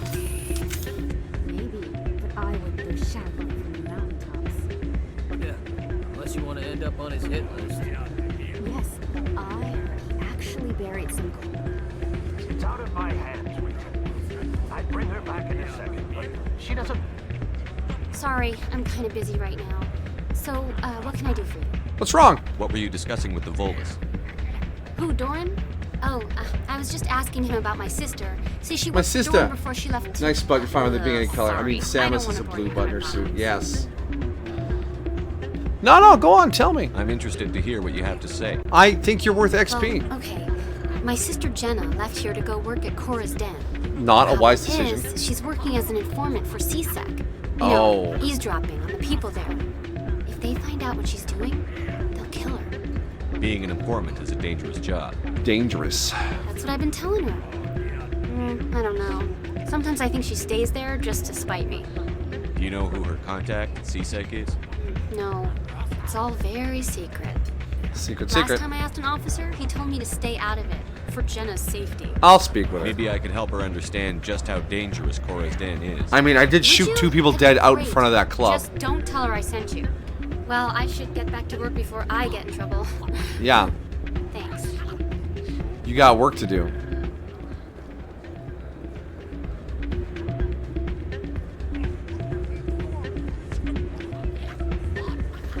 Hey, bouncer.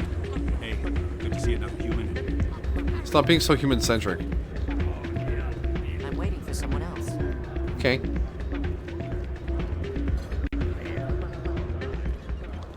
Low stakes quasar.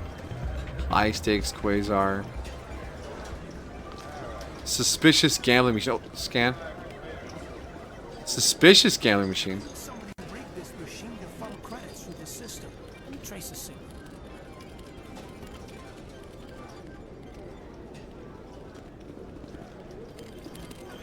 Do you know where it goes? Signal tracking. Yeah, okay. From the ward's access corridor. From your sister's Delton's complaint. Yeah, look at, we're just loading up on side quests now. Give me the XP. This is just blackjack.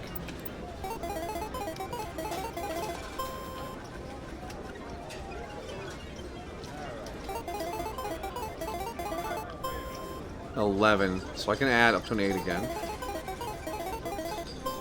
15. This is 50-50 success failure. This is 50-50 success failure. Ah, dang. No, I'm not gonna lose all my money playing Quasar. What's this? It's credits. A lot council credits. Yeah, it's credits.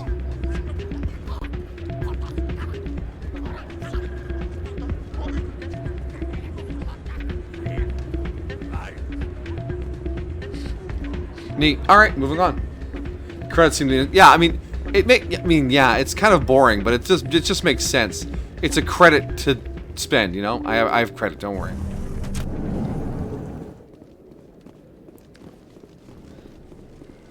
This is peaking on my entry back in the game. I don't know if I can commit to a zillion hours in like Persona or Bethesda. Okay, plug here. All these VODs will be archived on my archives channel. Plus, like I said, we'll be streaming here on Friday nights to play through it all. So if you want to experience it in a low intensity, at your own pace style, you are welcome to follow along with our journey here. Hey, someone in the chat, exclamation mark archives? Archive? Shoot, one of the commands will bring up the archive YouTube link. Our Cyberpunk Let's Play is currently being uploaded there too right now.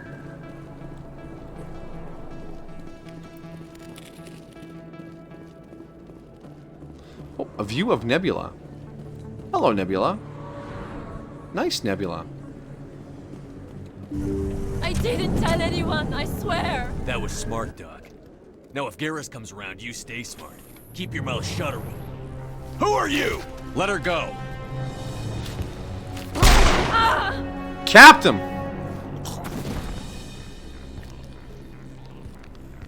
Garrus is not messing around. Finally, some action.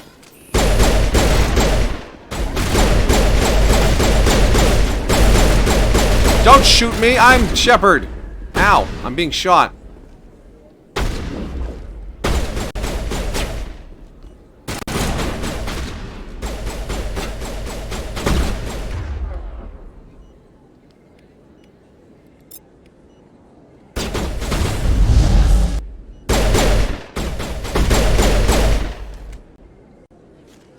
Is that everyone? Are we done? Clear. All right, good call. That's Garrus. Yes, Garrus is here. We're doing. I guess we're doing this. Hi. Hello. Hello. Perfect timing, Shepard. Gave me a clear shot at that bastard. No problem, Glad I man. could help. Dr. Michelle, are you hurt? No, I'm okay. Thanks to you. All of you. I know those men threatened you, but if you tell us who they work for, we can protect you. They work for Feast. They wanted to shut me up, keep me from telling Garrus about the Quarian. Quarian? What Quarian? My Quarian! A few days ago, a Quarian came by my office. She'd been shot, but she wouldn't tell me who did it. I could tell she was scared, probably on the run. She asked me about the Shadow Broker. She wanted to trade information in exchange for a safe place to hide. Where'd she go? Where is she now? I put her in contact with Fist. Fist? He's an Come agent on. for the Shadow Broker. Not anymore. Now he works for Saren. And the Shadow Broker isn't too happy about it. Ah. Fist betrayed the Shadow Broker? That's stupid even for him. Saren must have made him quite the offer. That Quarian must have something Saren wants. Something worth crossing the Shadow Broker to get. Evidence. She must have something that proves he's a traitor. Did the Quarian mention anything about Saren or the Geth? She did. The information she was going to trade. She said it had something to do with the Geth. She must be able to link Saren to the Geth. There is no way the Council can ignore this. We need to find her. Paid Fist a visit. This is your show, Shepard. But I want to bring Saren down as much as you do. Time to add Garrus to the party. Why do you hate You're a Saren? Turian. Why do you want to bring him down? Shield health bars are different. Yeah, they're a little plain in this version. But I knew what was really going on. Saren is a traitor to the Council and a disgrace to my people. Oh, feel that passion from Garrus? And honestly, the health bar's kind of obscured by my microphone. That's why I'm never sure if I'm dying or not. Welcome aboard, Garrus. Welcome to we the aren't team. The only ones going after Fist. The Shadow Broker hired a Krogan bounty hunter named Rex to take him out. Yeah, we heard about him. We can use him. A Krogan might come in handy. Last I heard, he was at the C-Sec Academy. What's he doing there? Fist accused him of making threats. We brought Rex in for a little talk. If you hurry, you can catch him at the academy before he leaves. Move out. Let's go recruiting. All right. So yeah, Garrus is. Wait, biotic. Oh yeah, no, he's combat and biotic. Combat and tech. No, he's combat and tech. And Ashley's pure combat. I mean, we're gonna replace them both. So, there we go. Perfectly balanced as all things should be. There's our Quarian. Our squad will probably be Tali and Garrus or Tali and Rex for most of the game.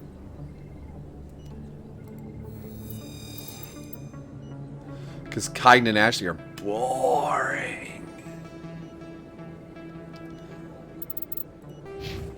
And Garrus, we want to get him into sniper rifles as soon as possible, so that he can do all the sniping. I'm a Vanguard. Which reminds me, did I get any points to... No, Charm is still locked. Ugh. Alright, so snipers unlock at 6. We have 10 points. Yep.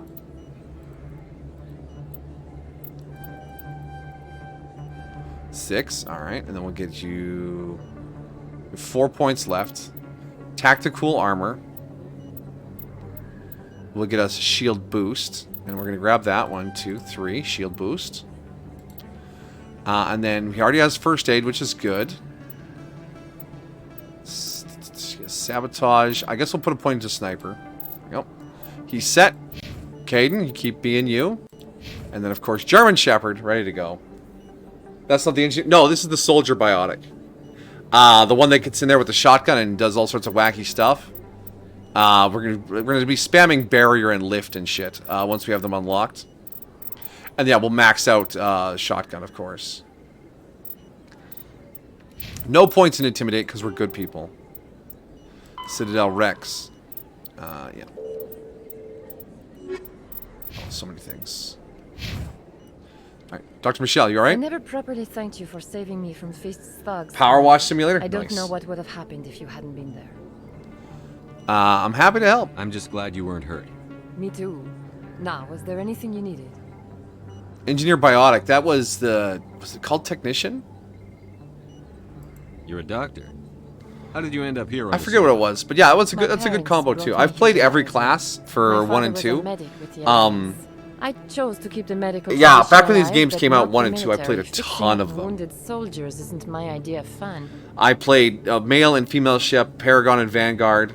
I've done every romance path. I had a spreadsheet tracking which classes, which moralities, which partners, so that I could have all the saves ready for Mass Effect 3, where it's like, okay, I'm a good guy and I'm this class and I romance this person and I'm a bad guy and I did this and all that stuff. I wanted to see every last shred of what this game had to offer.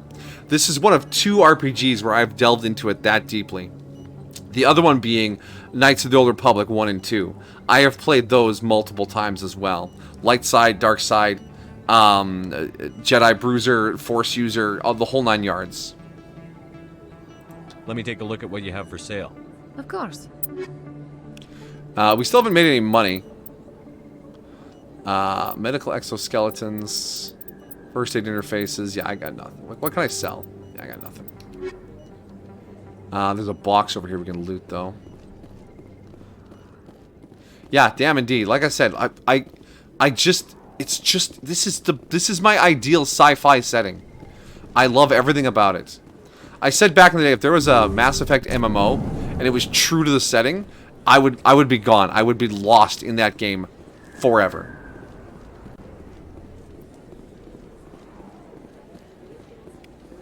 Don't kid yourself. It's even bigger. Alright, C-Sec Academy. Oh, another keeper to scan. Boop. Hey, Larg. Hey, I know you. You're Shepard, right? I am Shepard. I was on Mindwar during the Blitz. Saw you on the vids when you got That's your what I said medal. with Mass Saved Effect, the whole perhaps. colony. Looks like you have a fan. I'm sorry, I just never thought I'd Play meet core as someone well. like It's you strange. I in choose to person. auto level him. My name's Lang. Fair Officer enough. Eddie Lang, Citadel Security. It's an honor to meet you, Commander. What are you doing down here in the wards? Anything? I'm can sorry I help called you with? Larg. I read your name wrong. Do you know a CSEC officer named Harkin? I shouldn't really say too much. He's been on the force a lot longer than me. But I've heard things, you know? Drinking on the job, taking bribes, that kind of thing. Rumors mostly, but they suspended him, so some of it must be true.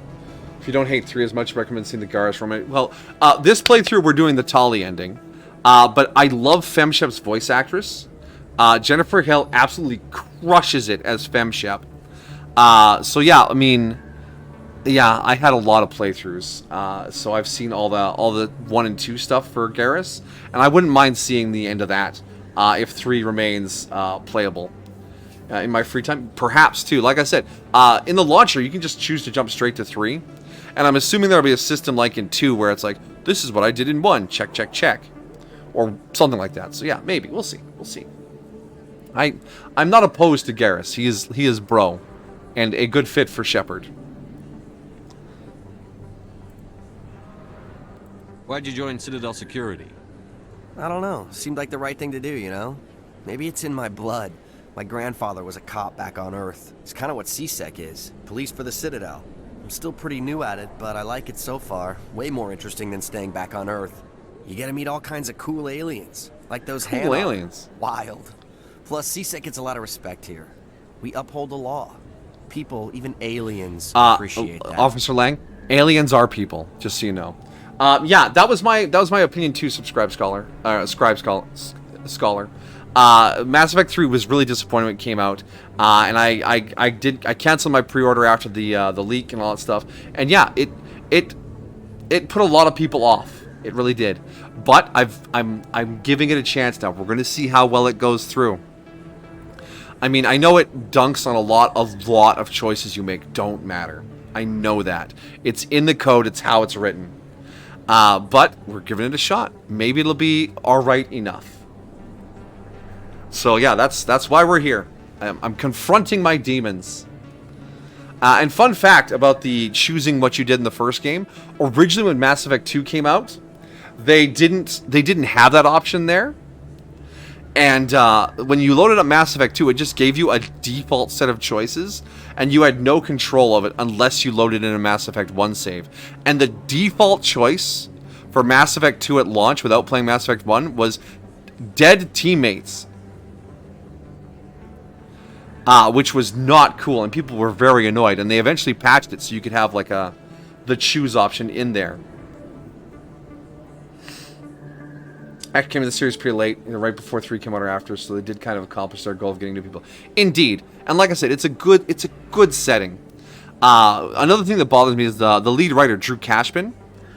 He was pushed out of the team over the course of production. He was the lead writer for 2. He was one half of the lead writing team for... No, he's lead writer for 1.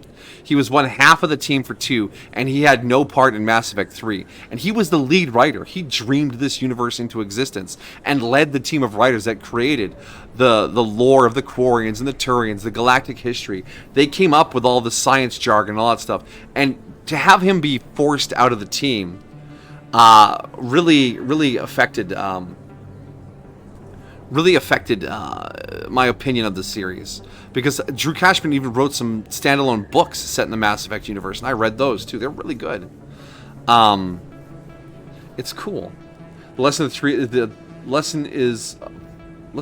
that your choices indeed don't matter. I mean, yeah, it kind of does. I mean, it's a game. It's the illusion of choice. You either stop playing or you win. That's the only choice you have. Honestly, but still, I mean, I liked immersing myself in the setting, right? Like we said earlier, I want to believe in the setting. I want to believe in that kind of future. But yeah, we're here now. We're doing it. How do you like working here on the Citadel? This place is amazing. I've been here almost a year, and I still haven't seen a tenth of it. The Presidium. The third game is either the best or the worst. Good place to go and I relax. mean, that's kind of a hot take, but really maybe I kind of down feel in it. the wards. There's always something going on somewhere. Like that new club they just opened a few months ago, Flux. Wicked scene in there, Commander. You should check it out when you have some time. What do you know about the Spectres? Just the stuff they show in the vids. They always make them out to be super agents on secret missions to save the galaxy. I know it's not really like that, though. Some of the other CSEC guys don't like them too much, figure they shouldn't be able to operate outside the law. But if they were so bad, the Council wouldn't use them, right? I have to go. Right. You keep on keeping on, Larkin. See you around, Larg. Lang. Alright. Rex! CSEC Academy, go! Well, Garrus, any regrets about leaving Citadel? Wait, he left Citadel Security? Fighting a rogue Spectre with countless lives at stake and no regulations to get in the way? I'd say I feel like this conversation triggered we don't early. lack for excitement, that's for sure.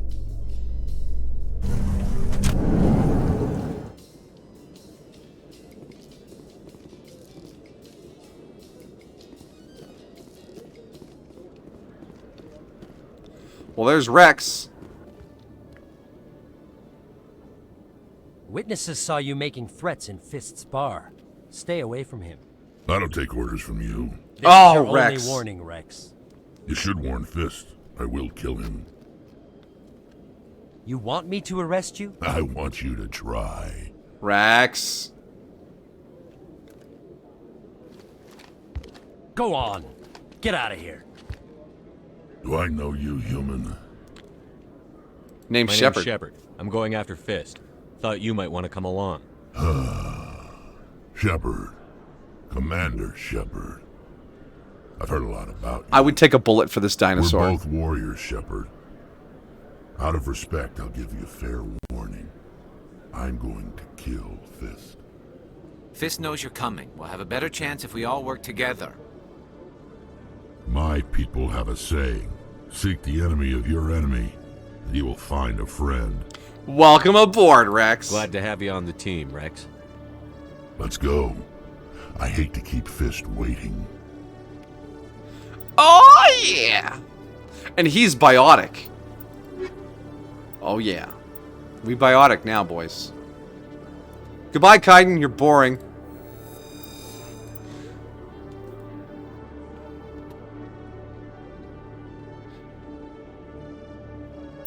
Alright, squad. Alright. Not Rex. He has assault rifle shotgun. He can specialize into ultra heavy armor. And then he has some bionic. Krogan Battlemaster, though. Regenerates health per second. Melee damage boosts to obscene levels.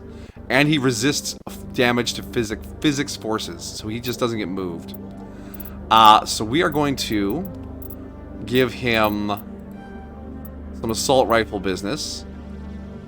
And the combat armor. Shield boost, yes, there we go. 6 more points. Do I want to give him barrier? Let's make him tanky. That gives him stasis. Put 2 in there. 11 seconds. 11 and a half. 12 seconds, okay. And then...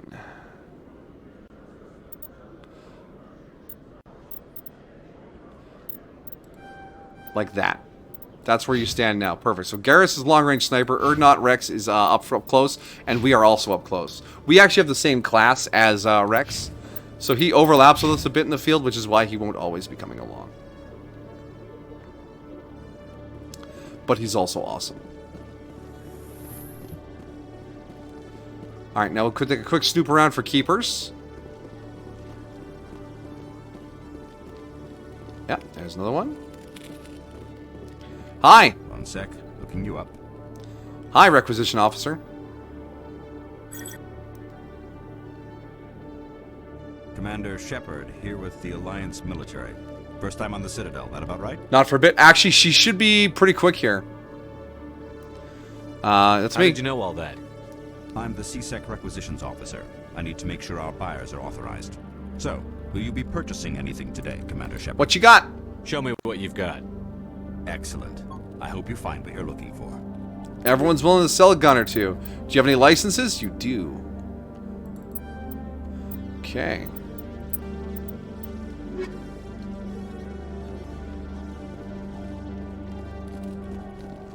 Because I think after we deal with Fist, we have to go rush to save Tali. And then she joins the crew. What's over this way? Hello, friendos. This isn't terrible. All right. Okay, Jalid. Let me get this straight. Your business partner, sure. Oh, another side quest. Hey there. Oh, you're not. What time is seasick, it? are It's you? streaming. It is just Did after you want 1 right something? now. Dialogue's quiet. Hold on. Let me run a line and we'll double check here. What were you trying to explain to the officer before? My colleague is trying to kill me, and I thought we were friends. Tell me how loud that was for audio. Scholar Poet says, I recently got into the re-released version of EO on Switch. Your party has no personality beyond what you imprint on them in your head, but for me it helps to move into more telling your own story. I'm not struggling to commit to an RPG Maker project yet. I feel like I can control my finished games. Yes, actually, friend of the channel, Welkin Liner, did an Etrian Odyssey playthrough where he modded in all the VTubers and stuff and made a VTuber guild. And that'll be that was over on their YouTube. It was pretty awesome. I was included in such an illustrious list. The tier list? No, the tier list will be coming up soon here. In fact, I should probably order my lunch and figure that out. Let me finish this dialogue wheel here, and I will tweak the volume and order my lunch. How do you know he wants you dead? He's changed. He won't talk to me at work anymore, and he started following me. Yesterday, he followed me all the way home, just waiting for a chance. You're a little nervous there, Jalid. I don't care what anyone thinks. He wants me gone. I know it.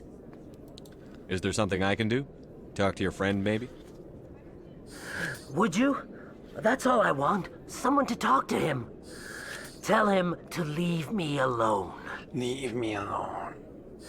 He thinks he can just push me around, but you'll show him, won't you? Yes, I'll help you. Just tell me where he is and I'll go find him. Actually, we've been to Chorbin's shop already. Well, he wanted to meet with me down in the wards near the markets. He said he just wanted to talk, but I know better. His name's Shorbin.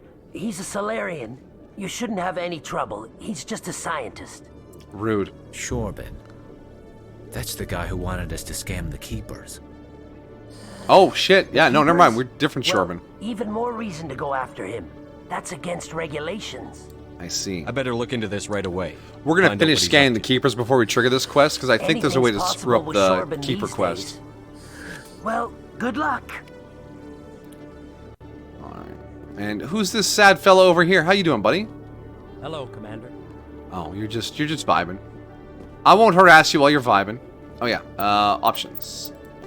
Audio. All right, so we're gonna tweak down the music and this SFX, and leave the dialogue where it is, and I'll go to my other volume settings and bring Mass Effects up again, like so. Who's got the most sass out of all the companions? Ashley talks a ton of shit. But as for sass, I mean, Tully spits out some real spicy lines. Rita's sister. All right, let's talk to someone and see how the audio is. Oh, there you are. Have you spoken with Shorbin yet? How's that for volume? Is that better with my adjustment? Garrus? I don't know if Garrus is sassy. I mean, he talks... I mean, look, it's a lot of Type A personalities in our squad.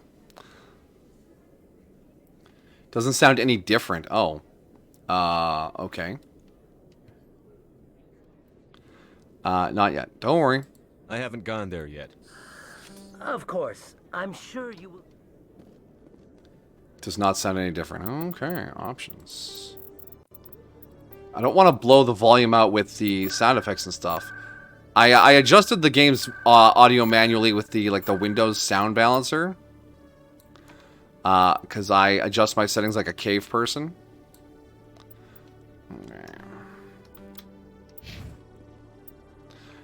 Tab out.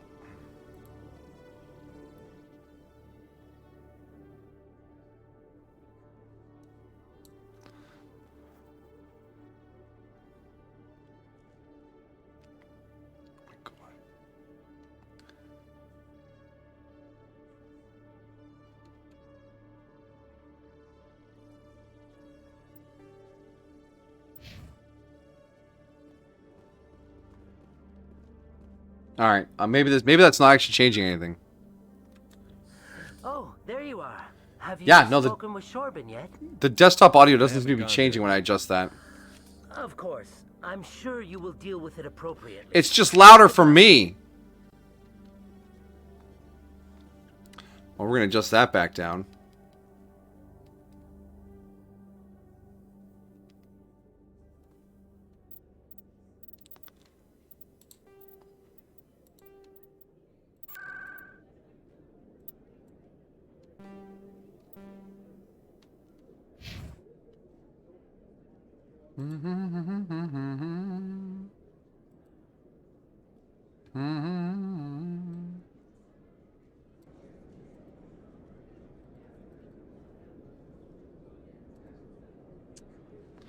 All right, that should help.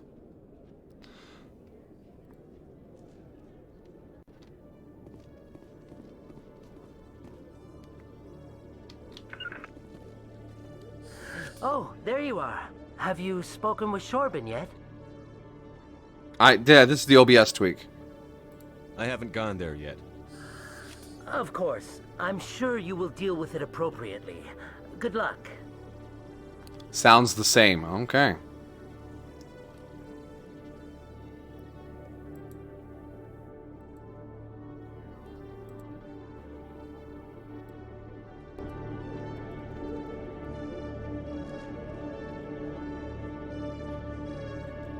Tired of me talking to you, Jalid? Eh? I'm on my way. Actually, can I talk to Rex? Every time I visit the Citadel, CSEC brings me here for a friendly... Oh, there you are. Have you spoken with Shorben yet? I haven't gone there yet. Of course. I'm sure you will deal with it appropriately. It's peaking higher on the sound bar now. That sounds good. We'll see if Bay agrees.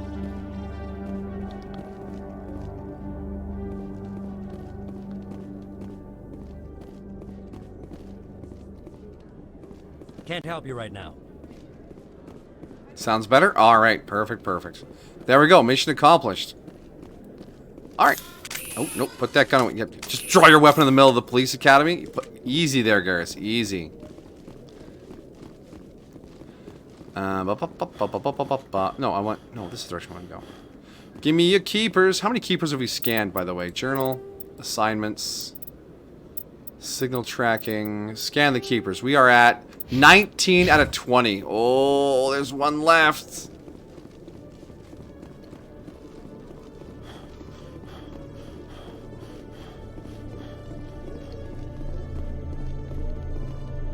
Ah, and there he is. Perfect. Data collection complete. Yeah. Hey, now we can talk to Shorben without messing up our stuff. And codex information. Codex information. Codex information. Codex information. Oh, there's a lot of codex stuff here. Look at that. That was beautiful. All right.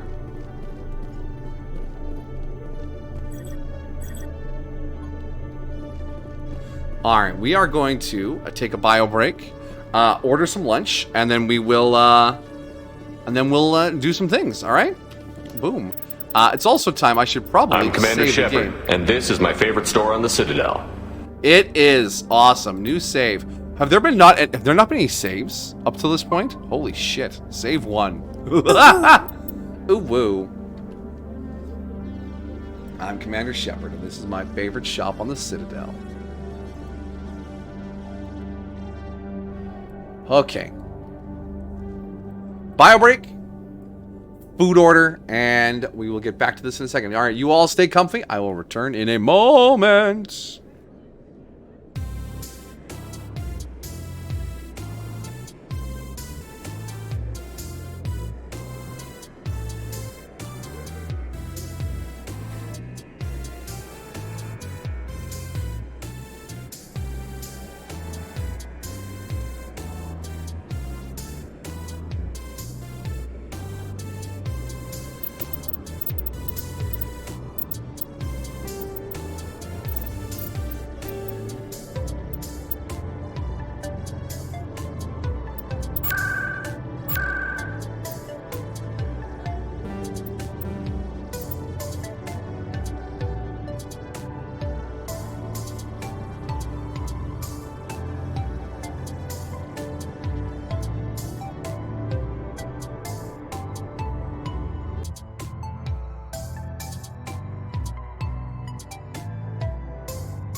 Alrighty. Lunch is on the way. Let's make sure our screen is displaying mostly properly. Alright, good. And get back into the Mass Effect. We are back. We're back? I think we're back. Game? OBS? OBS? Hello? OBS? Why you not see game now? Oh god. What have I done? Why is everything minimized?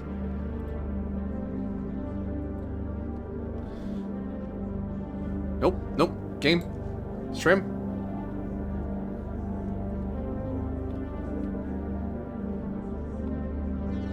Oh, talking about, what is it?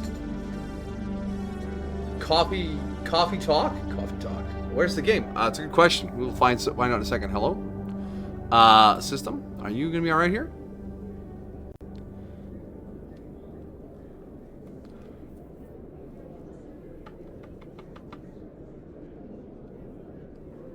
Where's the beef? Hold on.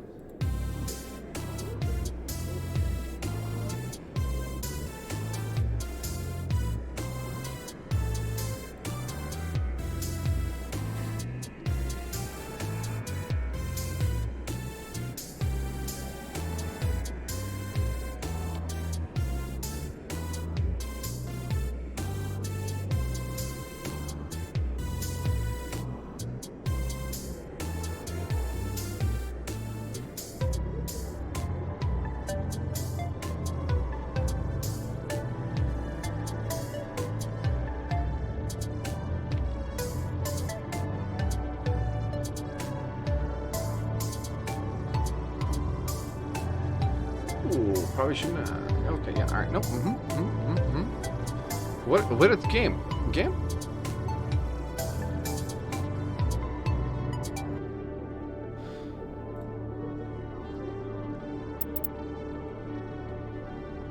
Are we... Hello? There we are, we're back. Alright. Now we're functioning again. Perfect. Perfect. Fairly compliant. But coffee talks. So it's like one of those. It's like what was that cyberpunk one? The Valhalla something or other. It was the same thing, but sort of like a bar, and you had like mixed drinks for people while you talk to them and hear their stuff out. But you can make their drinks too strong and get more talk out of them, but you might get them in trouble. It was like a weird blend of something or other.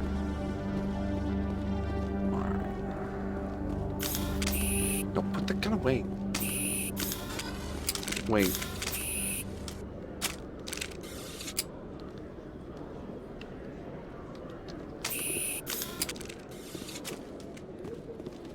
This is not where I wanted to go. Instead of coffee, sometimes sometimes the coffee makes me. All right, Valhalla. I know how the name is spelled, but it's yeah. To Docking Bay, no.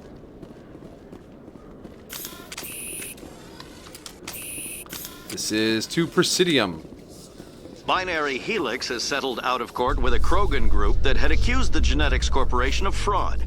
Really? The Krogan group had contracted Binary Helix to perform studies with a long-range goal of curing their genetic sterilization. I'm Commander Shepard, and this is my favorite store on the Citadel. Produced no viable results. Thank you, Daiki, for the bits. Oh, Daiki. Hey, Daiki. Welcome. Hope you're having a good day. And yeah, Valhalla. It's got like some ones and letters, like some numbers in it too, right? Because it's cyber. Cyber. Why did I come up here?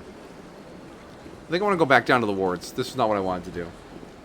In remembrance of Eden Prime, we present another Profile in Courage with serviceman Nirali Bhatia. A devoted wife and talented chef, Serviceman Bhatia joined the Alliance military under the Deferred Education Plan. After finishing her service, Bhatia planned to open a restaurant. Instead, she gave her life protecting the colonists of Eden Prime. For more profiles in courage, or to explore opportunities in the military, please visit the Alliance military on the extranet. Keyword, courage. Yeah, she should have been right outside the council chambers, now that I think about it. Huh. Interesting, I think.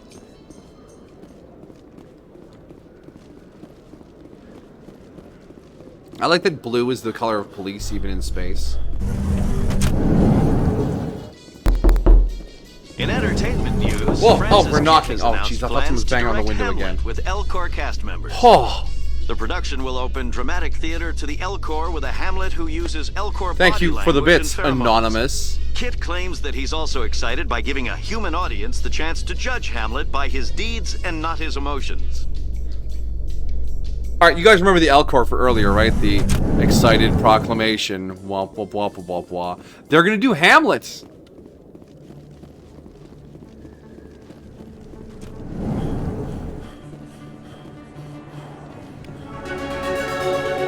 Oh, level up off of scanning things.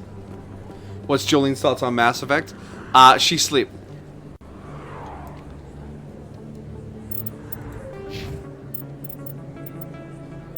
Still no more points for charm, eh? I wonder what unlocks that charm option. Alright, we'll get Garrus up to assassinate. And then... increases accuracy, increases damage. We'll give him a appointed Turian agent. Rex, 4 more points. Stasis advanced barrier. We'll unlock fitness.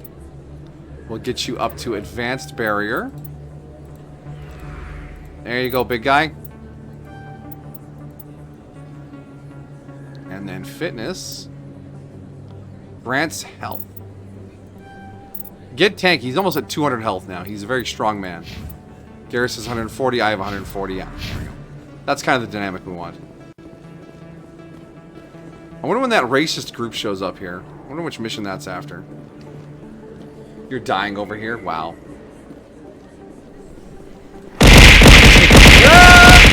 Thank you for it. Okay.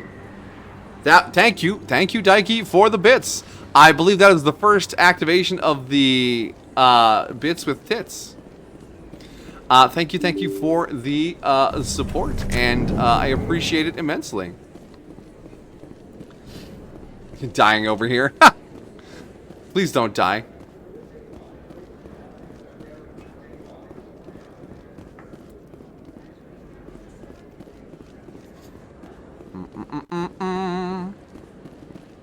I lost my timer for my food.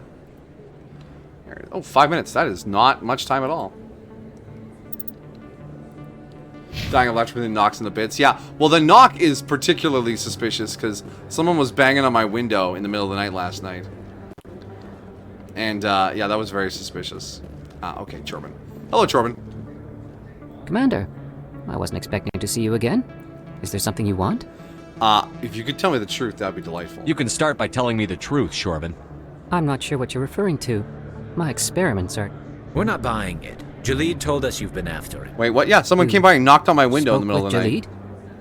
Then you know about the data? Date? Not yet. No, but you're gonna tell me. Everything. You boys can go. Looks like my plans have changed. It's not as bad as you think, Commander. Jalid and I just got a little over our heads. Go on. Keep talking. The company we work for developed an experimental procedure for use in medical scanners. Jalid and I saw even more potential, so we stole the plans and secretly developed a tool to scan the Keepers. Right. Can you imagine? A tool that can actually get readings from the Keepers? So? What's so special about that? The Keepers are almost impossible to scan, and you can't capture them or get samples. They just self-destruct. After centuries here, we still don't know anything about them. That would bother me as a scientist. We were the first to scan them, ever. You've seen it yourself, Commander. You know we can do it. There's more to this. That doesn't explain why you're trying to kill your partner. I'm not trying to kill him. Jalid's job was to disseminate our initial findings. But he decided to keep the data for himself. Maybe to sell it. I don't know. What? So you're just trying to get back what Jalid already stole. We lost our heads. We just couldn't let an opportunity like this pass us by. Commander, if you'll just continue gathering data for me, imagine what we might learn. I'm already finished. And you'll stand to make a bit of a profit yourself, remember? Alright. I suppose a little scanning here and there won't hurt anyone? Very good. Maybe if you wouldn't mind speaking with Jalid. The data you're gathering for me is useless if Jalid won't help me analyze it. Of course. I'll go have a chat with him right now. Thank you. And happy scanning, Commander. Now, you have the option to just put a stop to this quest right there. Like, no, this is over. But I don't see what's wrong with scanning a few little alien buggos.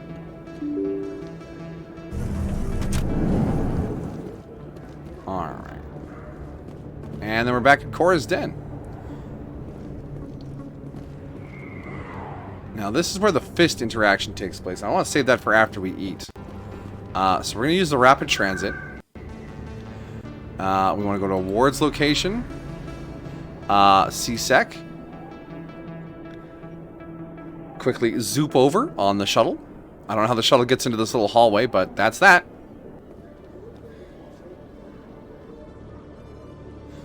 Seems a bit rude to scan them without consent. Perhaps you are correct, my dear. Perhaps a scanner is an invasive, unpleasant procedure for them. We'll have to scan them to see if it bothers them.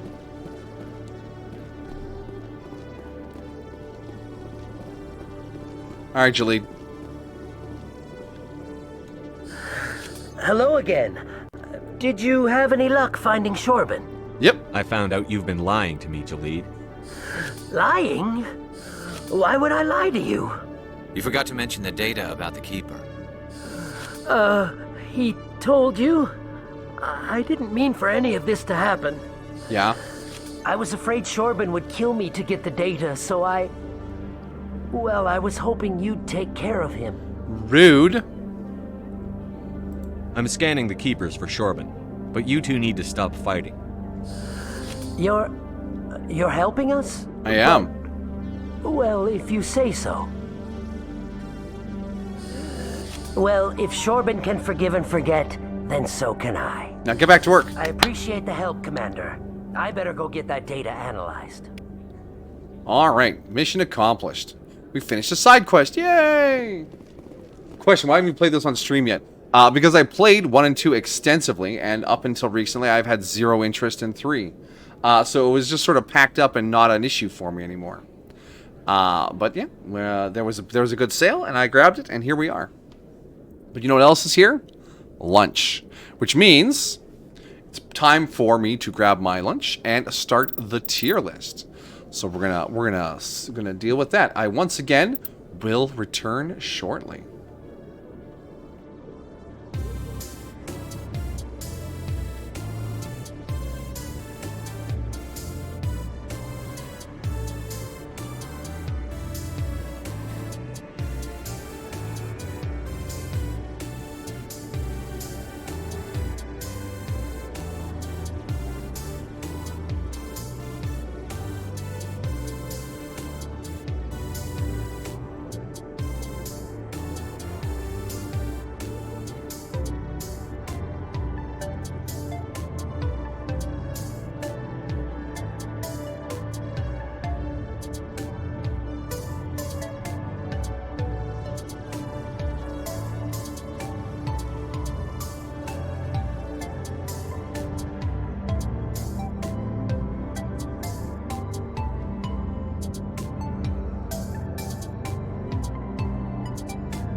Alright, I have returned quickly from grabbing my food. Boom. Back to the main screen. Main screen.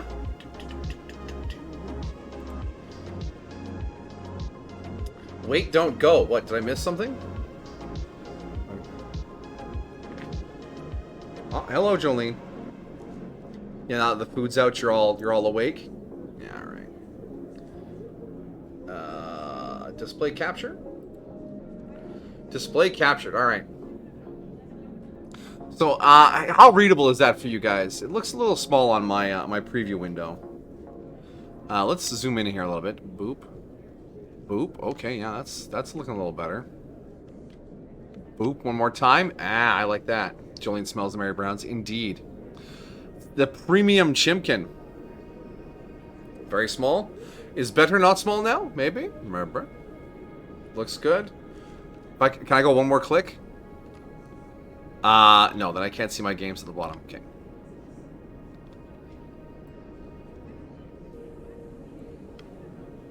Better? Okay, alright. So, we are at 3 years. We have played a lot on this channel.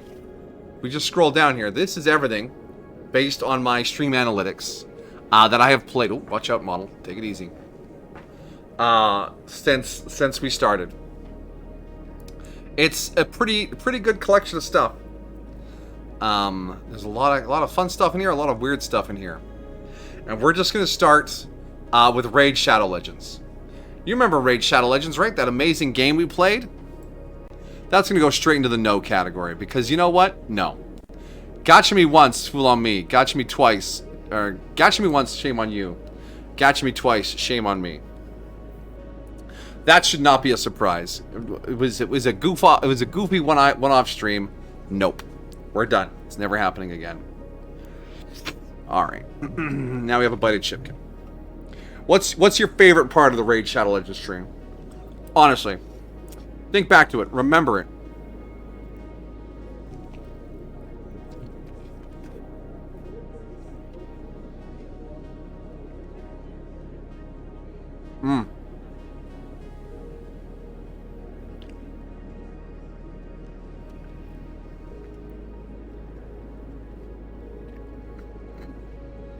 When it ended. Oh!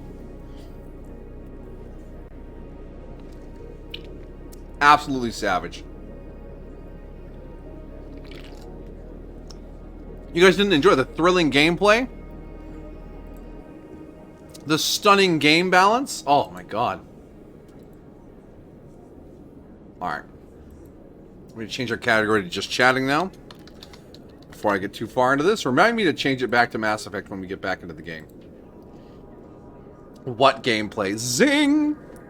Oh man, savage. I love you guys. You guys are the best. Alright. So, with that little add-on at the end done with, the next one is Alien Isolation. We played 98% of this game over 2 mega streams for my birthday in 2020. I had contacted other VTubers to record notification sounds for me. And played them all as jump scares at insane volume. It is a fantastically crafted game. It's amazing. It's tense. It's so well. It's such a good game. And the fact that if we were to play it again, it would play differently because the alien encounters are not scripted. They are random. And the alien behavior unlocks in a different pattern every time. I respect this game's design so much. But I do have no desire to come back and play it again. So we're going to put it in the loved it once category. I loved it once. It is truly a fantastic product. It's an example of what games should aspire to be.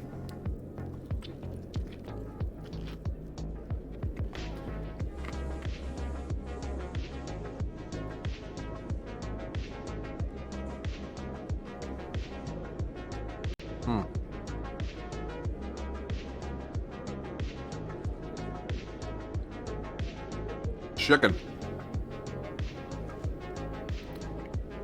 Alright, next up is Among the Sleep. You remember that one?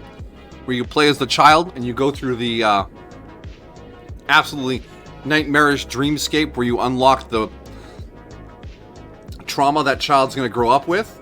It was Halloween 2021. It was very tense. The spooky teddy bears. We thought it was an abusive dad, but it was actually an abusive mom. And it had that big museum you unlocked at the end. You could go through and look at all the concept art and read comments from the developers. It was really well done. Short. It was like 3 hours, 4 hours. But again, not a lot of replay on that one now that we know the twist, and the gameplay is pretty straightforward. But it was a really nice experience. You get in there, you unpack some stuff, have a few scares, and pack it in. I loved it. Once.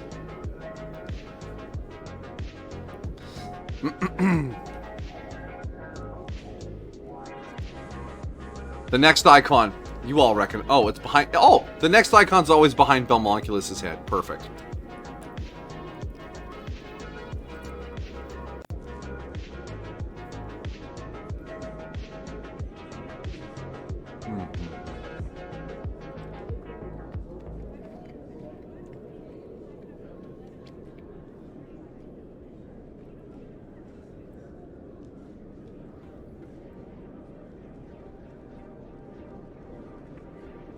Alright.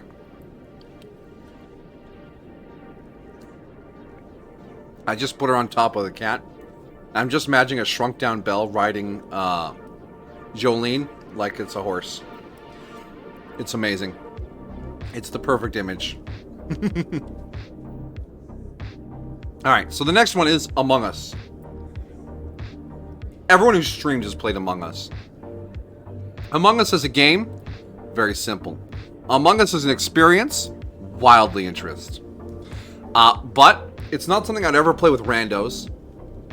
And I don't hang around in circles large enough to play it spontaneously. It is fun with friends. It's fun for a little while. It's a good game.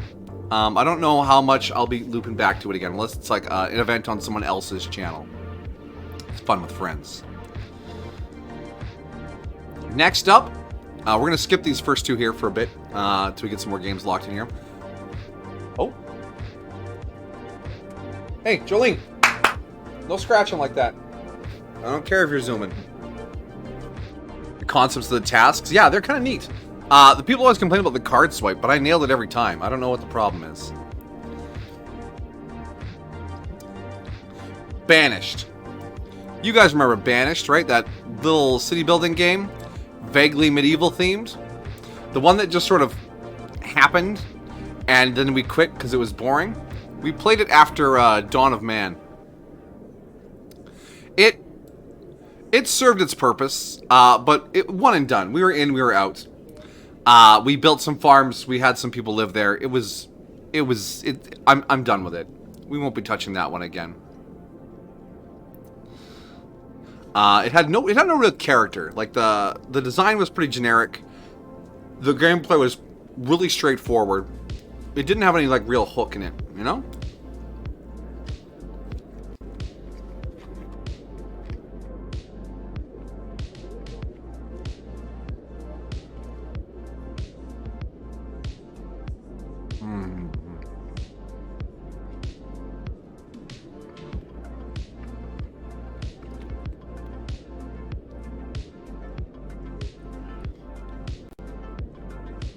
Next up, the chicken is delicious. I hope my chewing is getting picked off by the audio filter, otherwise I can move the mic. Or change the stream to ASMR. Come witness the ferocious man eating chicken.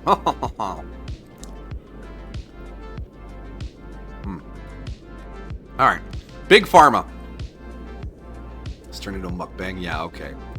Big Pharma. That was the little puzzle game where you buy ingredients and make medicines, and then you had to sell them before your competitors did so that you could actually make a profit on these things. It's a cute little game, nice little puzzle thing. You can chill, hang out, make some medicine, engage in industrial espionage, you know, the usual things you expect from a business. It was alright. It was alright. There's no real story or meat on the bones, but it's a fun little experience if you want to kill some time, which is exactly what we did with it. It was alright. which is exactly what the next game is as well, Bio Inc. Redemption. We played that after Dead Space 2 finished. And that's the one where you play as either the disease or the doctors and you have to save a patient. And you collect up the little DNA bits to run tests or cause symptoms. Again, some of them no real story, no real progression. You just hang out and do a little messing around while you chill. It's all right.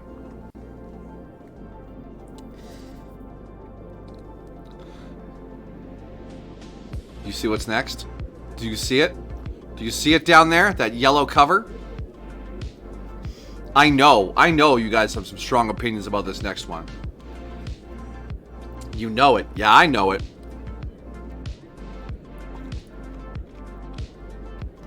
So before I say anything, I want to know your favorite part of Cyberpunk.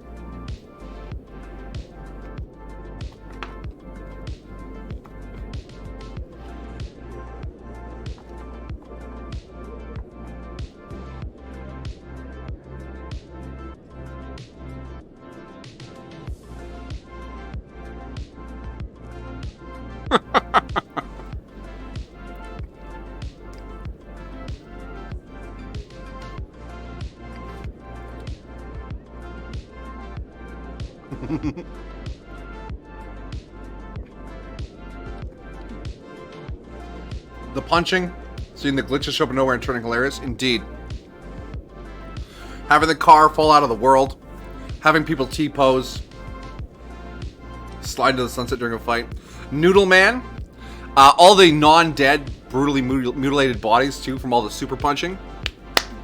That game was so satisfying to play. That build was so much fun. Oh, I loved it. I loved every second of it. And I want more. And the more I read about Phantom Liberty, the more it looks like we're going to have to do a whole new playthrough. They're redoing builds. They're redoing perk trees. What we had isn't going to count anymore. We'll have to start all over again. And that makes me very excited. So I want more. I like the setting. I like the gameplay. I liked all of it. Well, here's the thing. Those builds from that YouTube channel won't apply after the patch. We'll either have to figure out something ourselves or wait for someone else to come up with a neat build for us to try. We'll see. Either way, there will be more Cyberpunk. It will be after Phantom Liberty comes out. We'll see how long it takes us to get there, though. You know I'm not speedy on the new releases. You know me.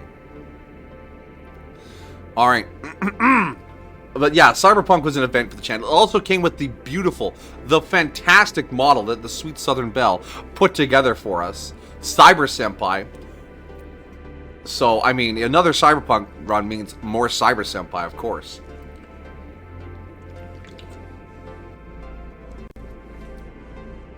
Oh yeah, if anyone else wants to do this list, I think I can just copy this here. And you can do your own version of it. And you can pop that on the Discord if you want. To share what your opinions are too. I promise I won't be annoyed if you dislike anything I liked or vice versa.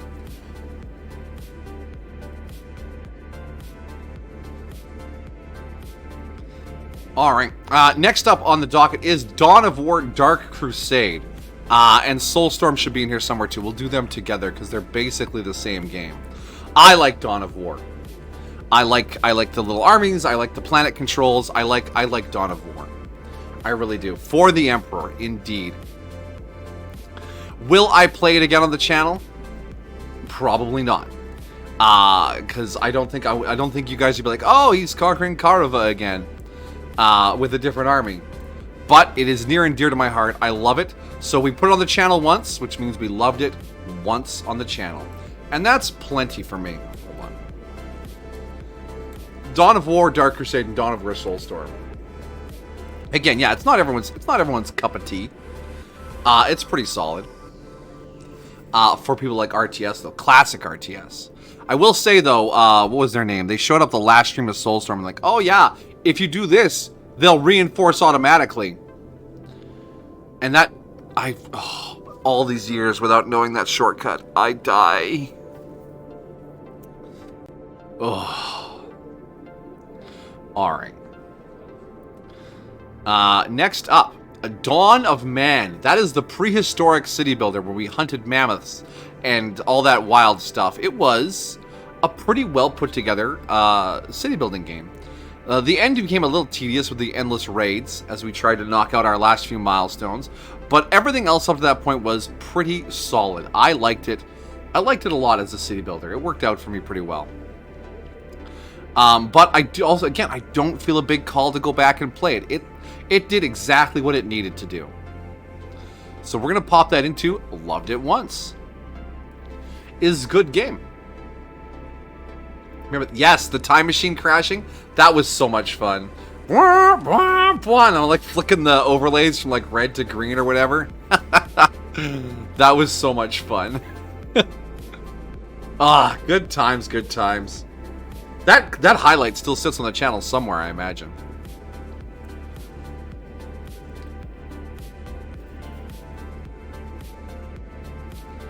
Yeah. I need to try more random weird stuff like that. Yeah. Good times. You know what else is a good time? Bite chicken. Oh.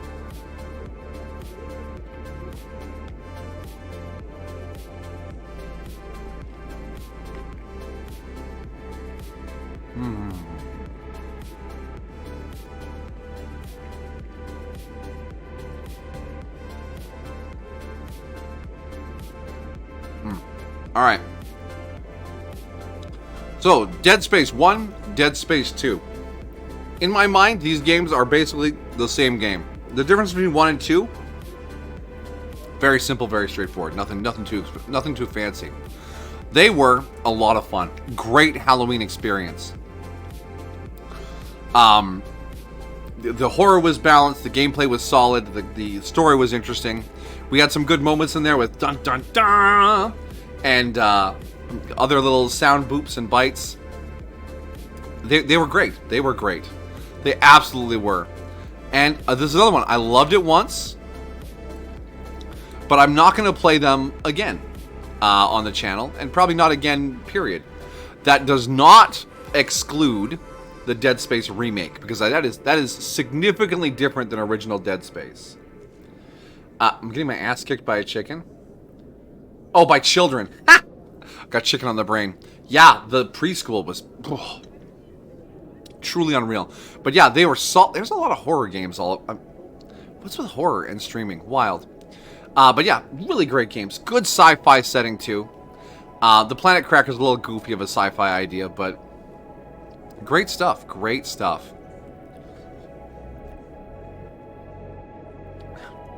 The necromorph design is just so good for the horror setting. Unrelenting, constantly shifting. They move in ways you don't expect. You can't fight them all the same way. It's really well designed.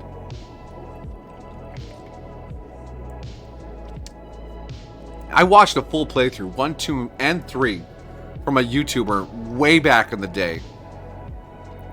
And it was long enough ago that I didn't remember how the story went, thankfully. But I do remember the shrieks and the pain of the fighting. It was a lot. What else we got here? Okay, Death Stranding, or as Bell called it, Norman Reedus and the Amazing Fetus. I hated that game. I hated it. There was a concept I thought it was about when I went into it, and the game turned out not to be about that concept, and I resented it for not giving me what I wanted all along. The story is obtuse. It is full of terminology I do not care about. It hits you with blah blah blah blah blah so early, and it pulled me out of the experience. Doing the deliveries, cool. Balancing the loads, neat. Ladders, zip lines, climb ropes, motorcycles, bringing stuff around, it's great. But as soon as the BT showed up, I'm like, ugh. I just lost all my desire to play the game at that point. I didn't like that side of the gameplay. And it's a major part of the gameplay. And that really detracted. I did a couple of streams and I was just done. I couldn't load it up again. It was ugh. Hey, Zero VT, welcome, and thank you for the congratulations. It's been a long, wild 3 years, and we are reminiscing on it right now. Yeah, I'll also say Death Stranding and the next game were both done as morning streams when I was experimenting with a wider stream schedule. I was unemployed and I was like, I want to lean into streaming some more, see if I can turn it into something more. At the time, I thought I could.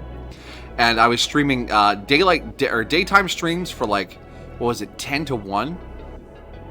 Or 9 to noon or something. And then I would stream again in the evening, something else.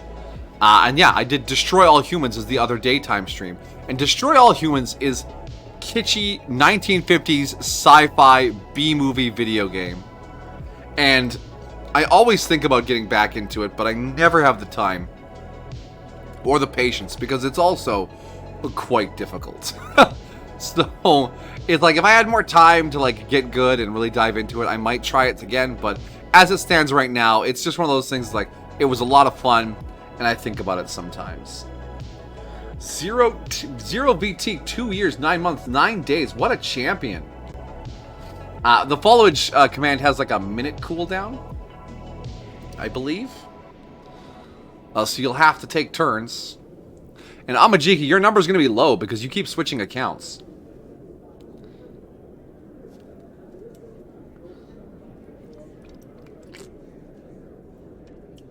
Oh.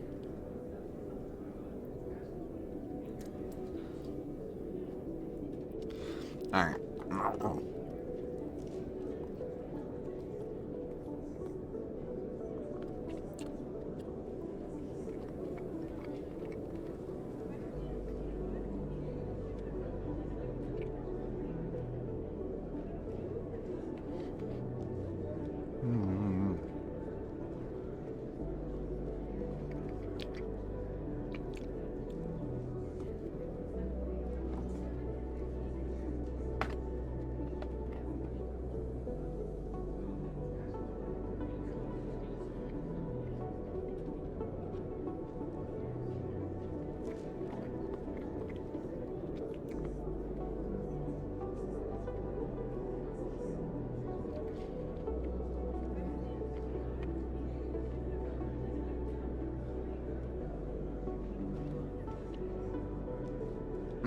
Chimkin, we're halfway through the chicken.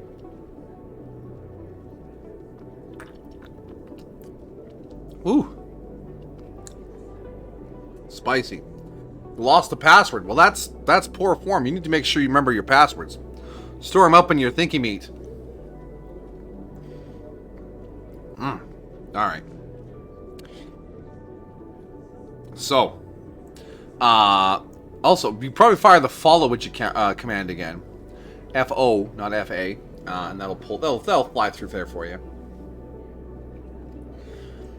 But our next game is another one that was quite an experience on the stream. Disco Elysium.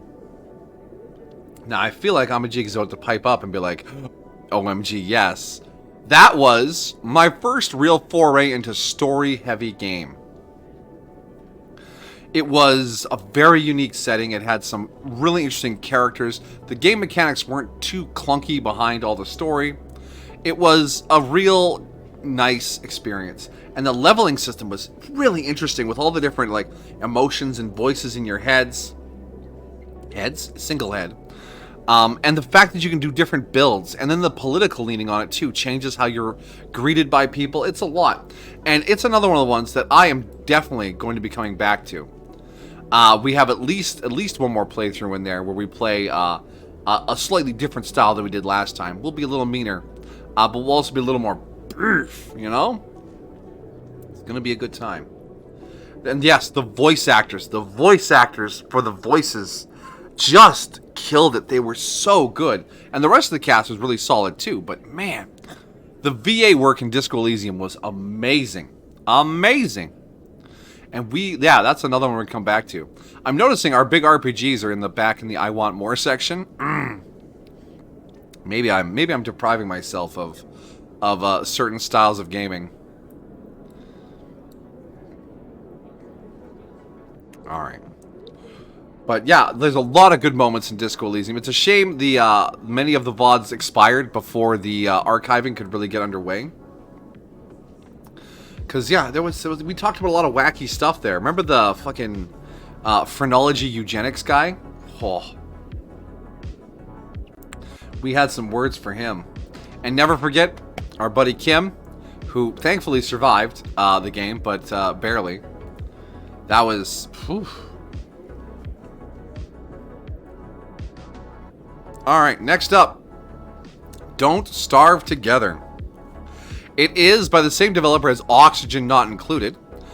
So it has a really quirky art style and a really unpackable gameplay, right? The more you know, the more interesting things you can do with it. And this is the multiplayer version, which usually means I'm getting carried by other people that are better at the game than me. But it's fun to get out onto those grassy plains and investigate things for a little bit while chat screams at you to do something differently. Because, whoo, lad, there is a lot to know in this game, and people will tell you. That said, I love the aesthetic. It's got like this grim kind of vibe to it. It uses instruments to represent voices, kind of like the old it's a Russian symphony where so and so is an oboe and another person's a clarinet. Peter and the Wolf, was it? Anyways, it's got a beautiful aesthetic. You played again if you had friends. If I was invited, yeah. I don't think it's something I would start on my own, because it's not one I would play long enough to like win or beat. But if we're just gonna mess around for like an event or for a charity or something, I would do that again, absolutely. Unlike Dread Out, which was the that weird horror game set in Southeast Asia, which controlled a little awkwardly with the camera. And I was not familiar enough with any of the lore, so I just got lost and annoyed. I ended up wrapping it up after one stream. Rest in peace, Dread Out. Goodbye. Same with our joke stream of Euro Truck Simulator. Yeah, that was one and done. We had a fun time with it. We drove around Europe, and we crashed into a lot of things. Huzzah for Euro Truck. I remember the confusion on your guys' chats when we fired that up. What? Why are you playing Euro Truck? We have to haul. We have to haul. It was a good time. Was it a good time? You were here for the... that was April Fool's last year? You were here for that, right? God, has it been that long?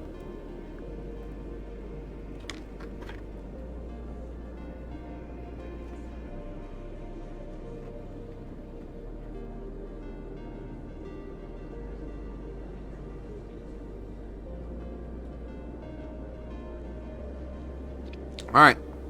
Fall Guys. Fall Guys was a streamer staple. Everybody played Fall Guys. Look at the beans fall. They go, woo, woo, woo, the whole time. I bought it.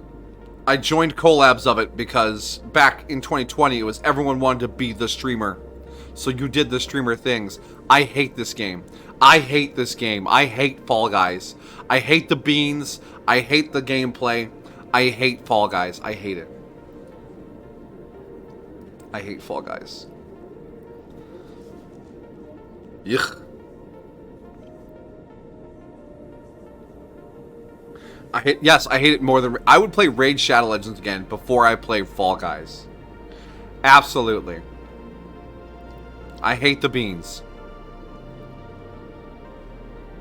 I hate that game. Ugh.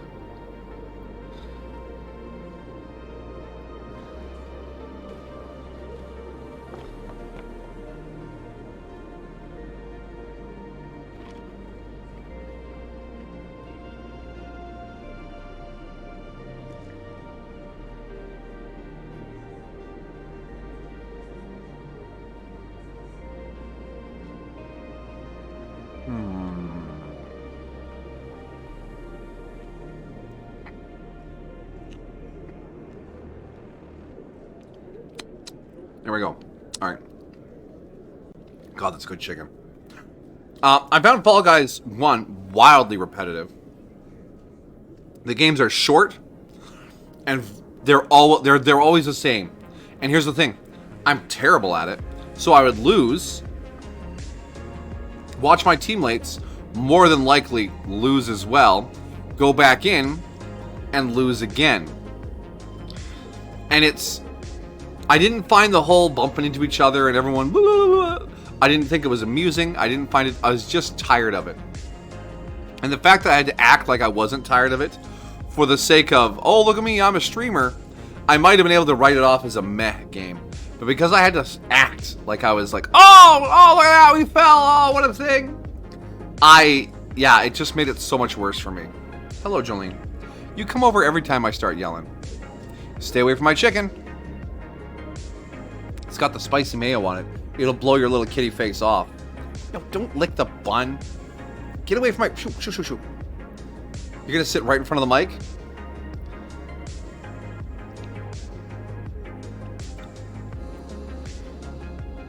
You have to play Mass Effect. No, I haven't touched Mass Effect in like a decade. Until today. But yeah, after a stream like that, I just like lay back and like, roll my eyes and try to do like watch some YouTube to relax. This is not for you, little one. It is spicy and it will hurt your face.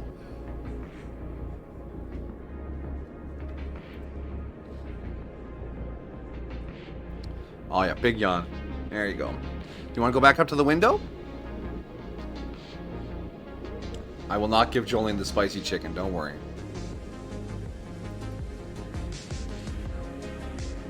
Hey, Jolene. Down here. Come on. I got Belle's sweater all laid out again for you.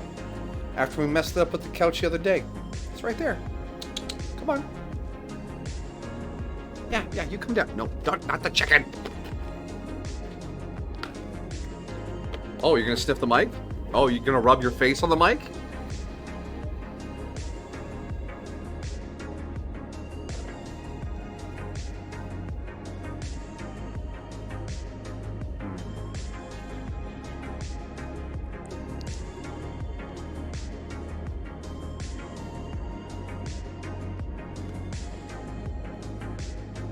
What do you think of Fall Guys, Jolene?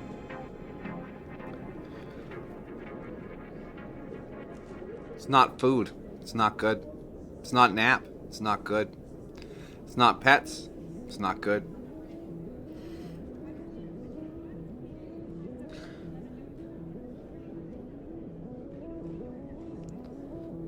What are you staring at? What you looking at? Meow. Meow. Merp. What do you got? What do you have in your chin hair? Did you pick up some lint off the curtain again? It's not Belle. It's not good. Yeah. Indeed. All right. Looking around, Jolene. The next up is the Fermi Paradox. That was the game that we attempted to do crowd control on, and it worked a little bit. And it led to a really interesting outcome for our little galaxy. We did okay. But this game is early access, and there's at least 3 more major updates coming for it. So I think about Fermi Paradox sometimes, which is why it will go up into my if I had more time category. Yeah, exactly. The Twitch integration didn't work 100%, and that was a little frustrating. But the concept is there. I'm sorry you missed Belle, Indy. I'm sorry. She'll be back. She's always around somewhere.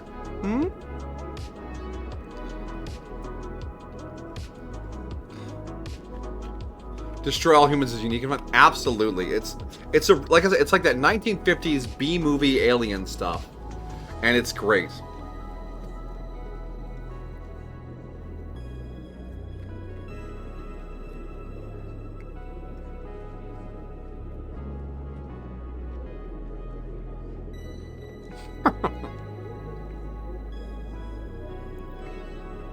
Look at you, Indy, summoning a bell from the snack zone.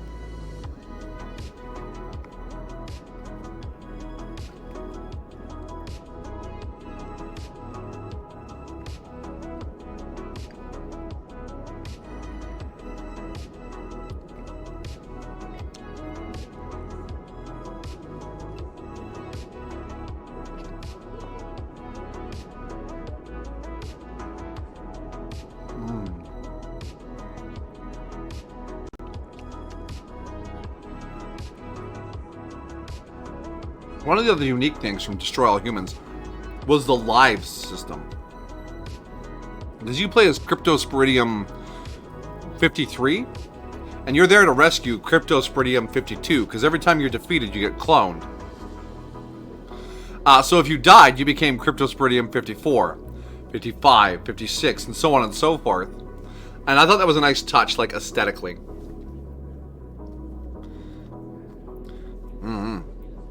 Good design. Like I said, it's if I had more time. Speaking of which, Frostpunk. We all remember Frostpunk, right? The grim, bleak, ice apocalypse city building game. We put the children to work and we fed them sawdust, but it turned out alright in the end. This is another one that we had a good time with it. I probably won't be coming back to it again, but there is a Frostpunk 2 on the horizon, which we may likely see at some point.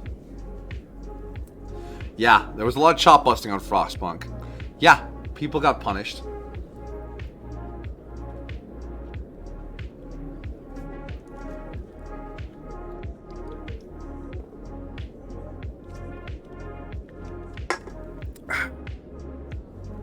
Spicy chicken.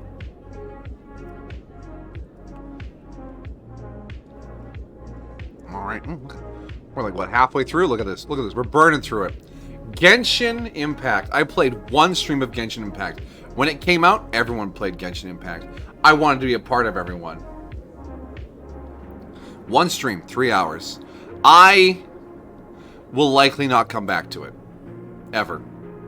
Even in my off time. Here's the thing, though. The game looks great, and the open world exploration stuff, fantastic. It's a beautiful world to run around in, and you can interact with it in so many different ways. The little puzzles and things to collect, they're all super cool. But it does suffer from some gacha hidden inside. Very light gacha. You can play with just the units that you get given to you and the free rolls it gives you. But grinding the materials to level everything up, because I watched other people play it too, seemed rather tedious. And it's a very large game. There's a lot of places to go, a lot of world to uncover. And normally that's kind of my thing. But I found myself by the end of stream and after watching a bunch of other people stream it, not being very invested in the world. So it's a game that did everything almost completely right. But it just didn't grab me. Fantasy settings for me are like that. They're kind of hit and miss. Some of them really get me and some of them don't. And it's just luck of the draw sometimes. But it is a fantastically made and probably the best application of a gacha system in any game I have interacted with. But it is not for me.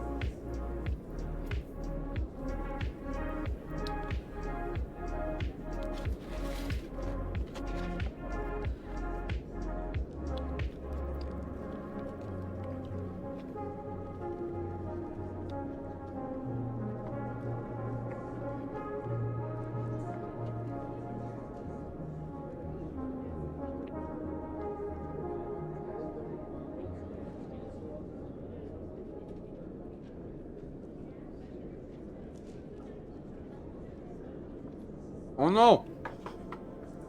I got spicy sauce on my leg. Not my pants. Ah.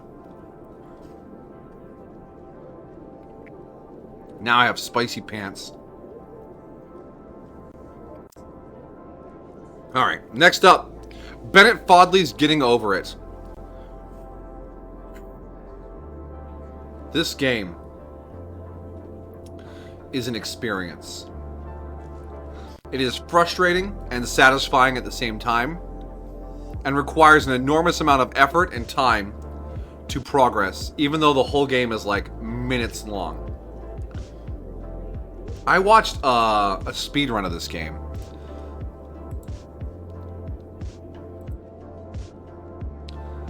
And it is truly disturbing.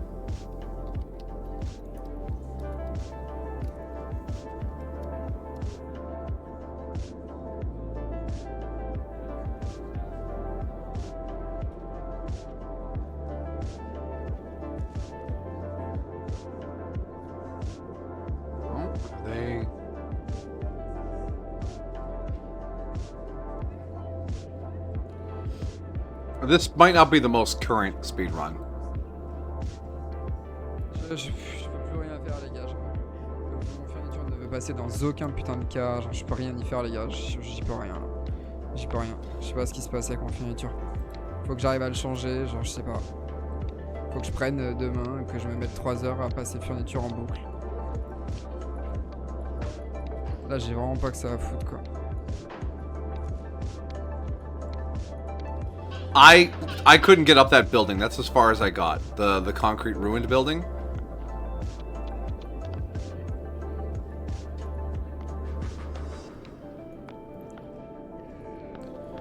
Like, okay. Pour te voir la tryhard à fond. Ferme ta gueule, les choux.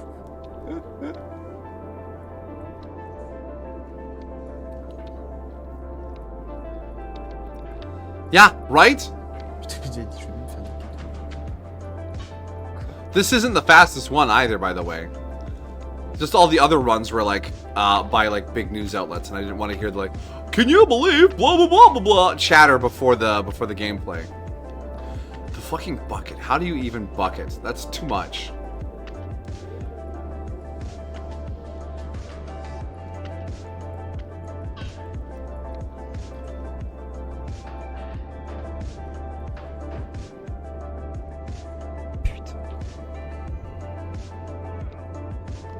Oh, he flung himself down and then back up. Yeah, look at that.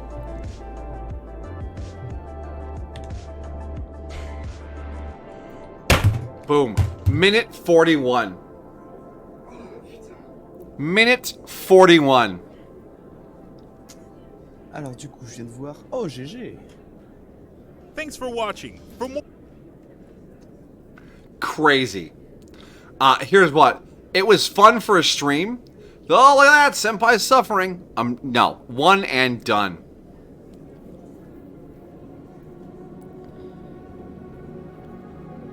One and done. Oh. I got over it. I got over it by not playing it anymore.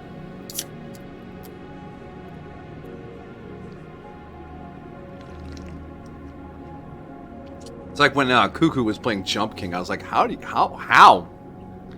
The fury that builds in me from getting tilted. I'm not good at that kind of thing.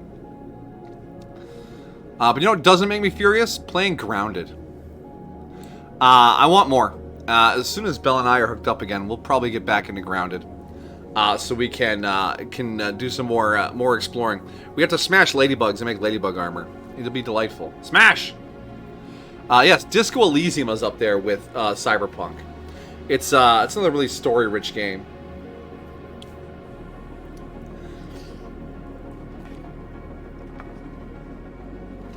Oh, Belle has idea.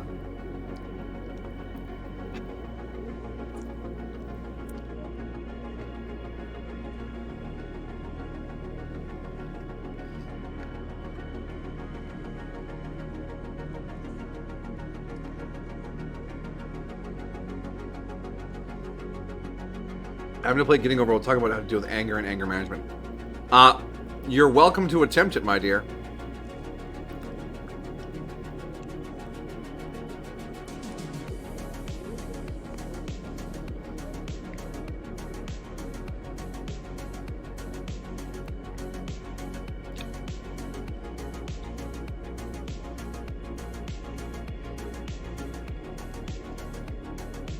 I would say Getting Over It is a tool for creating some other piece of content, because just playing it seems vaguely maddening.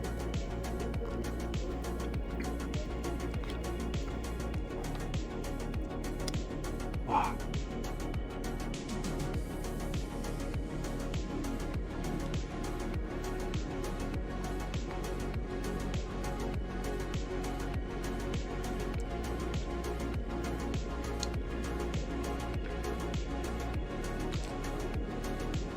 Woo. All right. Next up on the list after Grounded is Guild Wars 2. Belle and I did some Guild Wars 2 together about a year or so ago. Maybe more than that, maybe less than that.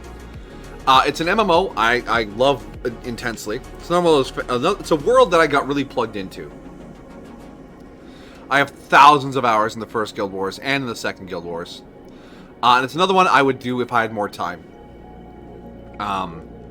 It's cool. It's a cool setting. It's cool gameplay, and I like Guild Wars 2. And because it's a free MMO, you can get in for free.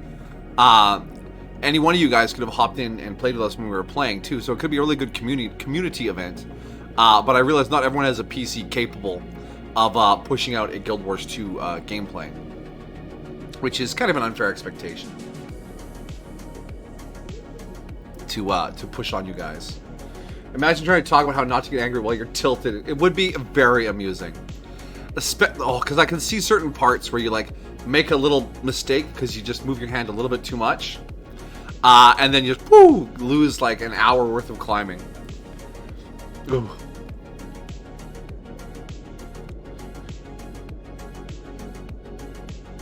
Sounds interesting to say the very least / serious. Yes, Disco Elysium is a very serious game. It doesn't have a lot of levity in it. The whole setting is very oppressive. Like, oh, look at this place. Look at these people.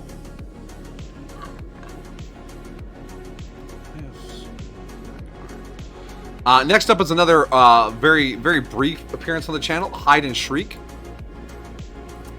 It's a very Halloween game where you and one other person are invisible in a school, and you pick up magical rocks and try to trap each other with spells while gathering magical orbs. It's goofy, it's funny, it's hide and seek, it's a good fun. Guild Wars 2, yes, Guild Wars 2 very much fun. I love Guild Wars. I love it. And yeah, okay, it's a very also the game. Yeah, we turned a church into a disco. Yes, okay. It doesn't have a lot of levity in the dialogue. Even turning the church into a disco was treated very seriously. The internal system didn't have a lot of like goofy shenanigans. Like, well, that's just Harry, you know. From the outside, we look and go, okay, yeah, the disco is kind of shenanigans-y. Have you heard of the critically acclaimed French blah blah blah blah blah blah blah? Yeah, I've heard of Final Fantasy. Don't you worry. Good copy pasta.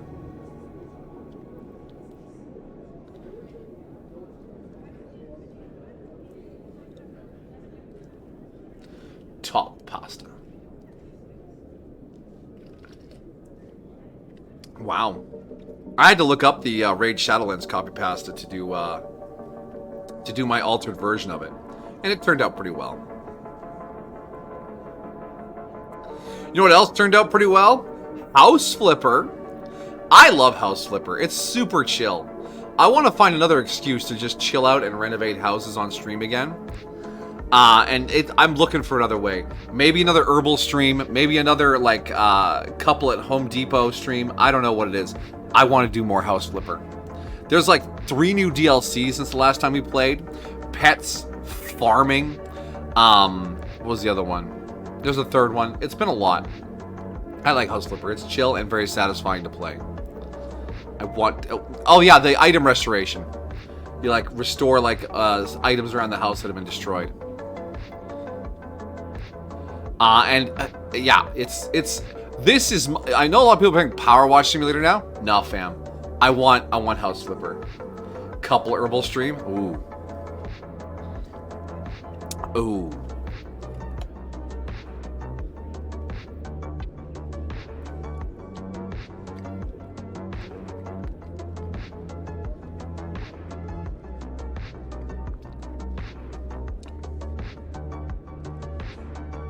Because Power Wash doesn't feel like it has as many different tasks to do. Like, it's all the same kind of thing, right? You're just working on a thing.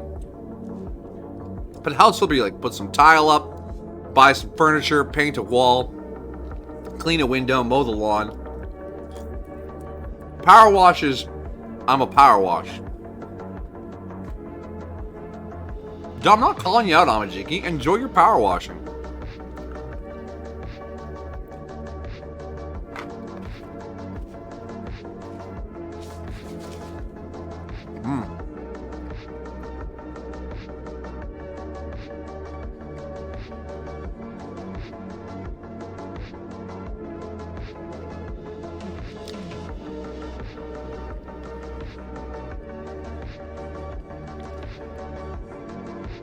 there's another game like this called Viscera Cleanup Detail. And I believe Belle and Lilybell played that on the Christmas stream, the Carol of the Bells. And you clean up body parts and dispose of explosives and clean up all the broken glass and you clean up a crime scene. Now, the original Viscera Detail was an add-on to the game Shadow Warrior, where you literally cleaned up a level from Shadow Warrior after the titular Shadow Warrior had been through and killed everyone. So you pull ninja stars out of the walls and clean up all the dead Yakuza and mop up all the blood and call it a day. It's tough work, but someone's got to do it.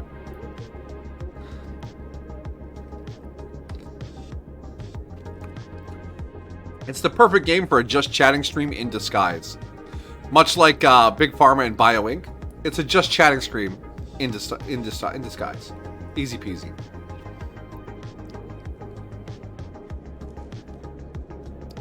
Yes. All right. What a wild 3 years it's been. And there are numerous events where we got together and played some Jackbox. This also includes Drawful and Quiplash. All three of those are in this one tile here. It is a variety of goofy games, mini games, and event stuff that is a lot of fun. My favorite, of course, is the trivia game because I'm good at it. But everything else is pretty good fun too. I think I've done this on multiple places. Every time Sneck does a one of these things, I try to pop in there and play for a bit too.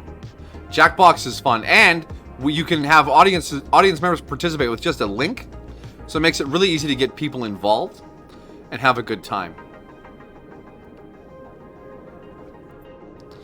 Oh, the spice, the spice. The spice must flow.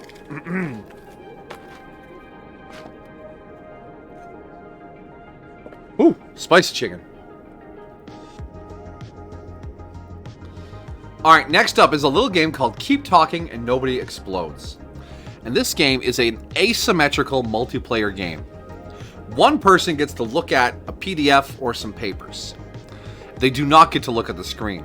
The other player cannot look at the papers or the PDF, and they get to look at the screen. On the screen is a bomb. And on this bomb are puzzles that need to be solved to disarm it. The solution to those puzzles are on the paper/PDF. And your reader and your disarmer have to communicate to tell them what the puzzle is, what the solution is, and then disarm the bomb. I played this just one stream, and it was a lot of fun. I really, really enjoyed it. The puzzles, some of them are a little tricky. There's this one puzzle with Venn diagrams. I'm like, just let the bomb explode. We'll re-roll with a different bomb. But basically everything else is like, yeah, no, we got this. We got this. We got this. I played through like the first 3 tiers of bombs before the stream was over. It's great. I want more of this. Now, it can get a little stressful, but it is multiplayer. And look at that, a multiplayer game that I want more of. Crazy. But yeah, I like this game. I want to play it again. We're into L. Look at that. Guess what's next? Lobotomy Corp. Do you guys remember Lobotomy Corp? It was like 4.5 months of just Lobotomy Corp.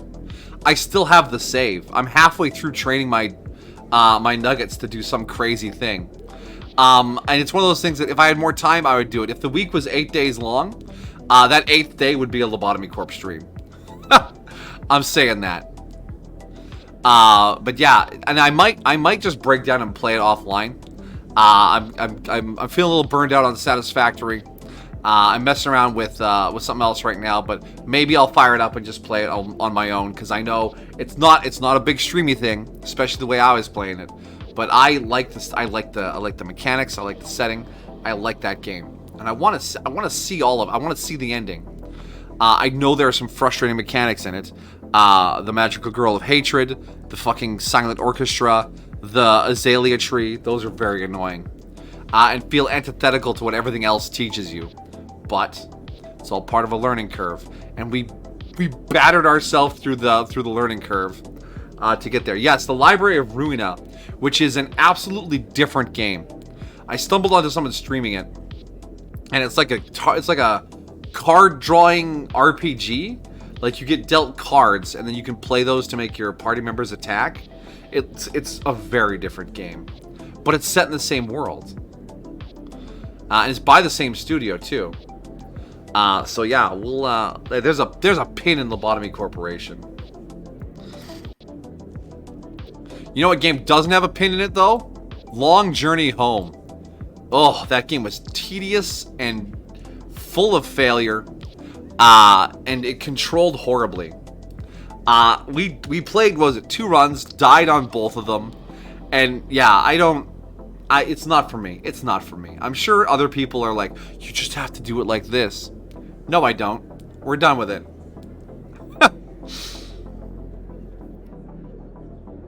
You know? You know. Oh, poor Long Journey Home. It was a neat concept. It's kind of like a Lost in Space kind of concept. And then you have like the roguelike elements of which crew members and which equipment you bring. And yeah, that was it. Well, it was a single stream, my dear. And it might have been while you were working. So I'm not surprised you don't remember it, because after I was like, yeah, it was all right. I'm not going to touch it again. And that was it. Game over. Alright, and Mass Effect, which, by the way, has been in this list, and I've shown it on stream twice before this. Yeah, remember when I said there were 7 hints? One, there wasn't 7 hints. It was a reference to N7, which was on the promo art for the When the Senpai's Away, the Bell will, or When the Bell's Away, the Senpai will play. It's out of this world. Yeah, I know. It's a spectacular pun. But yeah, this was in here both times I showed the tier list on stream, and yeah, you guys just coast through. Anyways, Mass Effect, obviously I want more. We're going to be playing this, like I said, Friday nights is Mass Effect night now. And we're going to just keep chunking it out. No, everything on that promo art was in a game we played during the last 2 weeks. Yeah. Anyways, the next one, Minecraft. Oh, is that a Minecraft we see down there? Yeah, it is. Minecraft. Belle and I have a world. We have done many things. We did some modded play too back with Fennec, and Minecraft is something I played a bajillion hours of back in the day. But Minecraft is something I will not play alone ever again. It is fun with friends. If I get invited to a server, I'll do some shenanigans over there. When Belle and I burn out or finish Grounded, we might come back to Minecraft, but I will never be playing Minecraft alone again. It is a game for playing with other people. Because the exploration side of Minecraft, I'm not invested in. It's all randomly generated anyways. I just want to hoard resources to basically no end. But when there's someone else there that can pull me towards a goal of some kind, then I can get back into it. Plus, the game's been around for a bajillion years, and there's people that have, like, perfected all these little tips and tricks. I'm just like, it's a block game. Just stacking the blocks. You know? I don't know. It's weird. Because part of me was like, oh yeah, we could build, like, this really cool thing. And then it gets like, oh, I gotta gather all this shit. I have mixed feelings. But when I get online with Belle or with the crew from the multiplayer server and we mess around with this, that, or the next thing, it's a good time. And I do need to overcome my habit of just building big storage rooms. 2BH, you're getting sick of Minecraft? I mean, eventually, here's the thing with Minecraft. It's been around for so long, it's kind of an institution. Right? There are people that play Minecraft and then they get tired of it. But because it's been around for so long, people who were tired of it will cease to be tired of it and pick it back up again. So you have people coming in and coming out all the time. So there's always somebody playing Minecraft for some reason. Whether it's modded, whether it's mini games, whether it's online, whether it's solo, whether it's challenge mode, whether it's PvP. There's always something. And Minecraft has become such a large platform that I think it's not going to go anywhere anytime soon.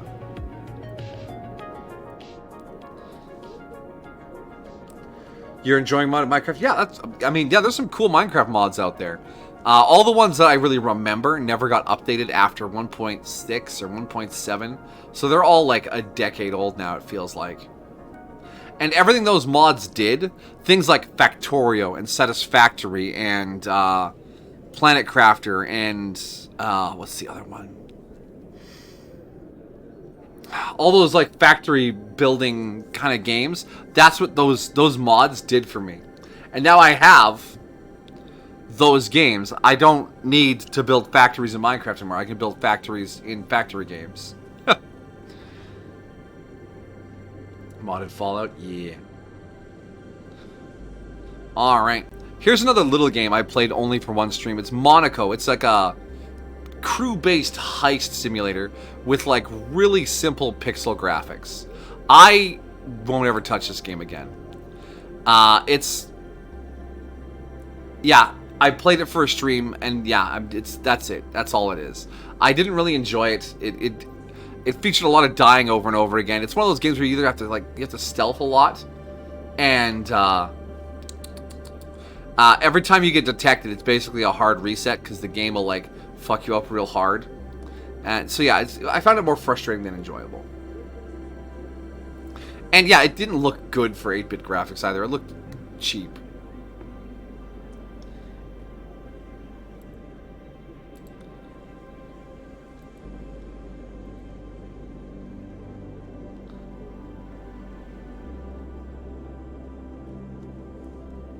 Cheap. Thaumcraft is cool. I know that one's been updated a lot. See, my big ones were Buildcraft, Thermal Expansion, and what's the Bees one? The Bees one. And yeah, they were all about mass producing stuff. Next up, Mutant Year Zero, Road to Eden. This was an XCOM style game that I really enjoyed.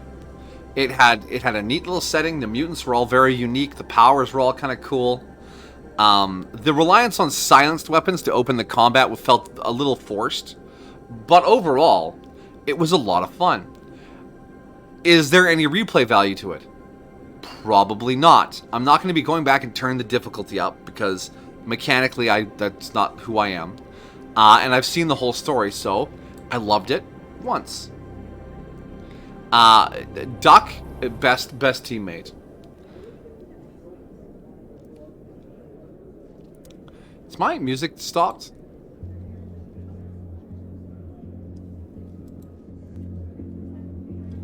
No, it's just really quiet for some reason. It'll kick up again. I'm sure it's just a quiet song. Anyways. But yeah, Mutant Year Zero. I loved it once. It was a good time. Thank you, XCOM style games. Alright, next up is another short Halloween one. Just another quick one stream. Never Ending Nightmares. That was the one with like the really pencilly drawn graphics that kept like starting over and over again, like the dream within a dream within a dream within a dream. And there was the bit in the asylum, and yeah, the only colors were like black, white, and red, and the red was really striking. It was alright. It was alright. There's 2 more endings, but as for the gameplay, which is walking in a line, and occasionally picking between 1 or 2 doors, I don't feel compelled to go back for it. I don't feel like finishing the other 2 endings.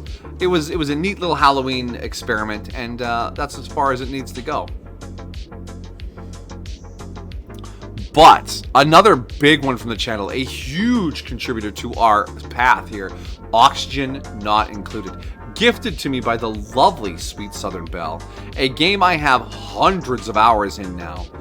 We have played 2-3 colonies on stream, and I've done about a dozen off stream. This is in the if I had more time category. It might end up up here, but we have a lot of games we're working on already and planning to come back to. But Oni is still here. It still is in my heart. I recently did some Oni, just seeing how much it changed. And yeah, I hit that mid-game hump and just ground to a halt. And I was like, oh, it's taunting me. It wants me to like beat it. And again, the art style is cute. The sound design is cute. And the mechanics are solid. It has a good push-pull. It gives you time to breathe in between. and you can really experiment. It was awesome. And it remains awesome. The game is still great. Ow.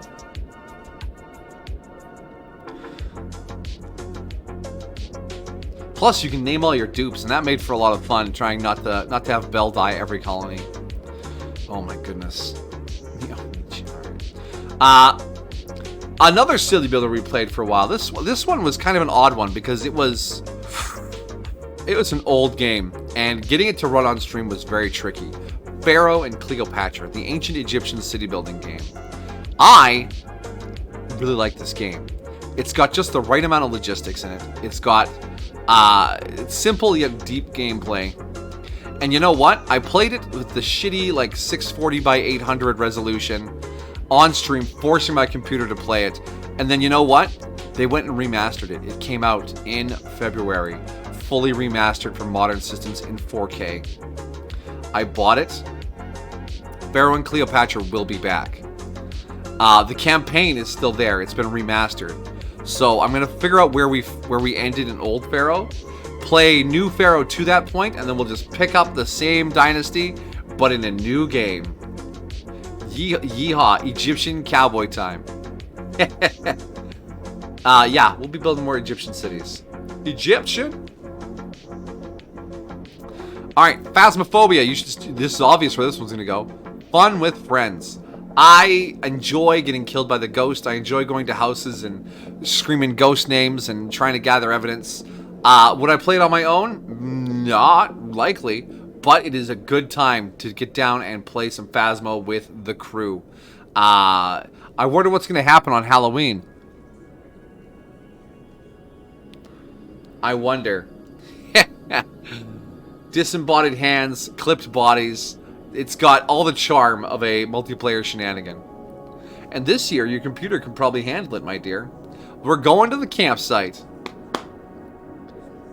Getting us killed. Yes, people will be killed repeatedly. Repeatedly. For once. Alright. Phoenix Point. Do we remember Phoenix Point? Do we all remember how Phoenix Point ended? Do we remember, as I bring the microphone closer, do we remember how Phoenix Point ended? Do you know how our run finished? The pain, the suffering, the agony.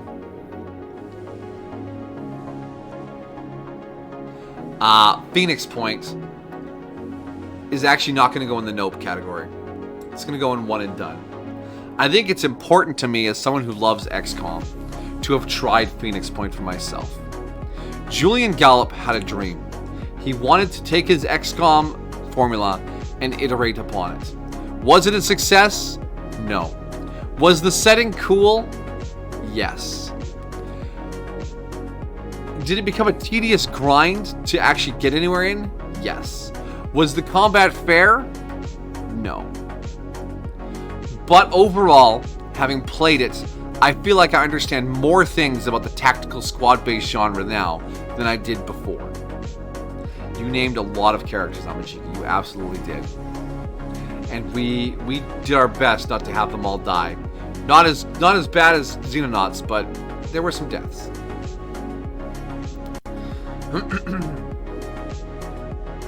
Whew. Thought the Killzone series was great science fiction. I've never heard of Killzone as a sci-fi property. Is that like a movie or something? Huh. Alright, Plan B Terraform. We played that just last Monday? Monday before last.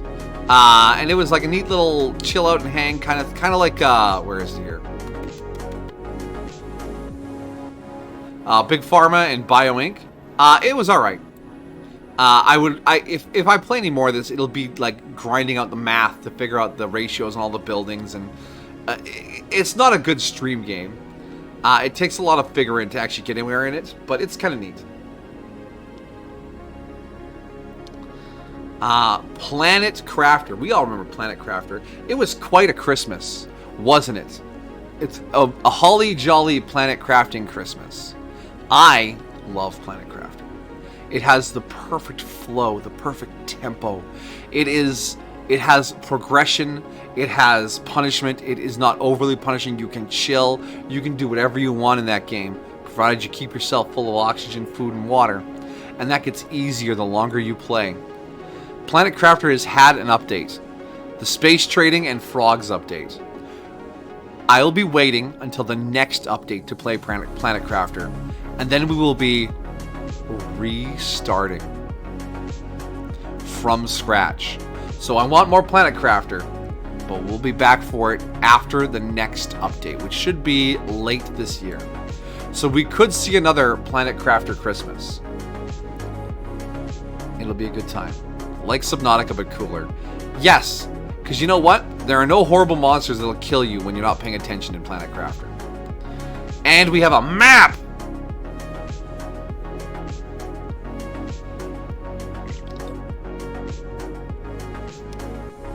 Alright, I'm going to do 2 quick ones here. Project Winter. Nah. It's complex, it's difficult, it takes a while to play, and you need 8 players. Not going for it again, sorry. And Project Zomboid, another quick one. It's alright with friends. I'm not going to sit down and play it by myself, but if there's a crew doing an event, or it's for a charity or something, I will hop on and ruin people's survival chances by being terrible at the game.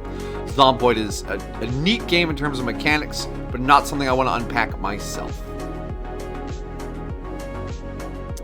Good day, Immortal Artisan. Hope you are taking care of yourself and having a good day. Hey, I didn't say Zomboid was bad. I said I wouldn't want to play it by myself. It is a personal preference. Have I said any of these games are bad? Other than Raid Shadow Legends? No, I'm just saying some of them are for me and some of them aren't for me. Some of them I had fun with, some of them I didn't. It's Subnautica without the wonder. Excuse me, Planet Crafter is full of wonder. Fall Guys? Did I say that was bad? I said I hated it.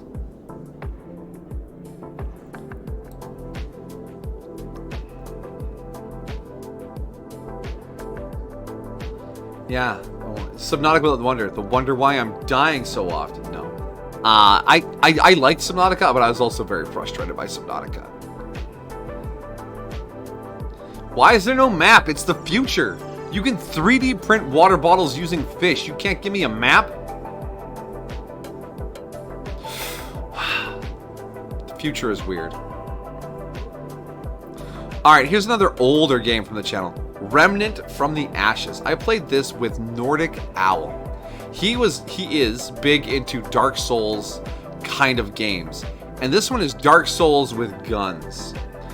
And here's the thing. I have no idea what this game is about. I followed Nordic around and fought things with him. Because when you play multiplayer, only one player gets the story. I didn't get to see any of the cutscenes. And we beat the game and the DLC. I know nothing about this game. All I know is that it is brutally difficult. Because it's a Dark Souls game. And wow, it was hard. And I'm so bad at those kind of games. I joked all the time about Nordic carrying me. Like he had one of those big baby pouches on. And I'm just sitting in the pouch going, hey, we're going to a place. So it was a wild ride. It was a wild ride. It was alright. It was alright. Again, not something I ever play on my own. And it's not something I want to go back to. But wow, it was quite a deal. I mean, are there maps? Yeah, there are maps, but there should be an in-game map. I should be able to press M, open my PDA, and see a map of where I've been. It's the future. It's the future. I know there's the mapping room. Where you can like scan for stuff. But I want to open my thing and go, oh, I am this direction from my base. I am this direction from the island I was at. I want that functionality in my game. You wouldn't really learn the map. Getting lost is a feature. I don't like getting lost. I know, I understand it's part of their design philosophy, but it made me annoyed to get lost and lose my shit. And it didn't make sense to me on a technological level. You are 3D printing tools using just raw materials. You have a PDA that interfaces with every computer and scans every item you have. Why is there not a map in it? Eventually, I resorted to just bringing beacons everywhere and leaving them at points of interest. Oh, island here, tunnel entrance here, this there. So my interface was just this swarm of beacons. And it was ugly. So I struggled with it. Just use beacons to make... Yeah, I use so many beacons. Bring beacons, my dear. When you find the islands, put a beacon near the island, or you will never find the island back again. Ooh woo. Sorry. I don't hate the game. There were certain things that frustrated me a lot. And I had to play around them, and eventually I lost interest and stopped playing.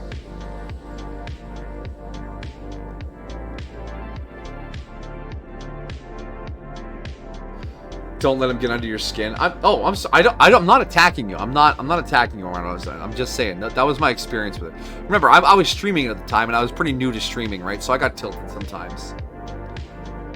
And yeah, there shouldn't be fall damage in Grounded.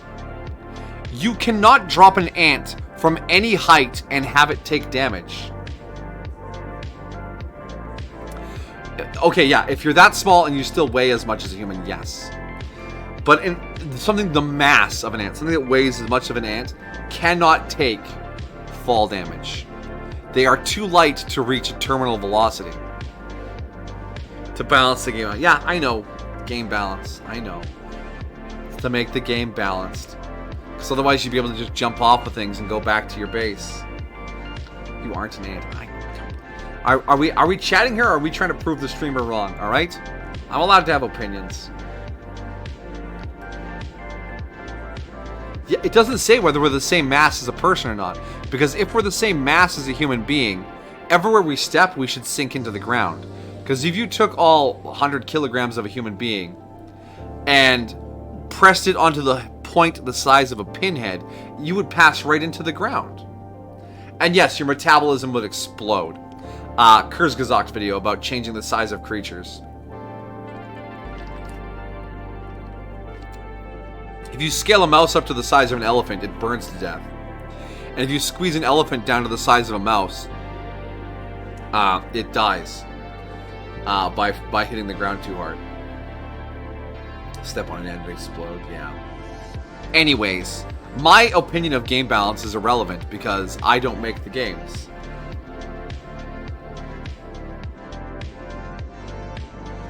Scale a centipede to the size of a train. Please don't.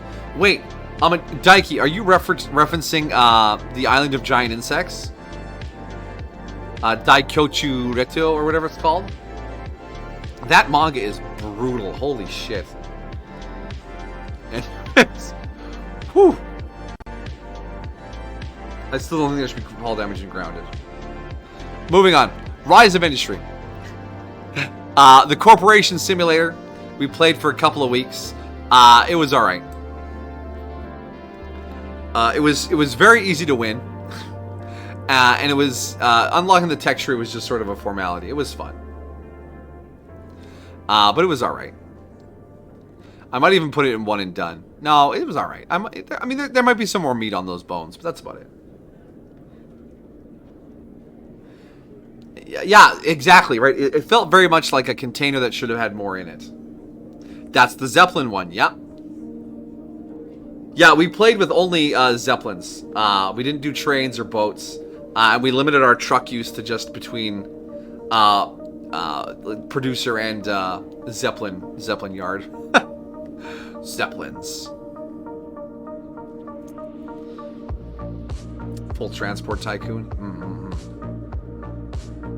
Alright, what's up next? Oh, I know what's up next. Soma. Those of you here for the Soma streams. Have you been unconscious since then? Are you still the same person? Is anyone even a real person? Does experience equal consciousness? Does consciousness equal experience? What does it mean to be alive? Soma was amazing. What a ride. It's only good for one playthrough. But it was...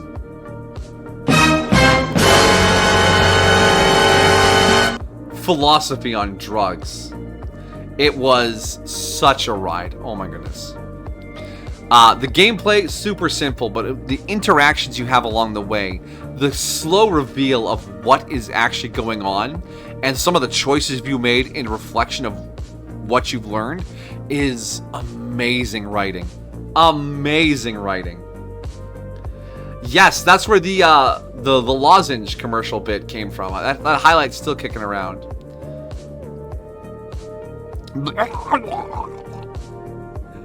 Try lozenges. Soma's fantastic. Alright. Space Beast Terror Fright. Oh, who's on top of the cat? That would be my lovely, amazing, wonderful partner. My girlfriend, Sweet Southern Belle, in her cute, portable Belmonculus version. Chilling out on the desk with me here, because she's always in my heart and always on my mind.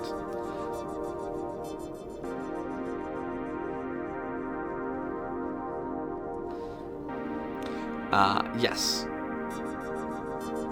Gremlin Belle? She's a little gremlin, but it's okay. Sometimes the couch too. Yes! We'll get her back on this couch in no time. IRL couch. We are apart, but never truly. Alright, alright. I'm gonna be sappy for just one more second.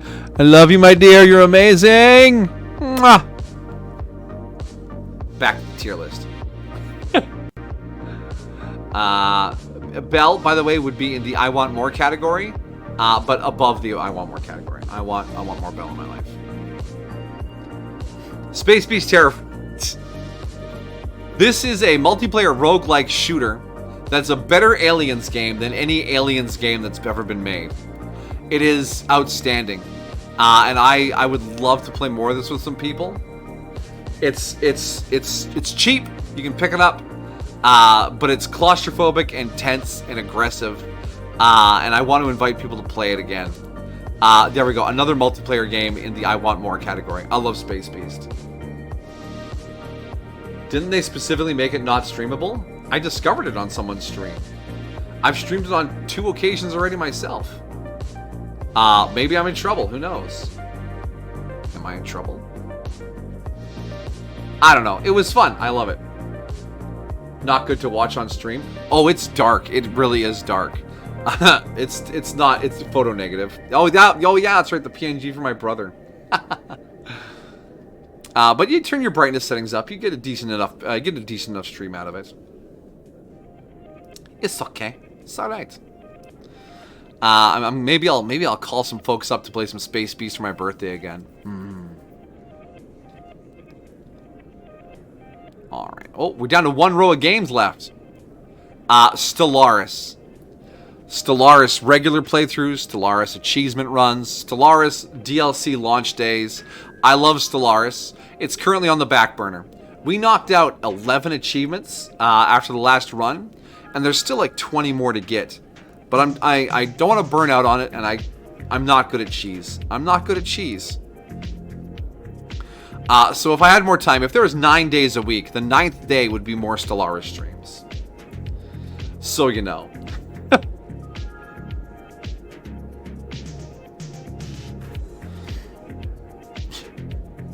Stellaris. I just want to be in control of everything, and then I can make things work just right. Alright. Now, Subnautica, the second game I ever played on stream. I like the building aspect of it. I like the setting. I like a lot of what Subnautica has to offer. The crafting and survival elements are very solid. The story, what I saw of it, seemed pretty cool with the ancient alien precursor business. It's a good product. It's a good product. But I became frustrated and tilted by it on some occasions. If I come back to it now, maybe I approach it differently and do better. But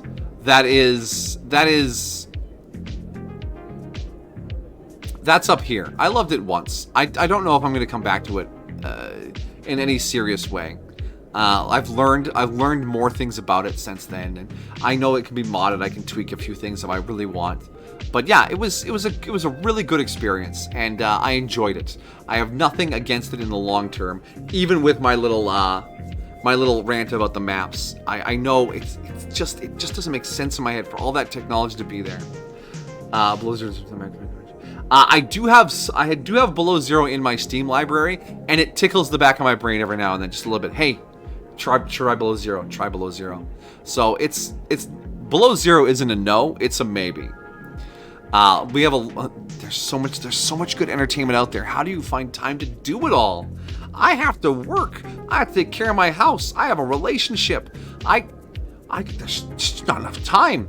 If the week was 10 days long, the 10th day would be Subnautica. Achieve immortality. One day, hopefully. Alright, 2 more fast ones. Super Animal Royale. It was a one-off stream back in the early days, a collab to meet some friends. Cute game, fun. That's what I got to say. It's one of those, it's a battle royale with these, you play a little furry. And you drop in and you like pick up stuff and you run around and try and shoot all the other people or make sure your team survives or whatever. It's harmless, it's fun. You kick in with people, you do whatever, right? Super Bunny Man. That's a co-op puzzle game. And wow, is it ever wacky. There are a lot of good clips. I played this with Ero Hanachi, the artist who did my my start music. Switching over so you can hear it.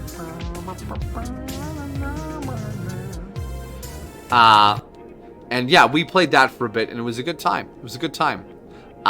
You get all sorts of shenanigans and yeeting and whatever. Again, fun with friends.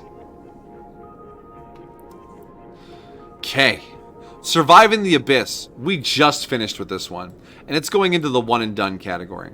It's a city builder, and either it's a very unfinished city builder being in early access, or I misunderstood it gravely. And I did not understand the objective of the game. So it's sitting here in one and done. I won't be back to it again unless the updates are so good that one of my YouTubers plays it again and reminds me it exists.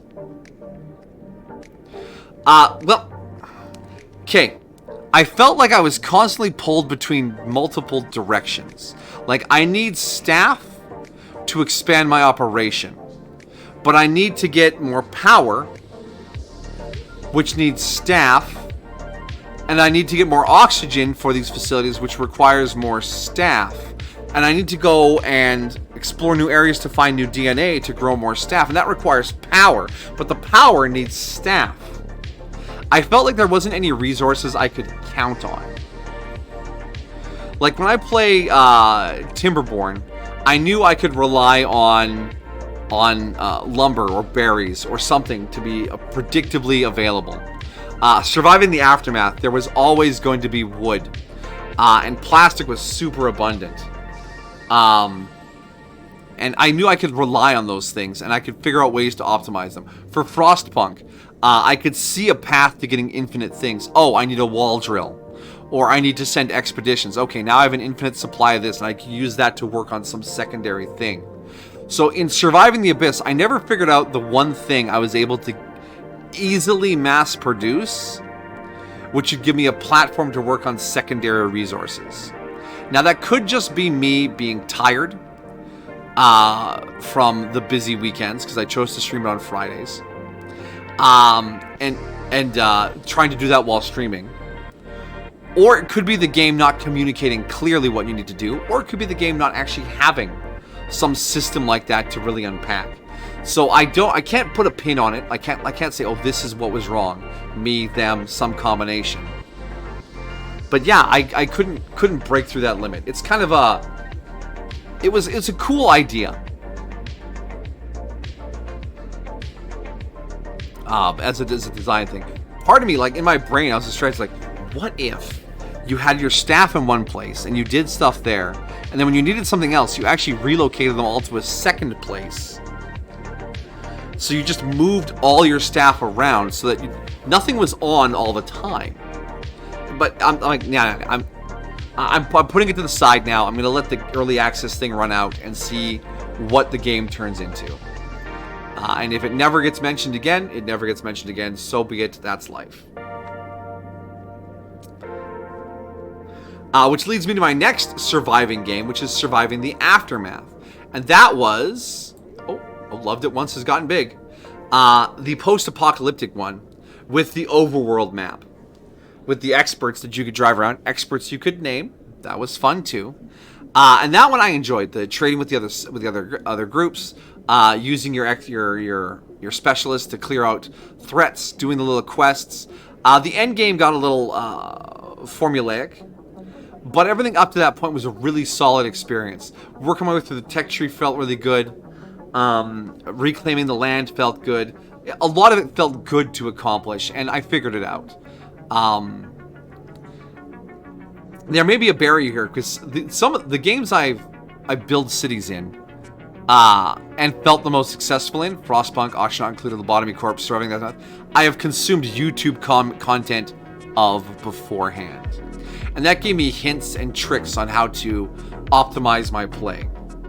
Whereas things like Into the Abyss, Long Journey Home, Plan B Terraform, I didn't really consume any YouTube content. Meaning I didn't learn anyone else's tricks.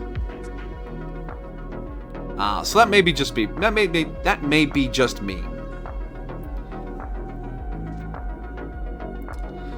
Speaking of building and management, Terra Nil.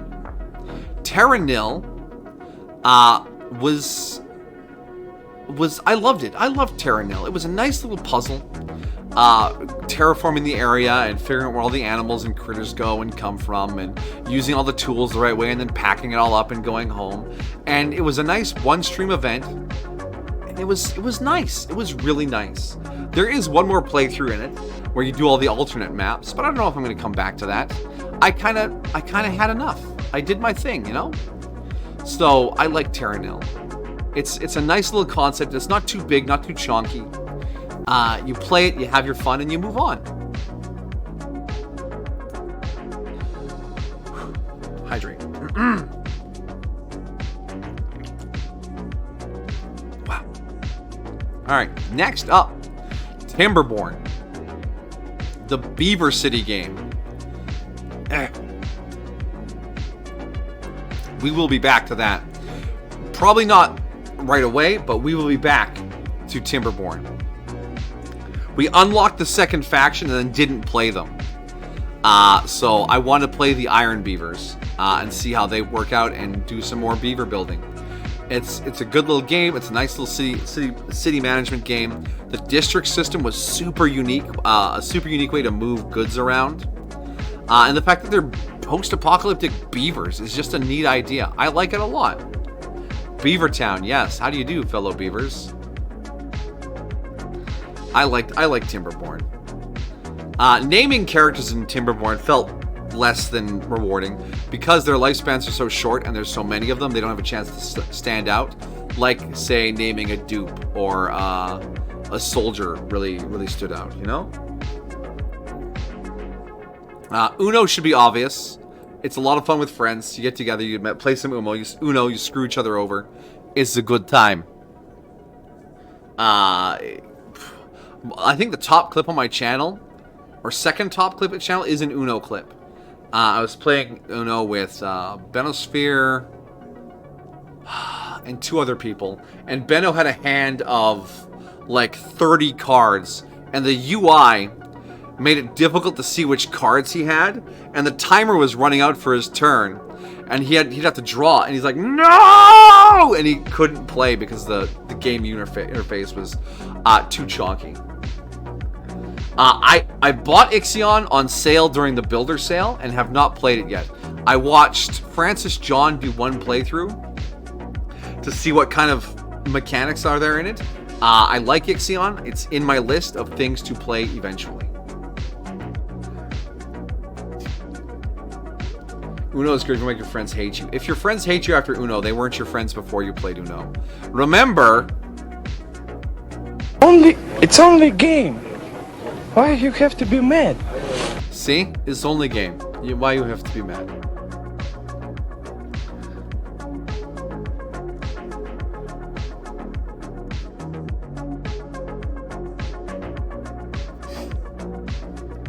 The only thing that makes people hate people is Monopoly. No. It's only a game. Why you have to be mad? Don't be mad at Monopoly. Remember, Monopoly was originally a tool designed to teach people the dangers of capitalism. Remember that.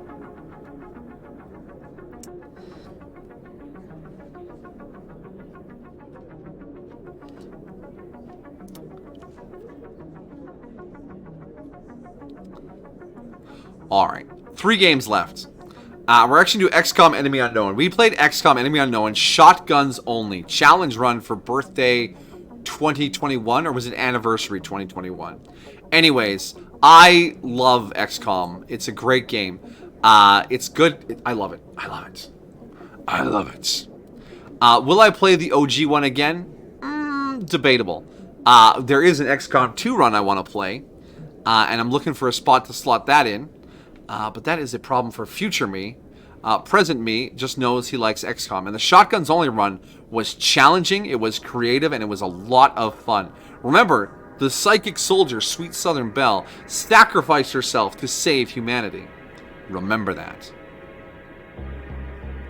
Which leads me to the next XCOM game, XCOM Chimera Squad, XCOPS. It takes the formula of XCOM and XCOM 2 and distills it down into bursty encounters. Bam, bam, bam. And it's very satisfying to play. And it's got a pretty decent story attached to it. Because you have fixed characters and a short runtime, it can focus more on the actual narrative. Whereas the other XCOM is more like, alien come, shoot back, they bad. Chimera Squad's like, no, these people have complex needs. Especially given the setting of post-invasion Earth. You have humans, you have aliens, you have hybrids. You have aliens that were born on Earth and think that they count as Earthlings, which they do, all with their competing interests.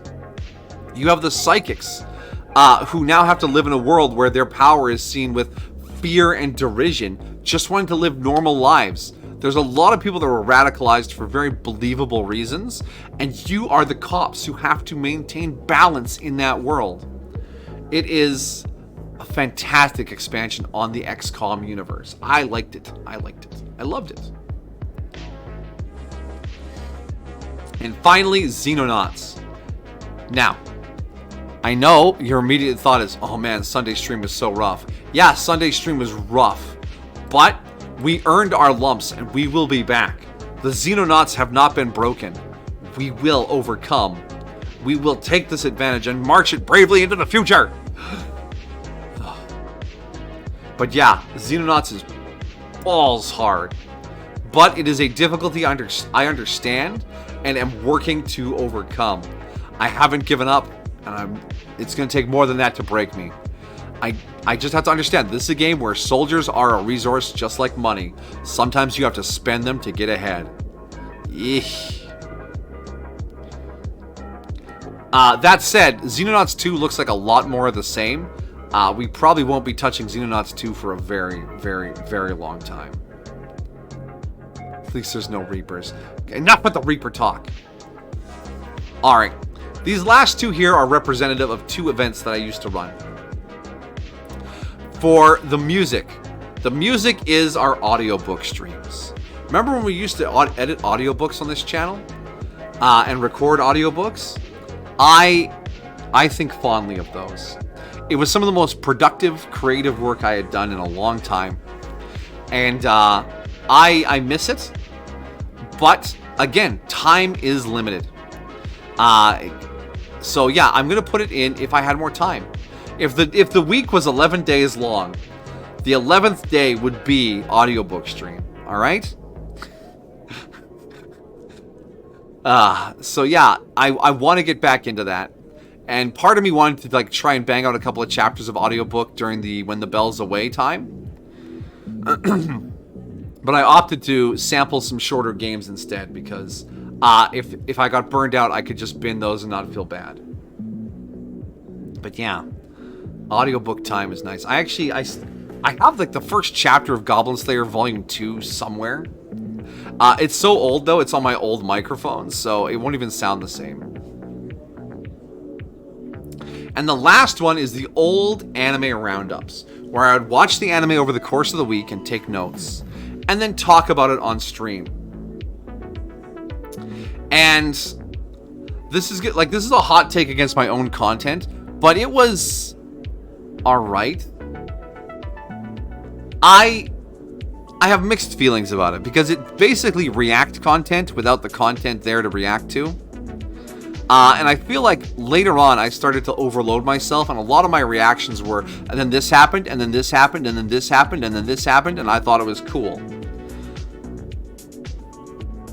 If I ever attempted something else like that again, it would be probably monthly, and it would only be a couple of episodes, so I could take my notes and then actually write things about the episode, rather than just relating what was happening. Because my original idea was, okay, I'm going to post what I'm watching, the viewers will watch it as well, and then we'll talk about it on stream. And that never really started. No one else was watching them. They were just hanging out and letting me talk about them. So I didn't have what I expected to happen. No one was like, "Oh, hey, did you notice this?" I didn't. That's really cool. That never happened. Yeah, it felt awkward, and it eventually became a little burdensome. Like, I was kind of burned out from forcing myself to watch. I gotta watch these 8 episodes every week and take notes, and it made it hard to really enjoy the anime at some points. I mean, it's thanks to the Anime Roundup that I got into JoJo's in the first place. And the Anime Roundup hangouts on the Discord, which happen fairly often on Thursdays when my co-host shows up. Excuse me. They're a nice time to hang out. And if I did a roundup about a series instead, that actually, if you go back in your time machine and find me before I was Responsible Senpai, back when I was doing my first YouTube channel run, I attempted to do a podcast-style discussion of a series every other week with an IRL friend of mine. We did 2 recordings. A show called Yuki Yuna is a Hero, and what was the second show? I know the third one we attempted to do was Serial Experiments Lane, which was a lot. But yeah, I thought it was neat kind of noticing things, because Yuna had like the language of flowers hidden in there, and themes of disability, themes of sacrifice, isolationism. There's a lot of neat stuff to unpack from Yuna. Oh, Manabi Gakuen Straight, that was the other series we did. And that one didn't have a lot of meat on the bones. It was just, hey, look at that. It's cute girls doing cute things kind of anime. So that one didn't have as much meat on the bones, but Yuna had a lot. And sadly, my IRL friend who was doing this with me, he thought that there was a right way and a wrong way to do it, and he was crushed under the pressure of having good enough observations. And yeah, eventually the whole project fell apart.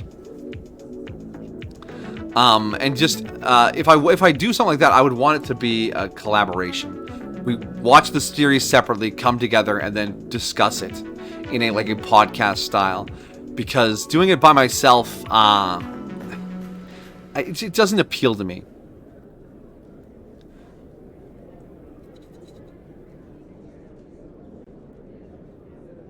So yeah, the Anime Roundup was an interesting time, and it led to some interesting stuff. But as for its lasting impact on me on the channel, it was alright. And yeah, that's everything I've done for 3 years. Wow. Fire away, Daiki, fire away. So yeah, it almost ended up in a bell curve. I got a few more nopes than one and dones, but it worked out all right.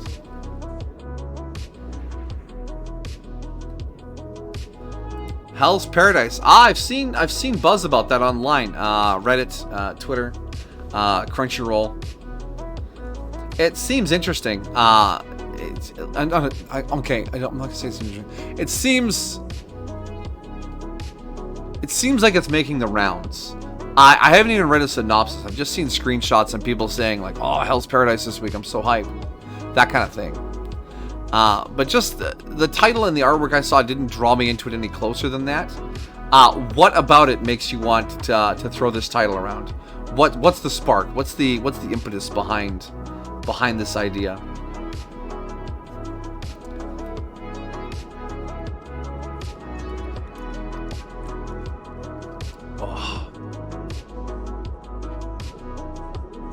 And while that mulls over there with Daiki. So yeah, 3 years. I want 1, 2, 3, 4, 5, 6, 7, 8, 9. 1, 2, 3, 4, 5, 6, 7, 8, 9, 10, 11. Okay, I can't count anymore. 11 titles I want to get more into. Great stuff. All fantastic things. Other things that are also really fun. Good times. Good times. Some for development reasons, some for time restraints. Good stuff. The games that we played, we're satisfied with and had a good time with right there. Stuff that I've done with friends that is enjoyable and fun and always a good time. Things that were done and were fun. Stuff that is finished and inoffensive, and things that I genuinely wasn't a big fan of. And yeah, there's nothing against these titles, they just weren't for me. That is the list. That is the list. So remember, if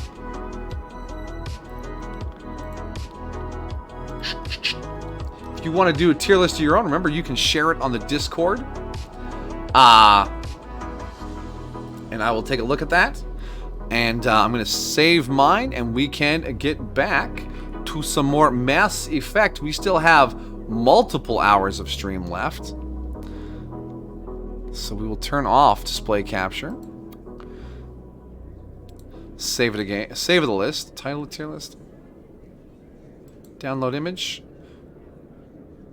There we go. And of course the tier maker logo covers up.